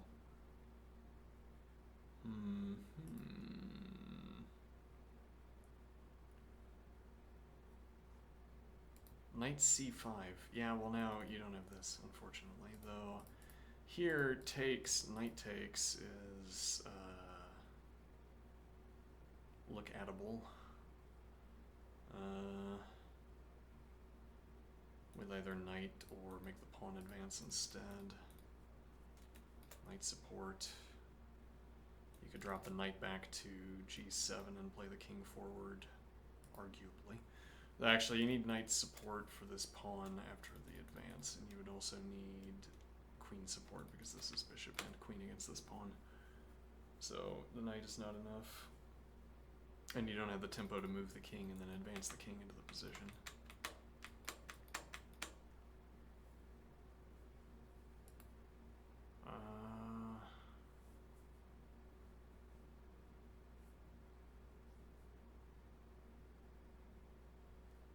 Interesting. So what does white want to do?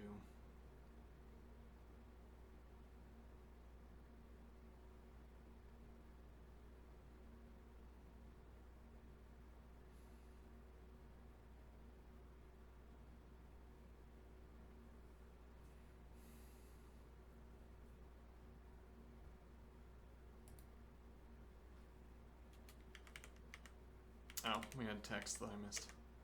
So f5, knight c5. Okay, huh.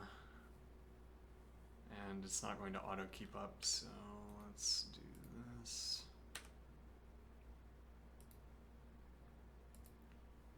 Alright, now... winning pressure, not for nothing. Well, kind of. Takes, advance, bishop takes, queen takes with tempo against bishop. Is arguably not desirable, but okay, yeah, makes sense. Frees up. Well, I guess frees up other pawn moves, like you could be going for this, albeit not currently.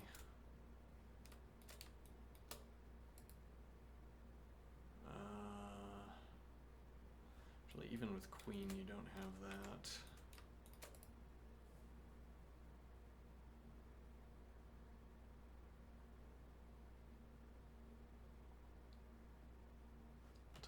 I might have to end early and go take a shower.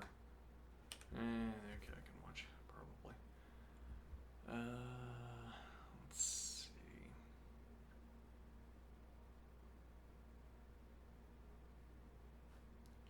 Knight in with bishop support. Threatening, and now if bishop takes, this bishop can get back into the dark squared structure. You don't want to trade off this dark squared bishop for that.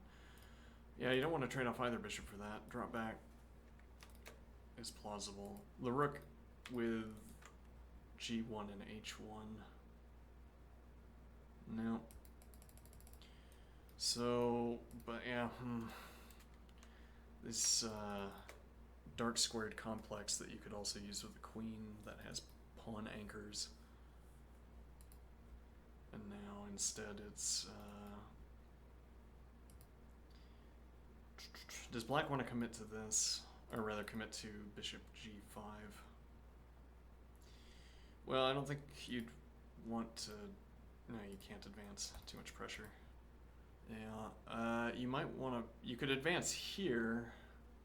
h5. White could currently counter-advance, and the dark squared punishment is difficult, I think.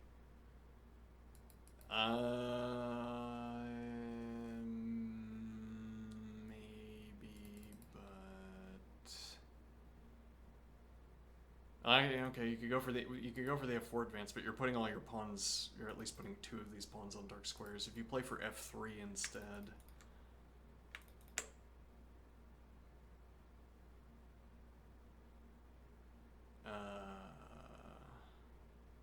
well, presently that doesn't work. Takes.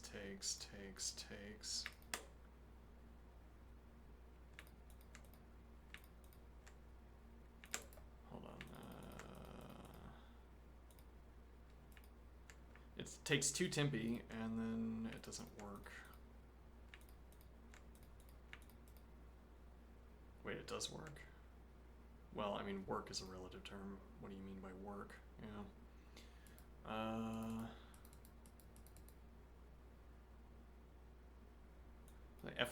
F advance, these 2 pawns are stuck on dark squares without the support. Interesting. Takes in that direction. Okay, advances. I guess, yeah, okay, this idea. Though then you still have the queen. Yeah, I don't know, maybe there's something with the rook. Okay, advances, makes sense. Keeps the rook at bay. I'm highly materialistic. Lock in the advantage if you can. And then suffer, but with additional material. Let's see.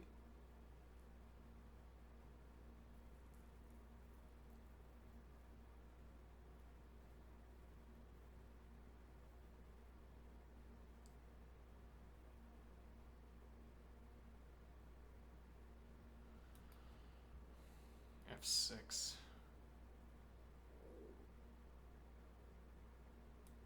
Queen h7, king g7.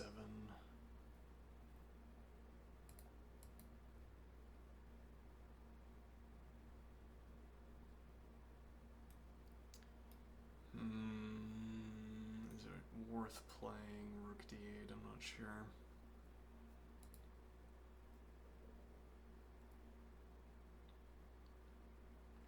Is this rook serving a worthy purpose here? Bishop blocking, though then dropping this option, but bishop blocking heavy piece, eyes over here, and then you can anchor with this pawn advance. Gives up control over dark squares.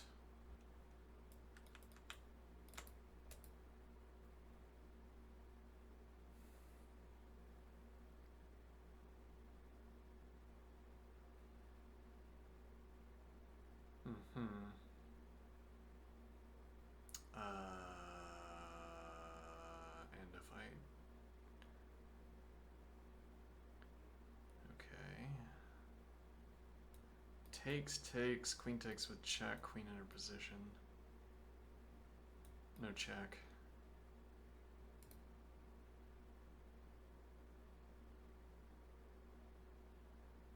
Okay. Claims the file. Why didn't we play... So we couldn't have played queen takes was the reason, or that was the observation here. Takes, queen takes with check, and you have to have the queen in her position.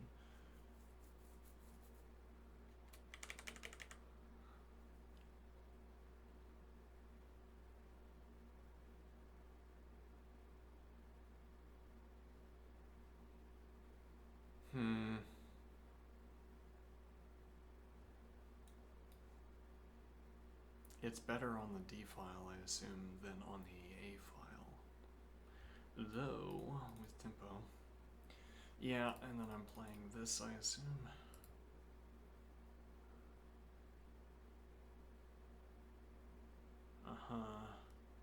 With the... That doesn't work though, right? Take... Queen defense, never mind.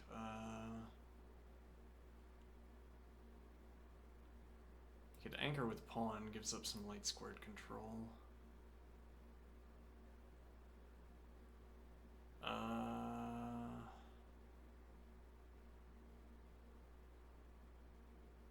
Drops back.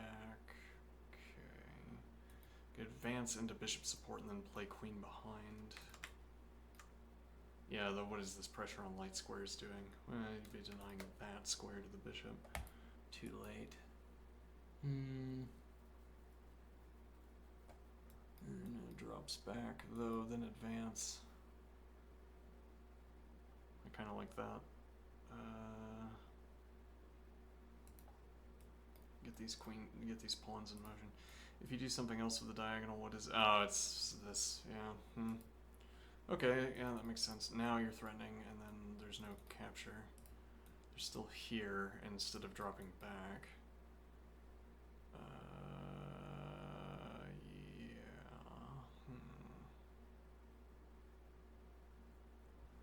Transferred rook over to H.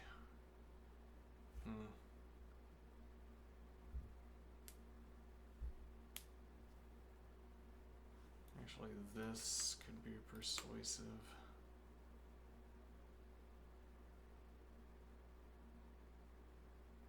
If white wanted to dodge that.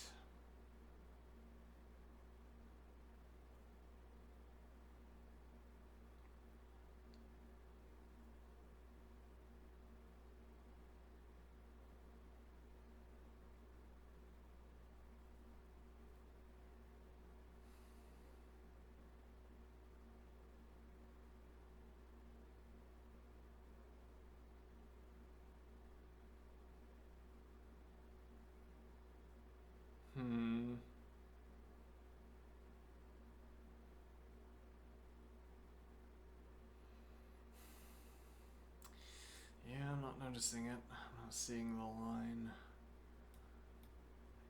We could be looking at this, get the queen up in the activity. Yeah. In the meantime, what does that do? This advance. Counter advance. Seems pretty persuasive, actually. You can't, for instance, yeah. Still play for this, but actually that would give up e8, queen intrusion. Yeah, so actually, yeah, we get the queen to e2 as anticipated, rook e1 to follow up. And now, if nothing else, check, queen takes, rook takes a check, king steps, takes. So, advances, bishop denies access to e7. King structure's getting a little bit ripped apart here.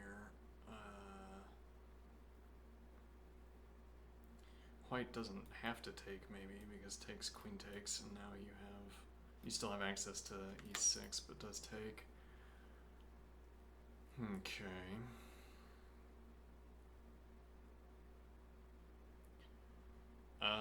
Well, this is a pass pawn. You have bishop queen support on f4. You could play king advance into this, maybe, though. Yeah, okay. Seems reasonable enough.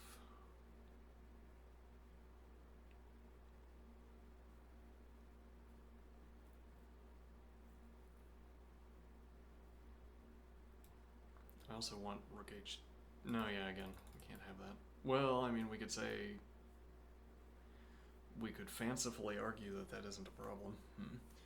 And bishop covering d3 too. Because otherwise, here in and then. Well, we could have made the advance, potentially, and then drag this pawn away, and if.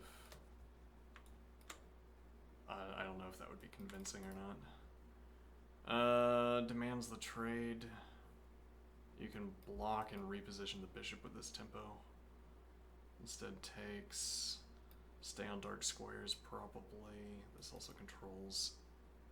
Yeah, well, bishop would control e7 otherwise. Okay, so.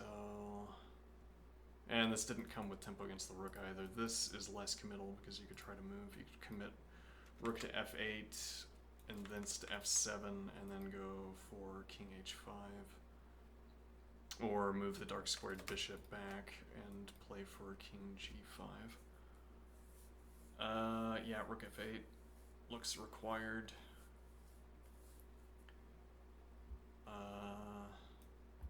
But then you don't have the drop back. No, you'd have to go for bishop f4, which is in front of the pawn. Delivers check, king steps, and get in front as an alternative. Maybe.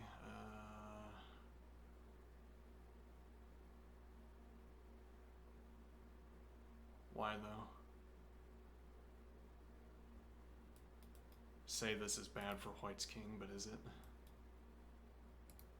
Oh, maybe. Advance king, and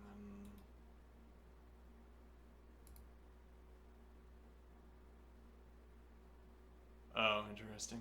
Didn't think about that. This with check. And then bishop drops back to block the rook.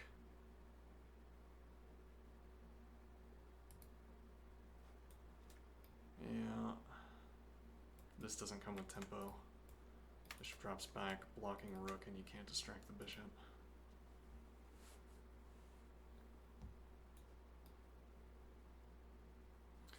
Then you advance. Yeah, the bishop is stuck, but then that's only true as long as... Well, yeah, it's only true as long as you have this bishop support, and then you can move the bishop.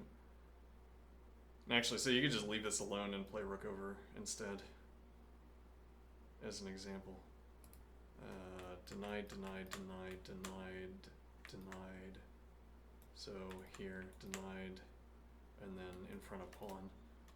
Pressure, advance, rook drops back. Yeah, kind of getting stuck. I don't know how that works out. You'd have to, this is something you'd want to know, I think.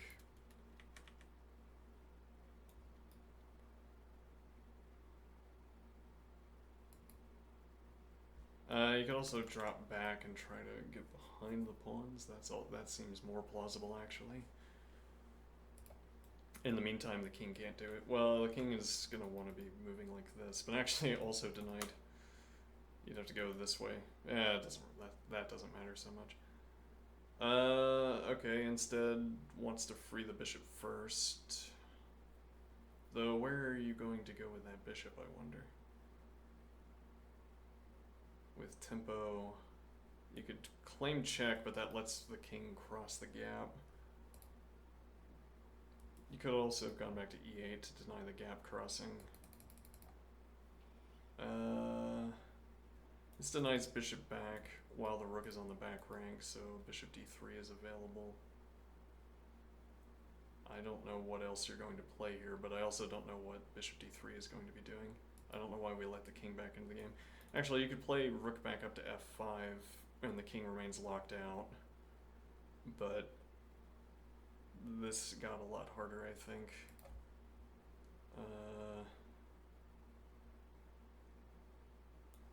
Because king over...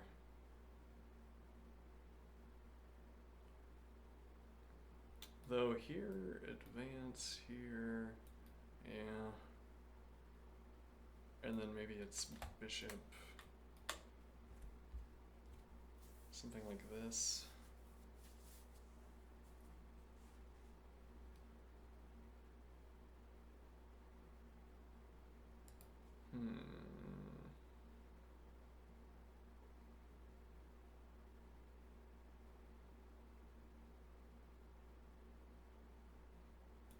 Or all the way to f8 immediately.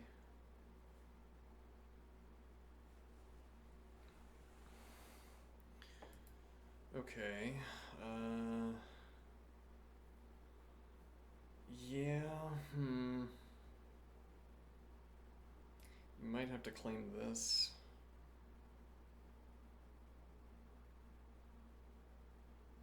Rook on dark squares is a problem because you could otherwise play the H advance and then play king c4,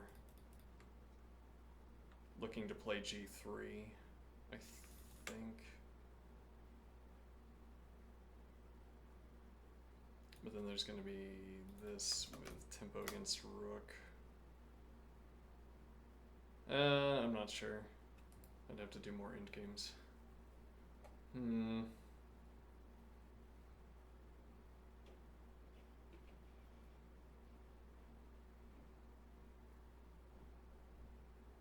Yeah, well, I mean, we want to move our bishop at some point, right? Yeah, this is looking like a problem. Yeah, okay, so like if takes and then advance with check, you can't maintain contact with the bishop, you move tempo against rook, rook moves, and then you take bishop. So the idea would be you end up pinning rook at the end. Okay, so this is if takes, rook takes, if counter advance takes with bishop support. Takes, bishop with bishop support, though that also damages your pawn structure. It'd be this. I say damages. White doesn't have a passed pawn, and the rook on a1 isn't doing anything. Advance, counter advance. I am suspicious. There's no bishop interposition. Yeah. I assume you have to take, maybe not. Yeah, that's king. Counter advance would keep the king out, but then again, the rook h3, you have to go back to a2, and then this, for instance.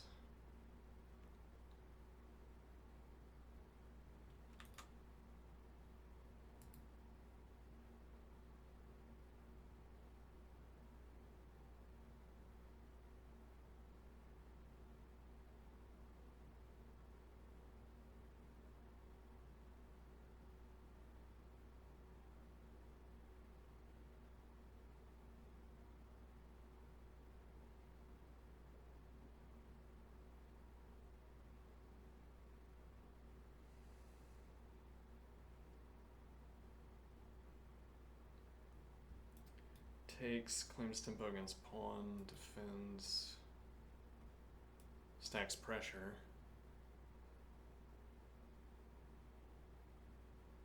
But okay, what about the check? King steps. You can advance b3. This might still be favorable.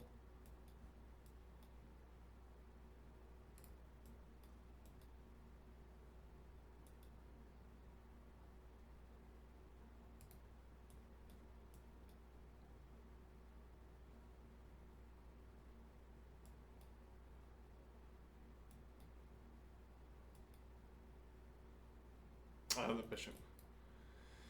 Okay. So covered. Makes sense to get the rook reactivated first, but now no check. Here gets pinned, and the king can't intrude either.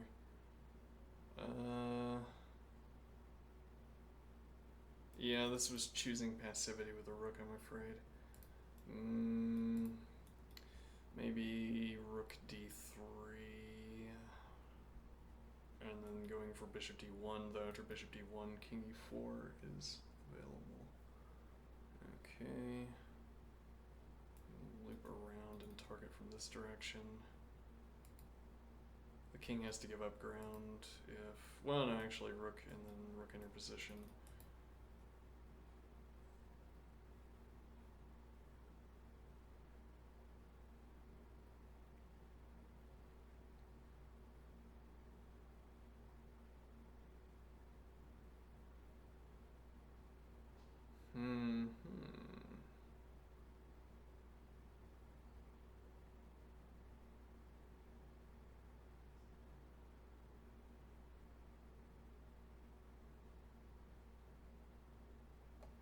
Actually, rook here, and if king advances, you can support. Yeah, but then eyes on pawn.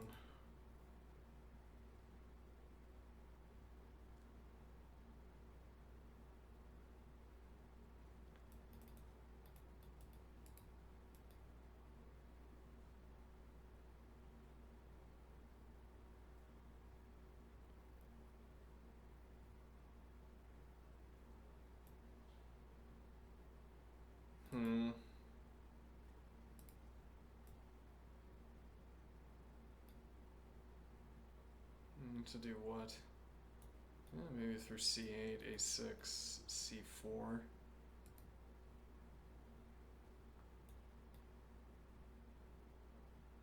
Denies this square, interestingly. Though actually, this is also a move for black. Takes, bishop takes, this pawn's on pre. And you can't save it. Bishop back, bishop back. So black can get this pawn off the board, but only at the expense of also removing the rooks.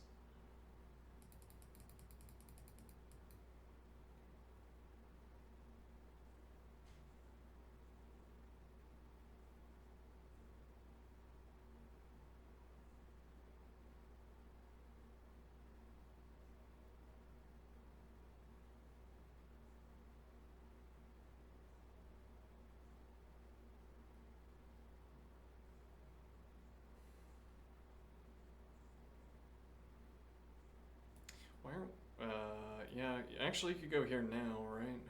Now that the rook is on a light square, you could have played bishop back to reposition into c4. Why do you want bishop to c4? Yeah, good question.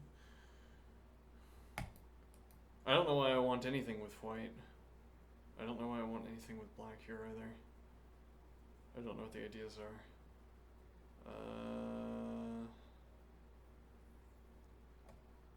Yeah, well, no, actually, yeah, I do know what I want with black. You can remove the extra pawn. Can't cover it with white. Yeah, and you don't have... Well, actually, no, yeah, here with tempo takes. Rook takes, king takes, bishop, king drops back, covering. Tempo against rook takes.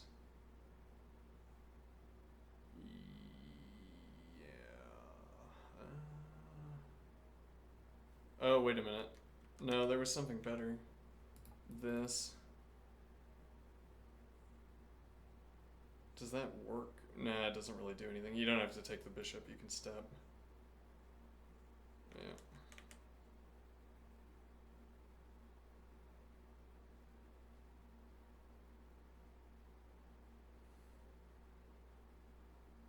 Draw.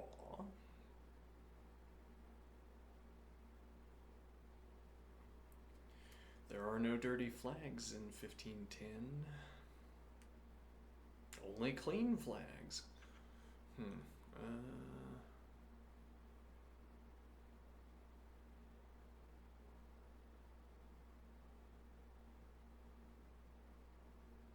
mean, if anything, I'd say black is going to win, but I don't know that.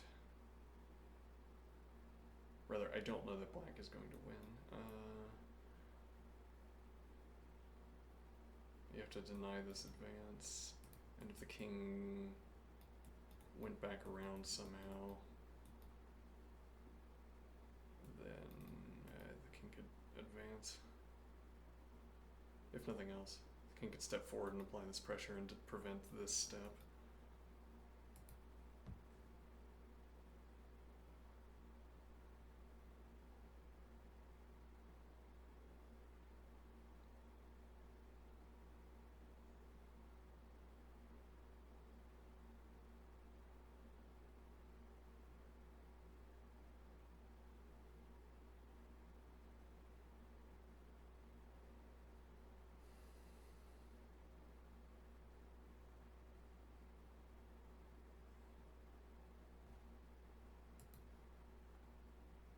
Offer to draw, it's reasonable.